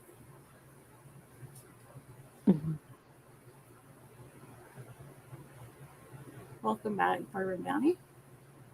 Bounty looks confused over here. He's muted. Is he muted? Yeah, you're muted, BB.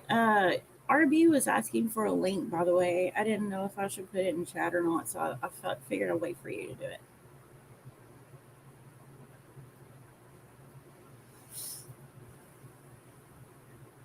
I am in the Arlington Grand Prairie area.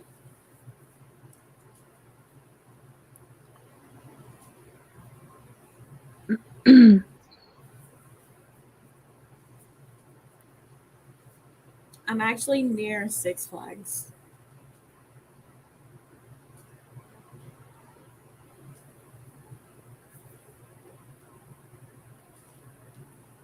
Reverend, did your mic give out or something? Or what the hell? Can we still can't hear you? Oh, What you making okay. beans for? Oh, is that for your tacos? No, Teresa doesn't live in Dallas-Fort Worth area. Nah, I She's live. Texas. Yeah, I'm Texas, but I'm in El Paso, Texas. My sister lives over there in Fort Worth.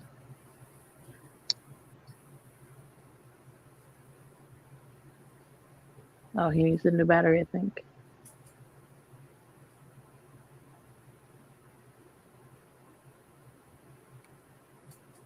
You gonna make some rice with that?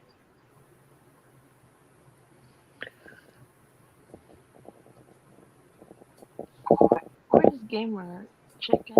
Yes, that's where I'm at. Oh, there you go. There Can you you go. hear me?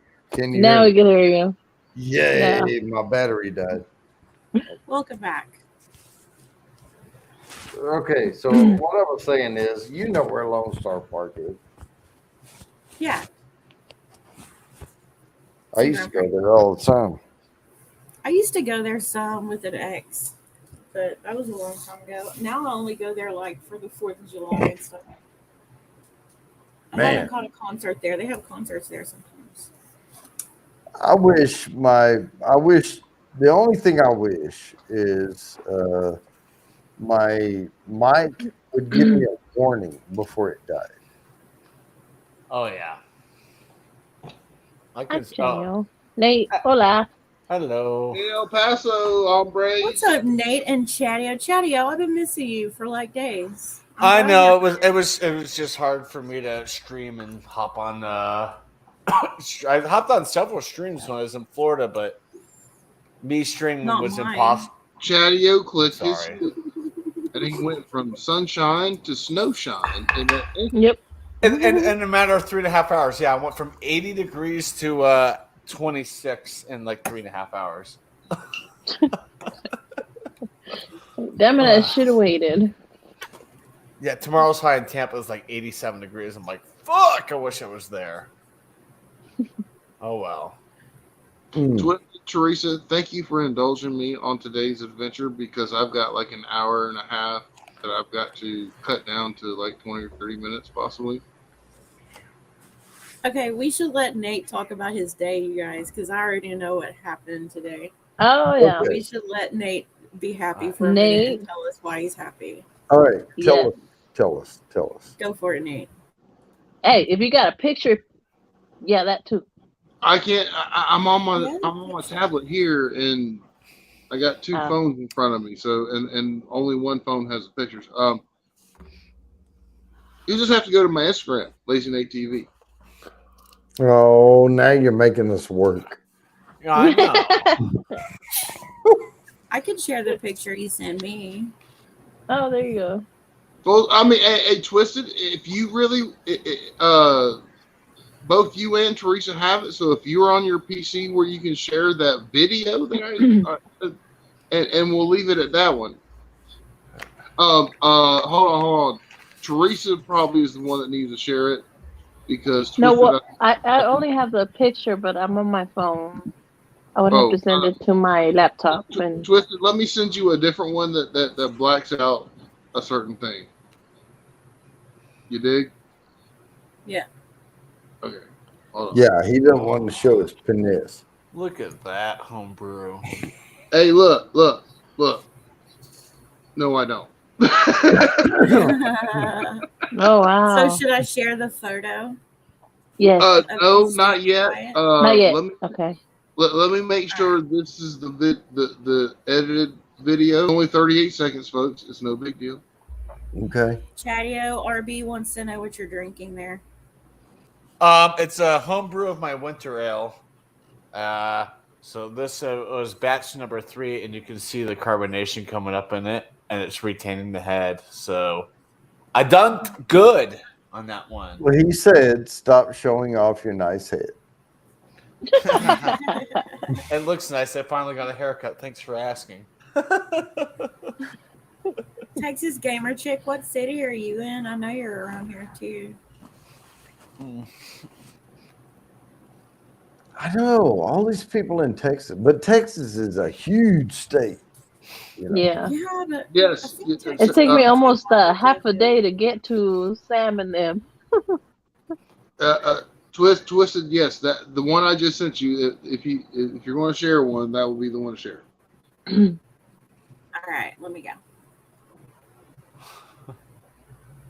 World debut outside of Instagram, of course. Anyway, Humble. Old Humble. Humble, Texas. Nice. El Paso is cool. it's made in New York City. What? Oh, Going sorry. on New top of York Camp City! Mountain. Oh, I love it up there. All right, I like Amarillo. incoming share. I'm only spending the night And, once before, in and Dallas. Jody, before you start this off, Uh-huh. I so wanted to copy Andy with one of his videos that he does that they share all the time on 21090. Uh-huh. There you go, RP. But anyway, go ahead. Okay. Miss me, Let's didn't see. you? Let's see. YouTube world premiere here, folks. Happy girl. Breaking Happy, news. happy Yeah. girl. Texas Gamer Chick, get a rope. Wait. You have to share. You have to. Oh, I add have to. Oh, sorry. You. Okay, here we go.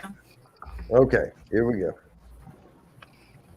All right. What's up, y'all? Make sure you share audio. How to I did. get out of here. It's official. And for y'all,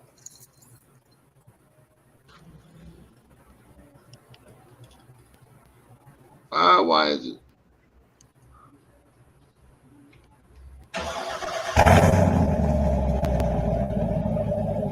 You did it, didn't you? Yes, Yeah, sir. you did. Hell freaking yeah, Nick. Congrats. That is awesome. see y'all soon. All right. What's up? Oh, you didn't? Never mind. That's I actually showed some actual joy online for a fucking change, Jody. Damn it. All I did was see y'all soon. Anyway. Well, I didn't do that, but anyway. That's so cool. And here's the thing. I videoed most of my ride there, and then I videoed most of my ride back and a little bit while I was there. And y'all are going to see just how fucking crazy I am because I have no fucking idea what I'm doing. Sorry for cussing. Well, it is TMA, so Well, it's TVMA. y'all are going to see how crazy my brain works. Because I'm like, well, I'm going to end this one here, and maybe I might make some more. I don't know. I might do a teaser. I don't fucking know. And I'm thinking of leaving some of that Coming shit in there so soon. people realize. What was that? I was gonna say coming soon to Lazy Nate TV. Yeah, I mean, look, I do have to break it in 500 miles at least before I do what I want to do. But most of y'all know from what I've said before. I do know somebody at Rockingham, and there is an event coming in a couple weeks down there that I was told if I show up and pay for the event, which is only $50, I can have the track for a little bit after the event to film. Oh, nice. But that's where you got to get That's awesome. sponsors to sponsor you for the event. Well, Jody, here's my ultimate goal. I have set a goal for my channel. I'm still going to do the hot stuff. I'm still going to do reviews. But my ultimate goal is to take delivery of a Z06 Corvette, Z8, at the Bowling Green Museum, Corvette Museum in Bowling Green, Kentucky. Okay. The short version Teresa and Twisted already know this. Chatio might even know a tiny bit of this, but my whole point, I have a I had a 2016 Enclave, and the whole point of buying that was to get my credit, my money, and my equity right, so I could upgrade to a brand new car because I wanted a brand new car. I've never had one before. I'm 45. It's time, you know. And in this market, if you can afford it, buy new. Don't buy used. Right, because you pay way Especially less. right now. Yeah. Yeah, well, that's what I'm saying. Like right now, I could probably trade this in tomorrow and get $3,000 more than I paid for it, even with the warranties up on it. Anyway, so I went ahead and did it. And doing this, which is technically my teenage 20s dream car, a little bit on steroids, Mm-hmm. will allow me to get my sorry ass out of the house, film some content, because I did order some more suction cups from the GoPro. Hell yeah. And my phone. I might even get one more GoPro. So are you about to like punch spend this? more money? But Are you about to punch this son of a bitch up the interstate? Is that what? no, Not yet. Not yet. not yet. But I'm going to break it in. I'm still on the fence about the Rockingham thing. My wife is very concerned that I'm going to be something stupid. And I'm like, no, I'm not in my teens or 20s anymore. I'm 45. I'm well aware. And after goosing this thing one time, just going from like 20 to 45, I have a lot more respect for the machine than I already had. Right. So I want to go fast, but I don't want to be stupid either. I want to get some good content. I like automotive channels on top of the hot channels and all that type of stuff, and that all of what y'all do, arts and everything. But it's time for. I hate to say it, but it's Brucey's time to shine. Yeah. Yeah, there you go. There you go. I will say this. When I was in college, I was in I was at north of Little Rock at a college, and I had a GSXR 600, and I had it bored out, and it was almost it was about 720 cc's bored out, and it was a super light bike. I'm talking about a sport bike. And we went to this spot, and it was like there was a railroad track. You know how they build the track up? It has the blue rock on both sides, and the railroad track's up. Yeah. And on one side was the highway, and the other side was like just an old road that went to an old campground, like the Army Corps of Engineer campground, type. But it was shut down. They had closed the campground. So they put this cable up with these two cement posts. But with the bikes, you can just ride around the post, right? And you're on the road. And it was still a paved road. RB? Yes, I did. But now I tell people never grow up. It's a trap. Right. It is a trap. So I was gonna we were running our bikes up and down this 2-mile little stretch of closed old campground road, no cars ever gonna be there. And I was gonna see what it would do. And I remember seeing the 185 mark, and I was above it on the bike.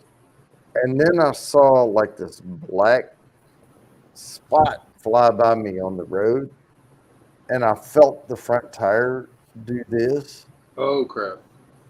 And I remember don't hit your brakes, don't hit your brakes. I just remember letting off, and everything kind of settled back down, and then I eased it down, and I couldn't remember. At that point, I was panicked, so I couldn't remember what was a rear brake, front brake. I didn't want to hit anything. I was just pressing everything at once, trying to slow down. and I probably pinched a hole in the seat of the bike with my ass cheeks, but I was like that was the fastest I've ever gone.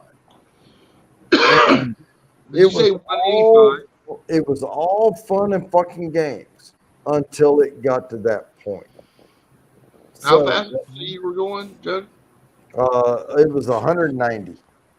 Woo! Shit. So all I'm saying is plan ahead and just make sure the road you're on is good. But as long as it's like, like stunt people for these movies, they do this crazy shit and they get their adrenaline up and they do all this stuff. But just make sure you know what you're doing before you go into it. That's yeah. all. Oh yeah, no, Jody. See, that's the thing is I might take it to the drag strip just to experience the drag strip experience. Yeah, there you go. And take it to some of these, take your own car to the track and you can get some track time, get some video and stuff. And I'm going to do some decent speeds, but I'm not. I pay too much for this damn thing to ding it up. No. No. I'm this car, an equivalent car back when I was a teenager would have cost $29,000, give or take. I'm not going to say what I paid for it, but it's not $29,000. All right, RB. Hi, RB. And RB, to answer your question, my RB. answer to your question is yes and no, because I think in some things I'm a lot more wiser than I thought I was going to be, and there's some things I'm a lot dumber than I thought I was going to be. So it's a little bit of both, I think. Yeah. Good night, RB. Night, RB. Good seeing you, man. Nice to meet you, by the way. No, Yep. I'm really now. Honestly, I am seriously considering a Texas trip right now. Nice. But we're gonna have to find some middle ground in Texas to meet. Oh, I think it's gonna be Dallas if you come like early June when. What was that? Because Cindy is gonna be here in early June, I think, and Well, Brittany's not this talking about year. coming up. Yeah. Now, Jody, are you busy March 5th, by the way? Well, here's the deal.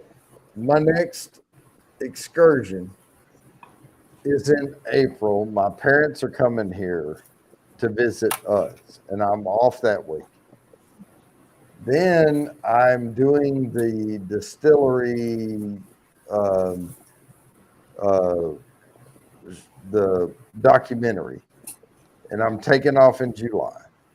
Then I was going to go to OG Fest, but that's been put off. So I might look at something later in the year. Okay. Well, we're I talking mean- about doing a meetup in June. Well, no, I can't. Oh, wait, I'm sorry. We're going to Disney World in October. No, it'll be next year. It'll be next year. Are you busy this March 5th? Well, I mean, I'm not off. So, yeah. Okay. Well, no. That's I was asking. There's a reason because it's a Saturday, and I threw the line out there because you are a good video artist. I've got some cameras. You've got some cameras. I was thinking if you wanted to go vroom vroom, we could meet at Rockingham and go vroom vroom and film some shit. Man, I would love to, but right now, I mean, I'm planning my 5.5, 6 weeks vacation all through the year, and I've already taken up, and I need to save some for the holidays at the end of the year. But no, I'm doing April. I'm doing Well, I mean, it shouldn't take no vacation days. It's just a Saturday. I mean, unless you work Saturdays. And Well, totally, I'm in North Carolina. I am too. Rockingham's about an hour from you, buddy. Oh shit! I thought you were. I'm in Durham. Oh, I know you're in Durham. Yeah, I know you're buzzed, but yeah, I'm in Durham, bud. I can do that. I can do that. Awesome. You come up on Facebook right regular, and I know you're under this name on Facebook, so I will add you on Facebook. I don't know 100% if I'm going to do it yet, but I really want I'll to. bring my cams and stuff. Well, there's going to be music. Donnie Allison's going to be there. Food. It's $50 for me to get on the track. I'm gonna get some more rules. You know, I'm gonna nail down some more rules now that I've taken delivery of the car and all that stuff. And now honestly, when I asked this guy, he's like March 5th. I'm like, oh shit, that's a hell of a lot earlier than I thought to get used to the car and all that type of stuff. But Well, I mean, you can get used to it a little bit and get it broke in before then. Yeah. I'm going to. Unless it's raining, even if it's raining lightly. If it's raining hard, I don't drive in hard rain unless I absolutely have to. So, but I got I'm thinking $400 So $50. How many laps do you get, or how much time? That's what I'm gonna nail down. But at the same time, Chatio, Yeah. I know one of the guys in the ownership group. He already told me that after the event's done and they clear the track, I can do some YouTube stuff. Because I was asking if it's like, oh yeah, $50 for 20 laps. It's like, well, you don't have a lot of time to kind of do some warm up laps to kind of get used to the track. No. Compared to what you get at the driving schools, 50 laps at Rockingham or 20 laps for $50 is a great deal. Yeah. But like I was saying, like take some warm up laps and kind of see how the car handles the track, and you know, find your groove and just open her up when you're comfortable. Just whoop. I can't wait for that video, man. That's going to be awesome. I mean, I can be there and film some stuff. I mean, that'd be cool. Yeah, I don't think Rockingham's too far from you, Bourbon. Oh, Durham. I mean, Raleigh Durham is in 2.5 hours. Okay. I think Nate froze. Yeah, looks like he Freak did. frame. Hey, Twist, did I show you this yet? It's less. Okay, well, from me. I'm gonna head to bed, guys. Okay. All Bye. right. Love y'all. Love You have a you good Well, one. now that Yeah. Teresa's leaving, I'm gonna have to go too. Because I was only here for her. Whatever. No, I'm kidding. Yeah. No, you're not. Twisted's not here. I'll right probably now. come and watch afterwards till I fall asleep. So Oh, you know what? She's Nice. gonna go get comfy, and she's gonna be like laying in bed with like yeah, belly, stay in bed watching you guys. and she's gonna be watching. Hey, sometimes I actually watch when I'm in the shower. Okay, so Oh, Nice. see, pointing that that's what out. I'm gonna imagine. I'm gonna imagine she's going to like get in the shower and finish watching the show. Yeah, there you go. Washing So, her hair, just watching us. Hell yeah. Man, Okay, you ruined bye, it, Teddy-O. Watch your hair. Come on. I'm behave. trying to keep it as PG as possible. Are you leaving, Teresa? That's why it's TMA. All right. Yeah. Oh, Yeah, Yeah, it's so not I'm taking that. 13. Come on, man. Yeah. So All hey, right, Twisted. go wash your hair, Teresa. We'll be here. Okay, bye. All right. North Georgia. Bye, And Teresa. then- Bye, Teresa. Yeah, I got these in North Georgia. I bought 2 bags and I opened up one, and Yeah. it I gave my. saw Lazy Nate pop back in the basement, but it was just a solid white box. Oh, no. He Yeah. never, My tablet said internet went dumb. went Dang it. dumb.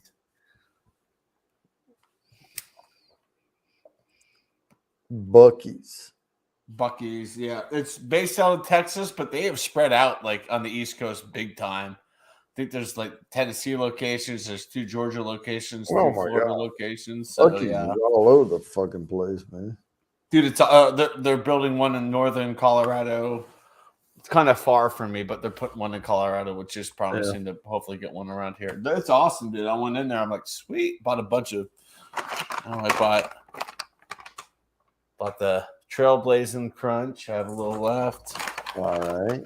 And gummy worms. And I bought a cat. I'm just saying, man, if you get all of their like the what do you call it? The beef jerky things, man. Oh my God. There's so much salt in that shit. I know, but yeah, the ghost pepper is so good. My brother, and I wish I recorded it. It was just impromptu, here, try this. And he ate it within 10 seconds. And I'm like, oh, why am I not recording this? It was so good. Yeah, the hot pepper. Oh, it gave him the hiccups. I'm like, I've never seen you have the hiccups. He's like, I never get the hiccups. But he's like, man, that's tasty. I mean, Lazy Nate's back in the basement, but it's a solid white box. All right. He said, let me restart that mofo. Oh, okay.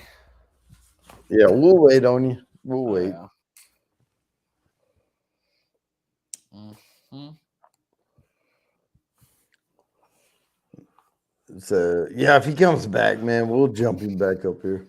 Oh, yeah, But- for sure. I got time. It's only 10:50 here. Man, that 12. cat is looking at you like, what the fuck, dude?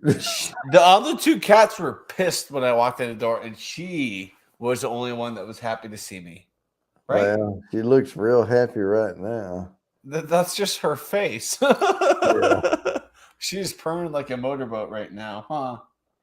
You happy? Yeah. Huh.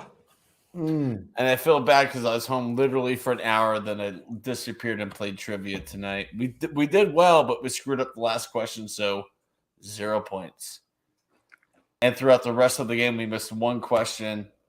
And it was my fault. It was how many states are in the New England region. I said 5. I forgot about Connecticut. So we missed that one. What's up, Nate? You're back. There he is. He's back. Yeah. Way over here, over there. See, my problem is I spend all this money on this GoPro, this Rode wireless Go bullshit, Mm-hmm. and they're supposed to last 7.5 hours. Okay. And my deal started at 6, right? So 6 to midnight is 6 hours. Mm-hmm. But an hour ago, I had to switch to the other fucking mic. So I think it's false advertising. I just requested you Liars. on Facebook. You're looking old. What was this? Everyone forgets about Connecticut. Yeah. I So I was always counting them out. All right, New Hampshire, Maine, Rhode Island, Vermont, Massachusetts, and I hit the 5, and I did it 6 times, counting it out. Totally forgot Connecticut was in New England, but yes. Yep. Because the Whalers were originally the New England Whalers before they became the Hartford Whalers, so oops. The forgetful Connecticut's. Jody, I just requested you on your Bourbon Bounty Facebook. Okay. All right. I'll see it tomorrow. And I'll remind you because I'm kind of serious. I want to actually finally make a semi-decent video for a change. No, man. I would like to come do it. And actually meet you too. I mean, I wanted to meet you before this, but I feel bad. You have some expertise. I don't. Well, and Shoe Man Fu. To be Shoe Man Fu. You remember Shoe Man Fu coming up on my streams? No. Well, he may come, and Joe, Falling for Bourbon on my Saturday stream. Yeah. He may come. I mean, I'll bring like the other YouTubers from here. Well, what I'll do is get you the info for the event, and I know it's short notice. I might have a friend with me. I did ask him if he wants to go. He's a little out there, but I think he should be on YouTube. He's just that kind of personality. He's got that. Well, someone that's out there should definitely be on YouTube. instead of And waiting he to does watch the people. Facebook lives, and I mean, he does a real job. He's kind of like a loss prevention, that type of thing. So maybe he can't. Yeah. I don't know, I but do a big job, but yeah. I'm sorry. I meant. Sorry. Look, Jody. No, I'm I'm off kidding, today because look.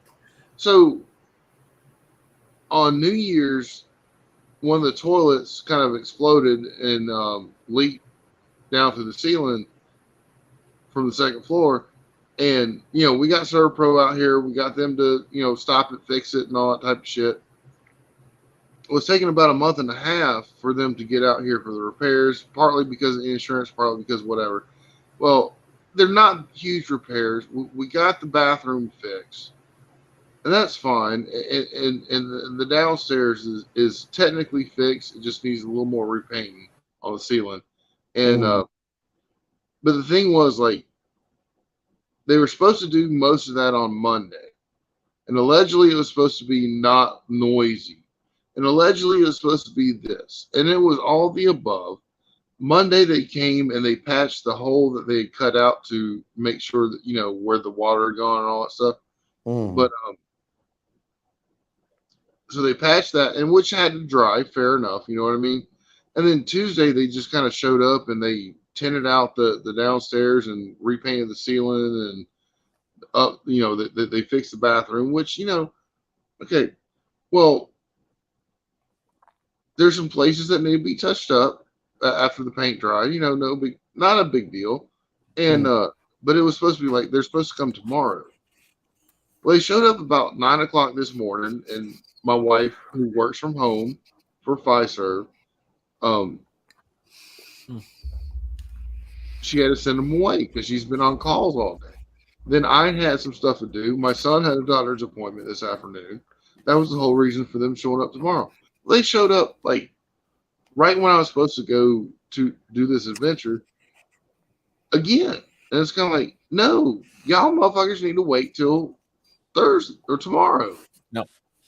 And and we've had such a bad run of contractors that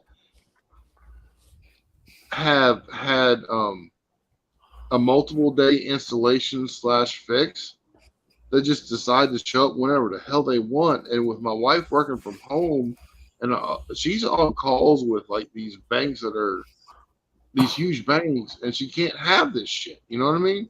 Yeah. And she's gotten very ornery about it, which I don't blame her. I really don't, because I'm getting pissed because it's fucking with my day too. Well, that's their fucking livelihood. You can't have people coming in. I mean, Well, if I'm trying to have a damn staff meeting with my shit and they're supposed to come tomorrow and they come today, I'm like, well, too bad on you. I forgot you actually pretty much work from home. So yeah, you exactly know what I'm talking about. Yeah. But yeah, it's just kind of like, and then like here's my luck. I'm a very much a homebody, but every time that I have an important, not just a crappy like dental appointment or something, but I have an important appointment or somewhere I've got to be, nobody calls me, nobody texts me, nobody throws their junk at me until 30 minutes before all that stuff. Yep. And I'm talking like 6, 8, 10 couple years between some of these events, and that's exactly when the shit hits the fan. And I know I'm a Murphy, but damn it, I'm tired of Murphy's Law. I'm fucking tired. Well, my thing is, look, the job's got to come first, right? Okay? And then if I make a deal with you, because this is the way I tell them when they show up early, I'm gonna be like, do you have like calendars.google.com? Because I'm busy, and I'll tell you this, my days through the Monday through Friday, well, Monday through like Thursday are booked, triple booked, and I'm trying to figure out who's going to get my attention, right? And this is within my own fucking company. And if somebody tries to like shoot me a day, I would write their freaking CEO and tell them. I mean, that's my game. Well, today she skipped the foreman who was doing all this and went straight to the franchise owner for ServPro around I here. would have fucking them. Yeah, fucked them no, up. she's just under an executive level at her job, so she just went ahead and she got in touch with the franchise owner, and the franchise owner is taking care of stuff from now on. And the sad thing is, if it weren't for the fact that my kid had an appointment and then I had already made this appointment to go do what I was doing, it doesn't matter. It wouldn't have been such a big deal. Yeah, but it doesn't matter. You made a deal for them to show up on a certain day at a certain time, and if they can't fucking show up at that day at that time, if they don't value you enough to honor. In this case, it would have been appreciated if we didn't say Thursday because we got shit to do tomorrow. Right. You know, it would have been appreciated just to get it done. You know what I mean? So, you know, normally, you know, people say, well, we have a 3 to 6 window and they show up at 7, right? Well, this is like showing up the day before and saying, we're getting your gigabit internet hooked up and it's already done and we're walking in your house and just make sure it's done, right? That's technically what it would have come across if we had not said, we cannot do it on this day. I mean, I don't care what it is. I don't care if it's me getting gigabit or somebody needs me to like put my thumbprint on something. I don't give a crap what it is. If you're going to hit my calendar, you better hit my calendar. Yeah. And if I tell you I'm not available, I will get cranky with you if you show up early. And it's happened so much to us with some of the things we, you know, with home ownership over the past few years, that my wife is normally a happy-go-lucky person to where, Jody, have you seen Office Space? Yeah. Oh yeah. Oh, okay. You know when the secretary goes, "Thank you for calling Internet. Please hold. Thank you for calling." And, you know, it doesn't matter what the person said on the phone. She was like, "Thank you for calling. Please hold." And she just had this nice voice. My wife used to be able to do that, and she does it in her professional life for the most part. Even though I've worn off on her because I am very much a fuck off person. But anyway, some of this shit and you know, and some of the stuff with her job and especially with this shit, she has gotten, and I don't blame her. I mean, I don't. I'm trying to figure out how to help her out to not be right. I'm trying to help her do her woo-saw. Well, I mean, I would be professional about it. Okay. But my thing with these companies is I don't care if you show up a day early as long as you take fuck off as the answer and then you show up tomorrow. No, I'm there with you. I fair enough. Here's my problem is we had an appointment for Thursday. Okay. And I cleared my goddamn calendar for you because you could not give me a 1 hour window. So I cleared 4 hours of my day, which means I'm now working Saturday to make up for the bullshit that you said you needed. And if you show up a day early and I tell you to fuck off and then you don't come back the next day when we had our appointment, I'm going to roast you so hard. Because okay, Jody, about going to Rockingham, I might want to reconsider this shit because I mean I don't have Lazy Dave as a name for a reason. yeah. But I mean, I'm an executive at a fucking like one of the largest insurance companies in the world. I mean, you fuck me over like that and don't come back the next day when we had the time allotted. I'm writing your CEO. I'm writing Oh everybody. yeah, no. I am roasting you so hard because that's unacceptable. So what you're saying is, if I say meet out at the McDonald's outside Rockingham and I show up 15 minutes late, I'm fucked. No, right? no, I'm not saying that. I was just No, I was just I'm fucking- saying a company that's supposed to come out and fix something, and we make a deal for a certain time, and they show up a whole day early. Fuck them. That's Yeah, that's I mean- their prerogative, but I don't have time for you at this point. I didn't look- make time for you. Well, I mean, like to me, if you say Thursday, like say you're having some cable or something like that you normally gives you a 3 or 4 hour window to be involved, and you say between 2 p.m. and 6 p.m. So as a professional, you take afternoon off, whether it be noon or 1. You get home, Right. Hopefully, for what I'm talking about, you got off at noon, but let's say they show up at 1:30 and you're done, and now you can go fuck off for the rest of the afternoon. That's a score. But when they show up at 11 and leave a fucking note on your door saying, "Hey, we missed you," you can go fuck off. Yep. Oh yeah. No, I would write. Or if you haven't even heard anything by 6 p.m. because that was the end of your window, Right. It's a score when they sit there and go, "Hey, I'm so sorry. If you can still do it, I'll be there here in 20 minutes because all these jobs before Hey, you." that's fine. That's fine. If they Communication, say yeah. that with you and you're able to do it, that's a score too. It doesn't suck, absolutely. If they haven't, already been communicating with you, but Hey, communication is the key. right. But- To me, in everything, whether it be business, personal life, anything. But when you give me a window and you show up outside of that window, Outside yeah, of it's a little late. That's better. But if you show up early and I say, I can't do it right now, I didn't allot this time for you. Come back in an hour and we can do this. Because now I have cleared my calendar.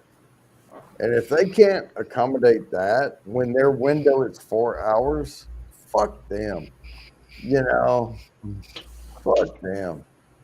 That's why like doctor's office say show up 15, 20 minutes early. No, why, motherfucker? You ain't gonna see me for another 45 minutes. I know you sit there for 2 hours. You show up 45 minutes early and you sit there for 2 hours. Right. Everybody's important. Everybody's got shit to do. Right. And Chatty, I'm glad you're back home, buddy, because there's been some nights that you would have picked up some slack and I could have been entertained. What do you mean? Well, you got pussy all around. You drink They're fucking. So, but no, no, seriously, this past week where, some people tried to pick up the slack and they did. And with Groovy being in company and Cycle, yeah. and all that type of stuff, where you normally would have picked it up. Even Lone Star, I guess he's working so hard, Jody. Anyway, he has he's all right. stuff that he normally would have even for an hour or two. Yeah. Which we know Lone Star an hour or two turns into 7. But anyway, Yeah. With me, I say an hour or two. I'm an hour or two. Like I Well, I keep to mean, it here's the deal. just for my mental health. We are in the middle of a thing, a project that has attention from the highest levels of the company, and Lone Star is a part of the thing that has all the attention in it. So yeah. Yep. I mean, there's So you know what? Even though I'm giving y'all shit, that Yeah. actually from where he just came from is pretty fucking cool, dude. I mean, yeah, Lone Star. I knew Lone Star was a hard worker, but seeing just him, But just going like from I'm a focusing stranger on what he from said. school now being involved in something like that, that's Yeah. freaking awesome. yeah. I mean, when he first took the job, he said, "Look, guys, I'm going to be MIA like during the weekdays," and I thought, "Okay, we'll see." And he truly has just absolutely taken this Yeah. job on just full force. and Well, just he has kicking to ass. because I mean, you know, Well, I didn't know how serious he was about all of it because I I know- mean, I he know. had bigger aspirations than his apartment. Mhm. So yeah. every Tuesday morning, every single Tuesday morning, I have to go in front of all of the senior vice presidents, all of the executives of the company, and I have to tell them what progress we made from the week before. No wonder you drink so much. I'm just kidding. I'm just kidding. Sorry. Right, but It's stress. Yeah, I get it. he is a part of the group that I am reporting what progress we made every week. And I always call Well, it I my don't know. worst favorite meeting of the week. I don't know what he did before he started going to school because I only met him like a year and a half ago. But He was the in fact that, the medical field doing something. I know that. but either way, doing that. I mean, at our age, doing that. Nice hands. Nice hands. Anyway, It was Butterfingers, but go ahead. Sorry. at our age, making a career switch, even if it was somewhat of a more upward lateral move, Mhm. that's still fucking kudos to him. I mean, that's Well, he's a technical guy. Okay. yeah, he's very engineer minded. Yes, Well, absolutely. no matter what you know about him, we scrutinized his. And here's the thing: we say shit on these channels, and we talk shit on these channels, and nobody really knows. Like, I mean, even if you are friends with somebody, they're not going to give you their resume. No. Right? Right. But with Lone Star, I know his personality and how serious he can be. Mm-hmm. So I dig it. I did. Go ahead. But I dig it. No, but nobody's going to know his qualifications or. Well, the truth is, Lone Star actually has a good resume, and when he made his He does. career move, he made a smart career move going Yeah. into IT because he could put it with what he already had and make Absolutely. something like upgraded out of it. So he made Yeah. a very smart career move. I mean, I'm very proud of him. I know his resume well. He's told me all the certifications he has, all the certs and everything. It's just like, dude, like this was like a year ago when he was in school still. I'm like, keep going, man. You are kicking butt. And No, then a he year has from that, a year ago, and then seen today, it's like it all paid out for him, and I'm just so proud for He's him. doing the damn thing. Yeah, and I'm very proud of him. No, he has Yep. a kick-ass resume, and yes, he has a lot of technical skills, and he's doing a highly technical job right now. He's very Um, OCD, so that kind of probably helps. Yeah. But he has. I mean, we all get on here and we say fuck and we say this, but we have business acumen, right? Mhm. We can throttle our conversation and talk to executives, and we can communicate well, written, oral, whatever. I mean, and he's got the skills and he's in the position and he's working for a manager that works for me. And as long as that manager's happy, I'm happy.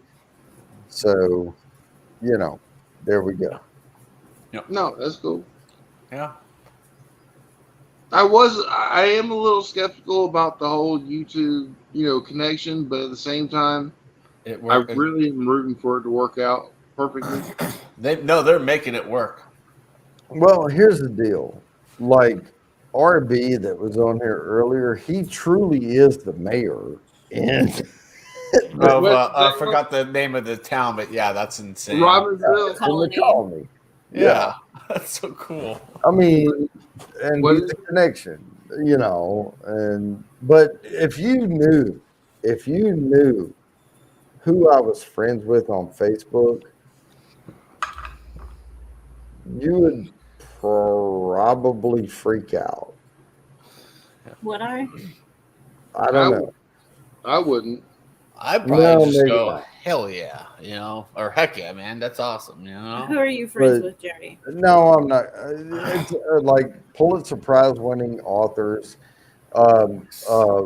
actors that you know.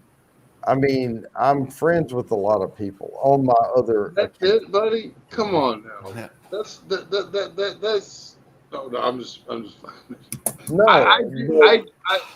No, I'm one of those guys that nobody knows me, but I know a lot of people. So I right. get. And I'm not And- trying to say. I'm just saying you have to play it cool. Yeah. When you're friends with these folks, you have to play it cool, and you can continue to be friends with them. Because I lost a prize connection one time because my family ruined it for me. Like some extended cousins and shit came in. And I was friends with Matthew McConaughey on Facebook, and they fucking ruined it for me. Because once he drops you, you're done. Yeah, You'll never get it back again. yeah. And it pissed me off. And he was a third connection through some other connections I had. But they came on there talking bullshit. I lose some other people. And that's when I unfriended every fucking body on my Facebook account that I didn't care if they were relatives or not. I fucking got rid of them. No. And I have a nice, tidy little Facebook account now, and under my real name, Yeah. that I have major connections. Now, I can't use those connections. They don't mean anything. It's just I'm friends with them. Mm-hmm. And we can chat and we can post things and all that. And then I have my Bourbon Bounty account, which I keep completely separate. But I mean, it just pissed me off one time, that stuff comes up and people try to ruin things that you have. But anyway, I don't know. No, I totally get you, dude. Because I mean, I've had that on a much smaller scale, much smaller scale. But like, there's been a couple guys go through University of Kentucky. I'm a big UK fan, and I've been able to add them while they were at UK, and they're now in the NBA. I mean, they don't post much, but it was, you knew it was their real account because at UK they were right posting stuff, and now, I mean, maybe somebody controls it now, maybe somebody doesn't, but they don't post that much. I do have some friends that are supporting. Like one of my buddies, he is an actor. He does have a decent amount of credits, but mainly he works in the industry as a driver. Now, I don't drop his name. He's actually one of the people that helped guide me into the YouTube. And we haven't, I mean, when I popped on his channel and ordered his lives, he shouted me out. But I mean, at the same time, he kind of like, if you want to see somebody eat hot stuff and have snot come out of their nose, I'm like, bruh, that I appreciate the once, maybe saying that, but after that, come on. But no, we're cool. He works in in Wilmington, and he does a lot of set work, drivers and some whatever else he does. So he's got access to a lot of these people. And anyway, like he's driven around Mel Gibson, and he drove around whatever his name was that played Shooter McGavin. I mean, he knows all these guys, Right. and it's just cool. I mean, I like being 1 or 2 degrees away from these people, just to kind of. Mm-hmm. I'm not a social person personally, but I like the social atmosphere. If that makes any sense. Well, the way I got into a lot of the circle was there was a place in Fort Worth called No Frills. Okay. Mm-hmm. No Right frills, on yeah. the edge of Arlington and Fort Worth. There's like, No frills bar and grill. yeah, No Frills Bar and Grill. And I met Barry Corbin there. And Barry Corbin was the guy. I mean, if you can look him up on IMDb, I mean, he was like Northern Exposure, the sheriff guy on there. And through him, I met Willie Nelson. Is he the guy that kind of has the frowny face on most Yeah, of them? he's got the walrus mustache, yeah. And we played poker with each other at No Frills on the video poker thing, Yeah. And I went to his house a few times, and we played poker at his house. And then I meet Willie Nelson, and then I meet through him. I'm friends with Matthew McConaughey, and then I'm friends with these other folks. And all of a sudden, I just start getting these friends on Facebook and building up this big community. I'm blinking out with the fucking Morse codes, by the way. I was watching you. Holy shit. Okay. Keep going. Keep going. So, but Barry Corbin doesn't even have a Facebook page. I mean, if he does, it's not ran by him. He doesn't even go into that shit. He's got freaking acres and horses in the middle of Fort Worth. I mean, he doesn't do technology. Look, on that note, oh shit, you're talking about the dude from the ranch and a whole bunch of other shit. Yeah, No. Barry Corbin. Holy fuck. Okay, now anyway, on a similar note, my mom and stepfather used to raise and sell llamas. And oh shit, if I hadn't started talking about it, I would have the dude from Gunsmoke. Fuck. They sold a couple llamas to him. He lived in the Northwest. And he's from Gunsmoke. Shit. I know the you talk about the star from Gunsmoke. He was either the star or the first co-star. Okay. And he was very Western. Hold on, I'll Google it real quick. But I've already said too much on here. But anyway. I mean, I met Josh Gad. Do you know him? The actor? I've heard the name. He was in he got really big through the Book of Mormon. He played Olaf in Frozen. He did the voice of Olaf in Frozen. Oh yeah, he was the dude. He was a dude in Interns. It was like, I know your British accent is fake, and by the way, fuck you for making me have to speak in front of every fucking body. Yeah, I know exactly. Who you are. Yeah, I met him in August because his brother belongs to my dad's synagogue, and it was funny. I was just hanging out with my dad. He looked at his phone. He's like, "You want to go meet somebody real quick?" I'm like, "Who?" He's like, "Oh, you'll find out. Let's just go meet this person. I think you're gonna like it." And then, sure enough, we showed up at his brother's house, and there was Josh just hanging out. I walked up to him. He stood up. We shook hands. We were just chit-chatting for a few minutes. I'm like, that's actually pretty that was like a huge surprise. He was a nice guy. Very nice, very friendly. Wanted to talk, and we were chit-chatting back and forth about stuff. It's like, I said, dude, my clients at work are huge fans of yours from Frozen. He's like, who are your clients? I'm like, children. He just started laughing.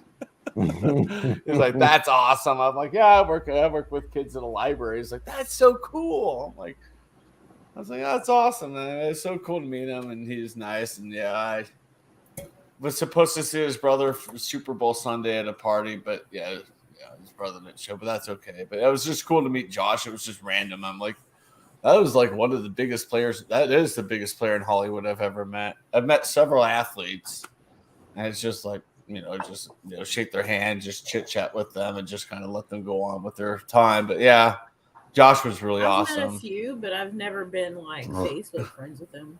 That's pretty awesome, Jody. Yeah. But no, Jody, it was Dennis Weaver that they were. Oh, Dennis Weaver. Okay. Yeah. Like at 11 years old, I got invited because of the league I was in, the fall baseball league I was in, to be part of Bull Durham. Oh, nice. My Durham Bulls, baby.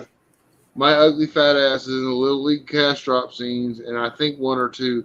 I was able to remember those VCRs that had the dial a remote. I was able to finally find myself, and you can only see the back of me. And that's the only way. If I really wish I'd kept the receipt, because I think I got paid like $55 for. It's my like, extra that's work. me. Look, I got haunches. Well, they did 2 takes of it because they had a helicopter dropping fake bills over Durham Athletic Club. And I was in the first one, and that's the one they actually use. And so I mean, I had fun. I briefly met Kevin Costner. Briefly. That's cool. And then I did meet a lot of the guys that were on the team. Even I think even the guy that ended up playing Arliss, I think I talked to him for just a minute. But I was 11 years old. I don't really remember half the shit. I heard Costner is actually really nice. Hang on, I'm going to tell you a little story when I get back, but I have to use the bathroom. You're good. And he's muted this time. Yes. And before that, I was at a summer camp in Durham that I don't know. I honestly, do you remember Kids Incorporated? Yeah. I mean, that shit was on like at 6 o'clock in the morning on Saturdays or 7 o'clock, something like that. And allegedly people filmed me, and I was like, now onto this whatever roller coaster it was, and I was on a racquetball court, like going like facing the opposite way, and we were actually kind of going side to side versus front to back, and we had to be easy so we didn't kill each other. And I mean, this is at like 10 years old. I mean, it's like so supposedly it was used. I don't know. Maybe I should start. Sounds like Hollywood thinks your best look is the back of your head. Well, no, that one, no. This was a side view. Okay. Yeah, on this one, but no, I mean, we were running, like, where I found myself was finally out kind of towards center field because I knew where I ran during the thing in Bull Durham. Yeah. And I was like, okay, I knew what I was wearing. I was wearing some gray sweatpants and a red jersey, and I found myself. So, like, yep, cool. I'm going to have to go back and rewatch. You said you're wearing, like, a red jersey? It was gray sweatpants. In the Little League cash drop scene, I was in gray sweatpants and a red jersey. And yeah, I'll go ahead and say it because we're all adults. You can look for the chunky ass motherfucker. No, not to go. I love that movie. It's a great. Look for the white dude in gray pants and a red shirt, and that's probably me. All right, yeah, I'm gonna have to go back and rewatch it because I remember the Little League scene. So I have to go back and rewatch it and just kind of like There's Nate. There's a little 11-year-old. I mean, Nate look, right dude. there. I That's mean, awesome. I was 11. I just turned 11 years old. And look, it was a great time. Those actors treated us guys like we got to sit on the dugout while they were doing all the filming for the pitching and all this different stuff. And I really hate that I was too young to preserve the ball, but I had a ball that was signed by like 20 actors. And I one day because I wanted to be a major leaguer, and would I made the majors? No, but should I have been in the minors? Possibly. I ended up using it one day because I was out of other baseballs, and it's awesome. So, Budge, that yeah. sucks. Yeah. So sounds like the Sandlot. So here's my story, and I think Twisted Art, you know, No Frills and East Chase. Do you know the No Frills at East Chase? Yeah. Yeah, and there's a big Target store out toward the highway, and there's the Specs, and then there's No Frills, and all that. Right. So Barry Corbin lives like 2 blocks from there, over across East Chase, over there. So if you drive down from No Frills and you take a left over in that area, there's like mansions over there. So if you haven't been over there, you can drive through, and there's like freaking mansions.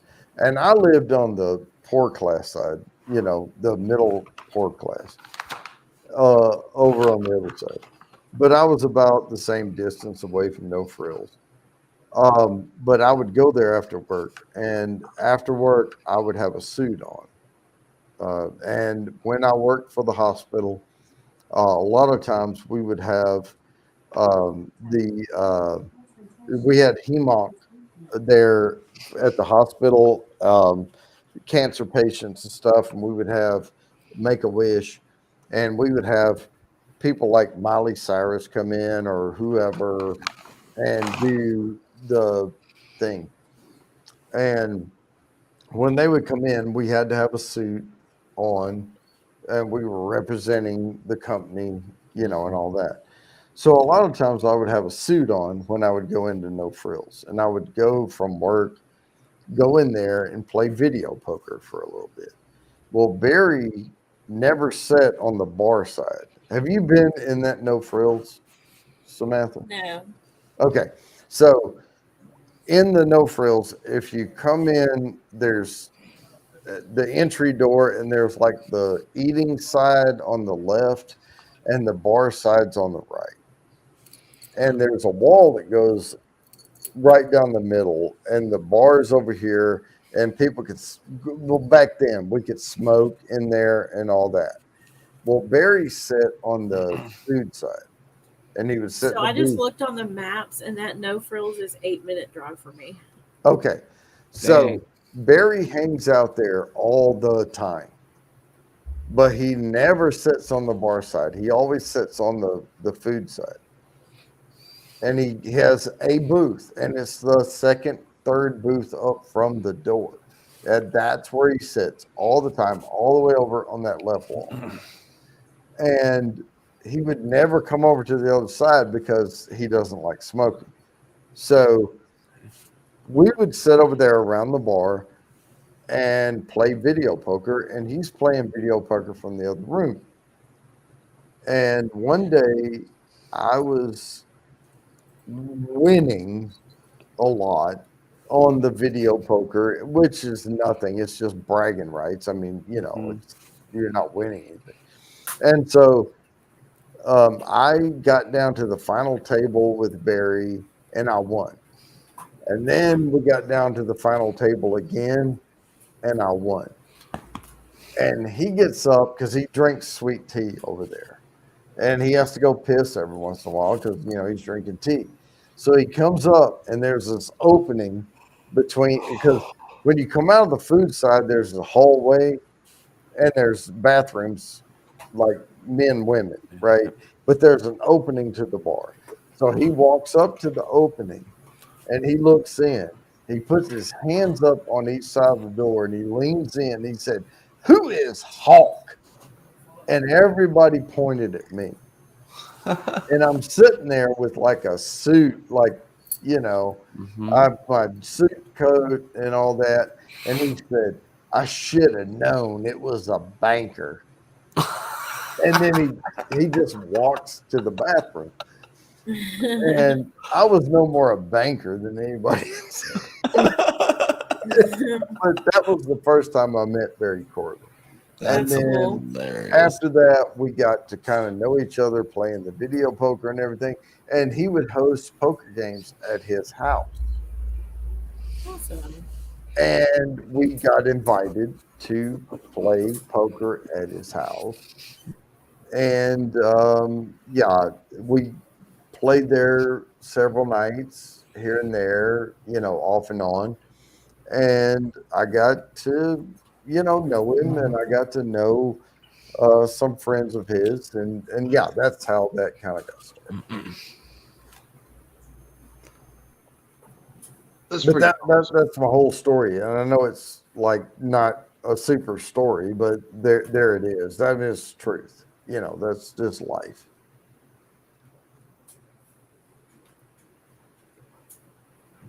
And then it spiraled out of control. I find him as a more funny and more personable Wilford Brimley. Yeah, he seems like a nice old dude. Yep. Oh, he is cool as hell. No, he was just really, really freaking cool as hell. And yeah, liked him. Really smart guy. I will be right back. I gotta pull the Jimmy. And I've already explained what that means. Oh, yeah. Balling. Just mute first. Yeah, he did. I've got a Lucy Pern on my lap. I will never, ever forget to mute again. Oh my God. That was the craziest thing. I'm sorry. No, Because I was peeing too, and I had my earbuds in, my Bluetooth earbuds. I'm like, oh crap, is that me? I already told you I stopped midstream and it hurt. And I'm like, nope, it's not me. And I finished. I came back. You were still going. Yeah. Oh, yeah, buddy. I was dumping gallons, man. Oh man. Thank goodness Hey Look Scroll or Joey didn't get their hands on that. Well, they would. it's out there somewhere. Oh yeah. Oh yeah. I didn't take it down. I'm like, fuck it. Hell no, I wouldn't either. But I'm pretty proud of that. That's hell yeah. Well, when I went back and somebody said, "Oh, you didn't mute," and I was like, "No way!" And they're like, "No," and they sent me a clip, and they sent me like, you know, I listened to it, and I was like, "Damn, that sounds like somebody's pouring a 5-gallon Homer bucket into the toilet." I was leave like, that up there.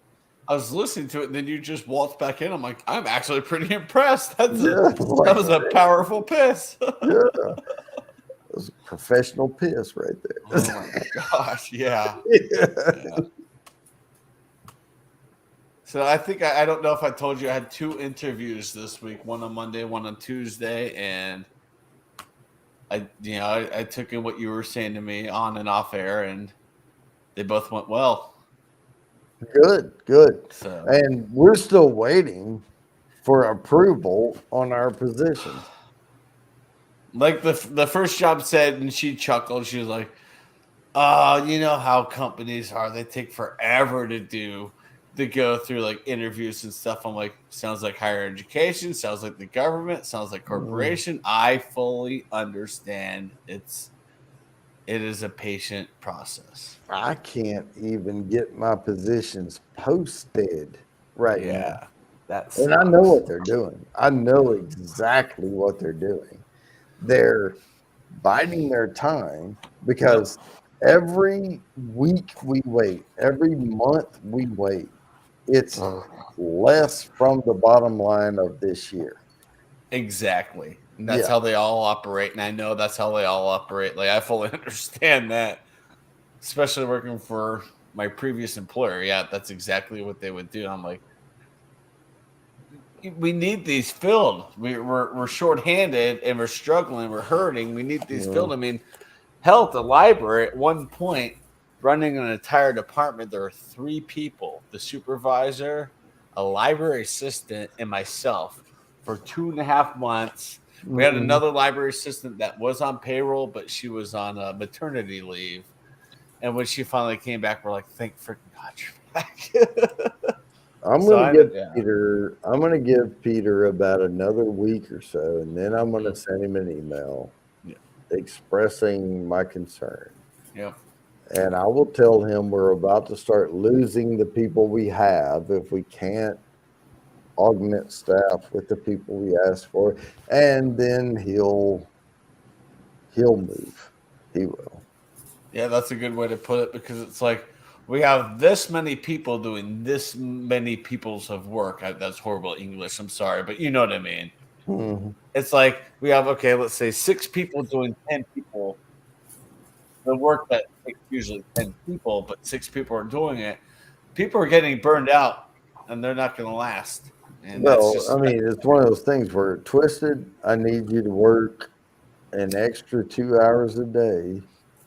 Mhm. And then come Saturday, I'm like, Twisted, I need you to work 4 hours on Saturday. oh, it's Office Space all over again. You know. Well, I'm gonna need. I'm not gonna lie. I used to pull that move quite a bit at Denver University. Like, I would slip out about 15 minutes early on Fridays when I knew they may come looking for me. My work for the week is done. I'm slipping out the back door. I mean, but sometimes you have to just do that to take care of you. And at the same time, I was a full-time graduate student, so I'm like, I have too many eggs in my basket. I mean, but the dude would just be like, "Yeah, about that. We're gonna need, you know." Yeah. Oh, I worked several Saturdays at the university where I'm like, I just lost 6 hours worth of time that I could have utilized to put towards grad school. But whatever, I'll do it. It's pay. I'm hourly. You're going to pay me the hourly salary. Let's go. It's an extra 6 hours in my pocket. Swing line stapler made out like a bandit, dude. He was on the damn beach, and then he's like, "This isn't what I ordered. I'll burn this place down." the Barry Allen and Milton. That was so funny. I said, no salt on the rim. No salt. What did you do? You gave me salt on the rim. That's okay. I'll burn the resort down. Yeah, I'll burn this place down. Oh, so good. Like, I watched that movie when it came out. I was like in high school at the time. I'm like, okay, it's pretty funny. And then you start working in offices. You're Oh, like, yeah. that movie was just so dead accurate. It's not even funny. It's like, holy cow. That movie is one of my brother's favorite movies. Oh, especially if you're working like in IT. Yeah, it's like, no, that is dead on right there. Holy cow. I have Oh I have a red swing line stapler in that drawer over there because I think I'm gonna actually just buy one for kicks and whistles for my next job to have on my desk, just sitting there. I would never use it, just sitting there, see what people do. Okay, so you are actually talking about Office Space. I am like the end Peter. Yeah, my brain is so fried or whatever it is, burned out. Yeah. No, it's not burnout. I wish it was, but even though I'm getting my shit together, my brain is so fried from my life. I'm like the Peter where you know what, you can bring it, but honestly, I just don't give a damn anymore. I will say, Jody, yesterday I had an interview and I was partially wanting to just kind of, do bad at it because it's all the way across town. I don't have a car. It takes 2+ hours each way to get to and from. So that's 4 hours of commute. And I was kind of trying to purposely, bomb it, but I was also utilizing it as experience. And at the end of the interview, she said, I'm gonna send send this off to my supervisor to have them interview you, and that's the next round. And then I hung up the phone. I walked because I was in my old bedroom. My dad's house. Walked out, just busting out laughing. My dad's like, "Did you bomb it?" I'm like, "I tried. I'm gonna be getting a phone call next week." Yeah, because you're at that point, you're so confident, because you don't give a shit, right? I didn't give a shit. The first one, even though the pay is not great, it's just right now it's remote. But when the campus opens up, it's one bus away. It's 20 minutes on a bus. It's a 7-minute walk from the bus depot. Perfect. Yeah. It's under half an hour each way. Yes. I really wanted that one, and I nailed that one too. And it was like just act like you don't give a shit, but not like fuck y'all, whatever. I know. Don't be nervous going into the interview. Yeah. And we have these education positions coming up. Boy, if I can get Peter to approve them. And Come on, Peter, man. I mean, it's 100% remote. It is 100% remote. There is no commute. We send you your laptop, docking station, 2 monitors, a keyboard, mouse, headphone to your house. You log in and you're at work. My commute is normally 10 steps. Yep. From his toilet to his laptop. Well, it's from that recliner to that laptop, and then I go take a shit after that. Right? But, I mean, mine's a little bit longer of a commute. I'd have to get up, and get out of bed from bedrooms downstairs and come up to the living room area and just. Well, if my bed was working upstairs, I would sleep up there. Okay, you're in a townhouse where the bedroom's downstairs and the living room's upstairs? Yeah, the living. He'll be back. The living quarters. Because you house come up used the to front. be like that. Yeah, the front steps. You go upstairs to the front steps. You walk in. Half bathroom upstairs. This living room I'm in now. Kitchen, dining room, and then downstairs you have two bedrooms and a full bathroom in the laundry area. It's really weird. I don't like it in the winter because it gets butt ass cold in the bedroom. But I keep myself out of my own stream. I know it is what it is. I mean, my townhouse. I don't like the layout, but it works. I'm used to weird, it now. I've been here 10 years. The one actual townhouse I had was the actual opposite. So fair enough. No, I would prefer the. I would actually was upstairs. We had to use one of those. Chatio, do you have or have you ever seen one of those all-in-one washer and dryers that are stacked up together in a townhouse? Yeah, I used to have that in my apartment. Yeah. Well, there's all-in-ones and there's a stack. Yeah, I had the stack, not the all-in-ones, but mine was a stack. But I know what you're talking about. I've seen that. Mine was an all-in-one in that townhouse, and while I was appreciative to have the ability to wash clothes at the house, you couldn't wash but so many clothes at one time. It's like you had to do like 3 times the loads. Yep. I was like, you got to be kidding me. I mean, the closet for the water heater was twice as big as the closet for the damn washer and dryer. Yeah. No, I love you guys. No, I replaced my dryer almost 6 months ago. Replaced that. It's massive. I was using my dad's washer and dryer. I said, this is hysterical. He's like, I'm like, your dryer is very identical to mine, except for the knobs and stuff are reverse. And mine's a third-party dryer. it was the same size, and I looked in this washing machine. And I was like, "Damn, I wish my washer was that size." He's like, "Send me the link to the one you're gonna buy. Maybe your stepmother and I could just get you that for a re-housewarming gift after you've done your refurbishment." And I was like, "All right." So I sent him the link. He's like, "We could possibly make this work in a couple months." So. And his is like, it doesn't have the agitator in the middle. It's just like you just open it up and it's just the bucket. You just dump everything in there because everything's done from the bottom. It's nice. We have a Whirlpool open top Cabrio. Oh, we have the Cabrio. Matching dryer. Yeah. And to be honest with you, we did have to replace the belt in the dryer once already. In 5 years, 6 years. Well, yeah, about 6 years. Anyway, otherwise they do pretty good. Yeah. The girl I was dating before I met my wife, where she was saying they had the very high efficiency, expensive shits, where like. I'll be honest with you.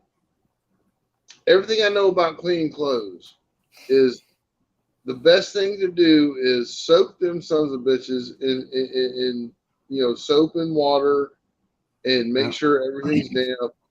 Drain it after a little while and then rinse it once or twice, right? Yeah. Well, those high efficiency washers, they're just squirting water in there every once in a while.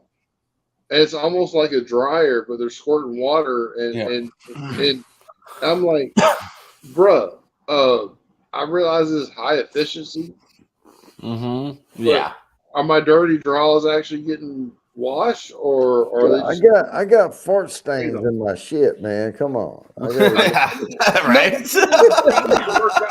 I mean, Sam's here, but we're guys. Stuff happens. Yeah. I mean, this ain't no lightweight shit. I got some stuffs going on. After a really drunk night, you didn't wipe your butt so good. Stuff happens. So anyway, it's like anyway, y'all get well. We're going streaking. Hey, but we gotta have some high potency, like agitation, going on. Yeah. And look, without the middle agitator, I actually get that because you get more surface area. Yeah. Well, and then the agitate, get more stuff. Yeah. And if it's doing the same thing that if you have a middle agitator without one, you get more surface area. Yeah. I mean, I did laundry at my dad's house. I think I had to, because I packed light just to take up minimal space, helping my friends move. I wanted to take up as little space as I could to be as little of a nuisance as I could be for them moving their entire life to Florida. Dude, So I had to do laundry 4 times at my dad, or 3 times at my dad's house, and I dumped I thought I had a lot of clothes. It's like I had 3 grocery bags stuffed with dirty clothes. I put it in that thing. It was just like, My dad's like, "Oh yeah, that's just a small load." I'm like, "I want a washing machine like this." That's a small load. Dang. Okay. So we'll look into it. Hopefully, I get a new one. It's so funny because we were playing. He has my brother's original Wii from 2007. So my dad and I were playing Wii Sports today, and we were in the middle of golf. And I was in a backswing, and then in the distance, I could hear the freaking chime from the washing machine. I was like, wham! And I just hit the golf ball, just went whoop, way off. And I was like, I wish I could call a mulligan. My dad's like, yeah, that was pretty funny. You got screwed on that. Yeah, Blake Hurst, we're still kicking. I'm gonna kick off here though. Oh yeah, that's almost 6 hours in, bud. That's a hell of a stream. Yeah, I gotta go. I gotta go to sleep. I didn't edit my video from today, my videos from today, and then I'm gonna go try to get some more tomorrow because it's gonna be 70 here in February. So Yeah, I need to at least transfer my too. content from my travel vlog. So, and I've got eight or 9 videos I recorded in Florida. I need to upload and kind of schedule them out. Jetty, Well, I have to go live tomorrow, so I'm gonna. Jetty, I'm I gonna give end it to you. Well, when you were on vacation, whether it be a reaction or a beer review, you had so many videos in the can. That was amazing. Good job. Oh, well, I did that on purpose because I knew I was going. I mean, here, look at this. This is basically where I was doing beer reviews the last week. Right, but Oh, he's got the pool. you did some more current reviews, but you had Yeah. to cover your, and that is what I kind of strive to finally get to. Yeah, Alright, I'm say good at night. this point. I'm scheduled out until Saturday because I know tomorrow I might not do much. All right, we're going. All right, Jody, All right, I'm so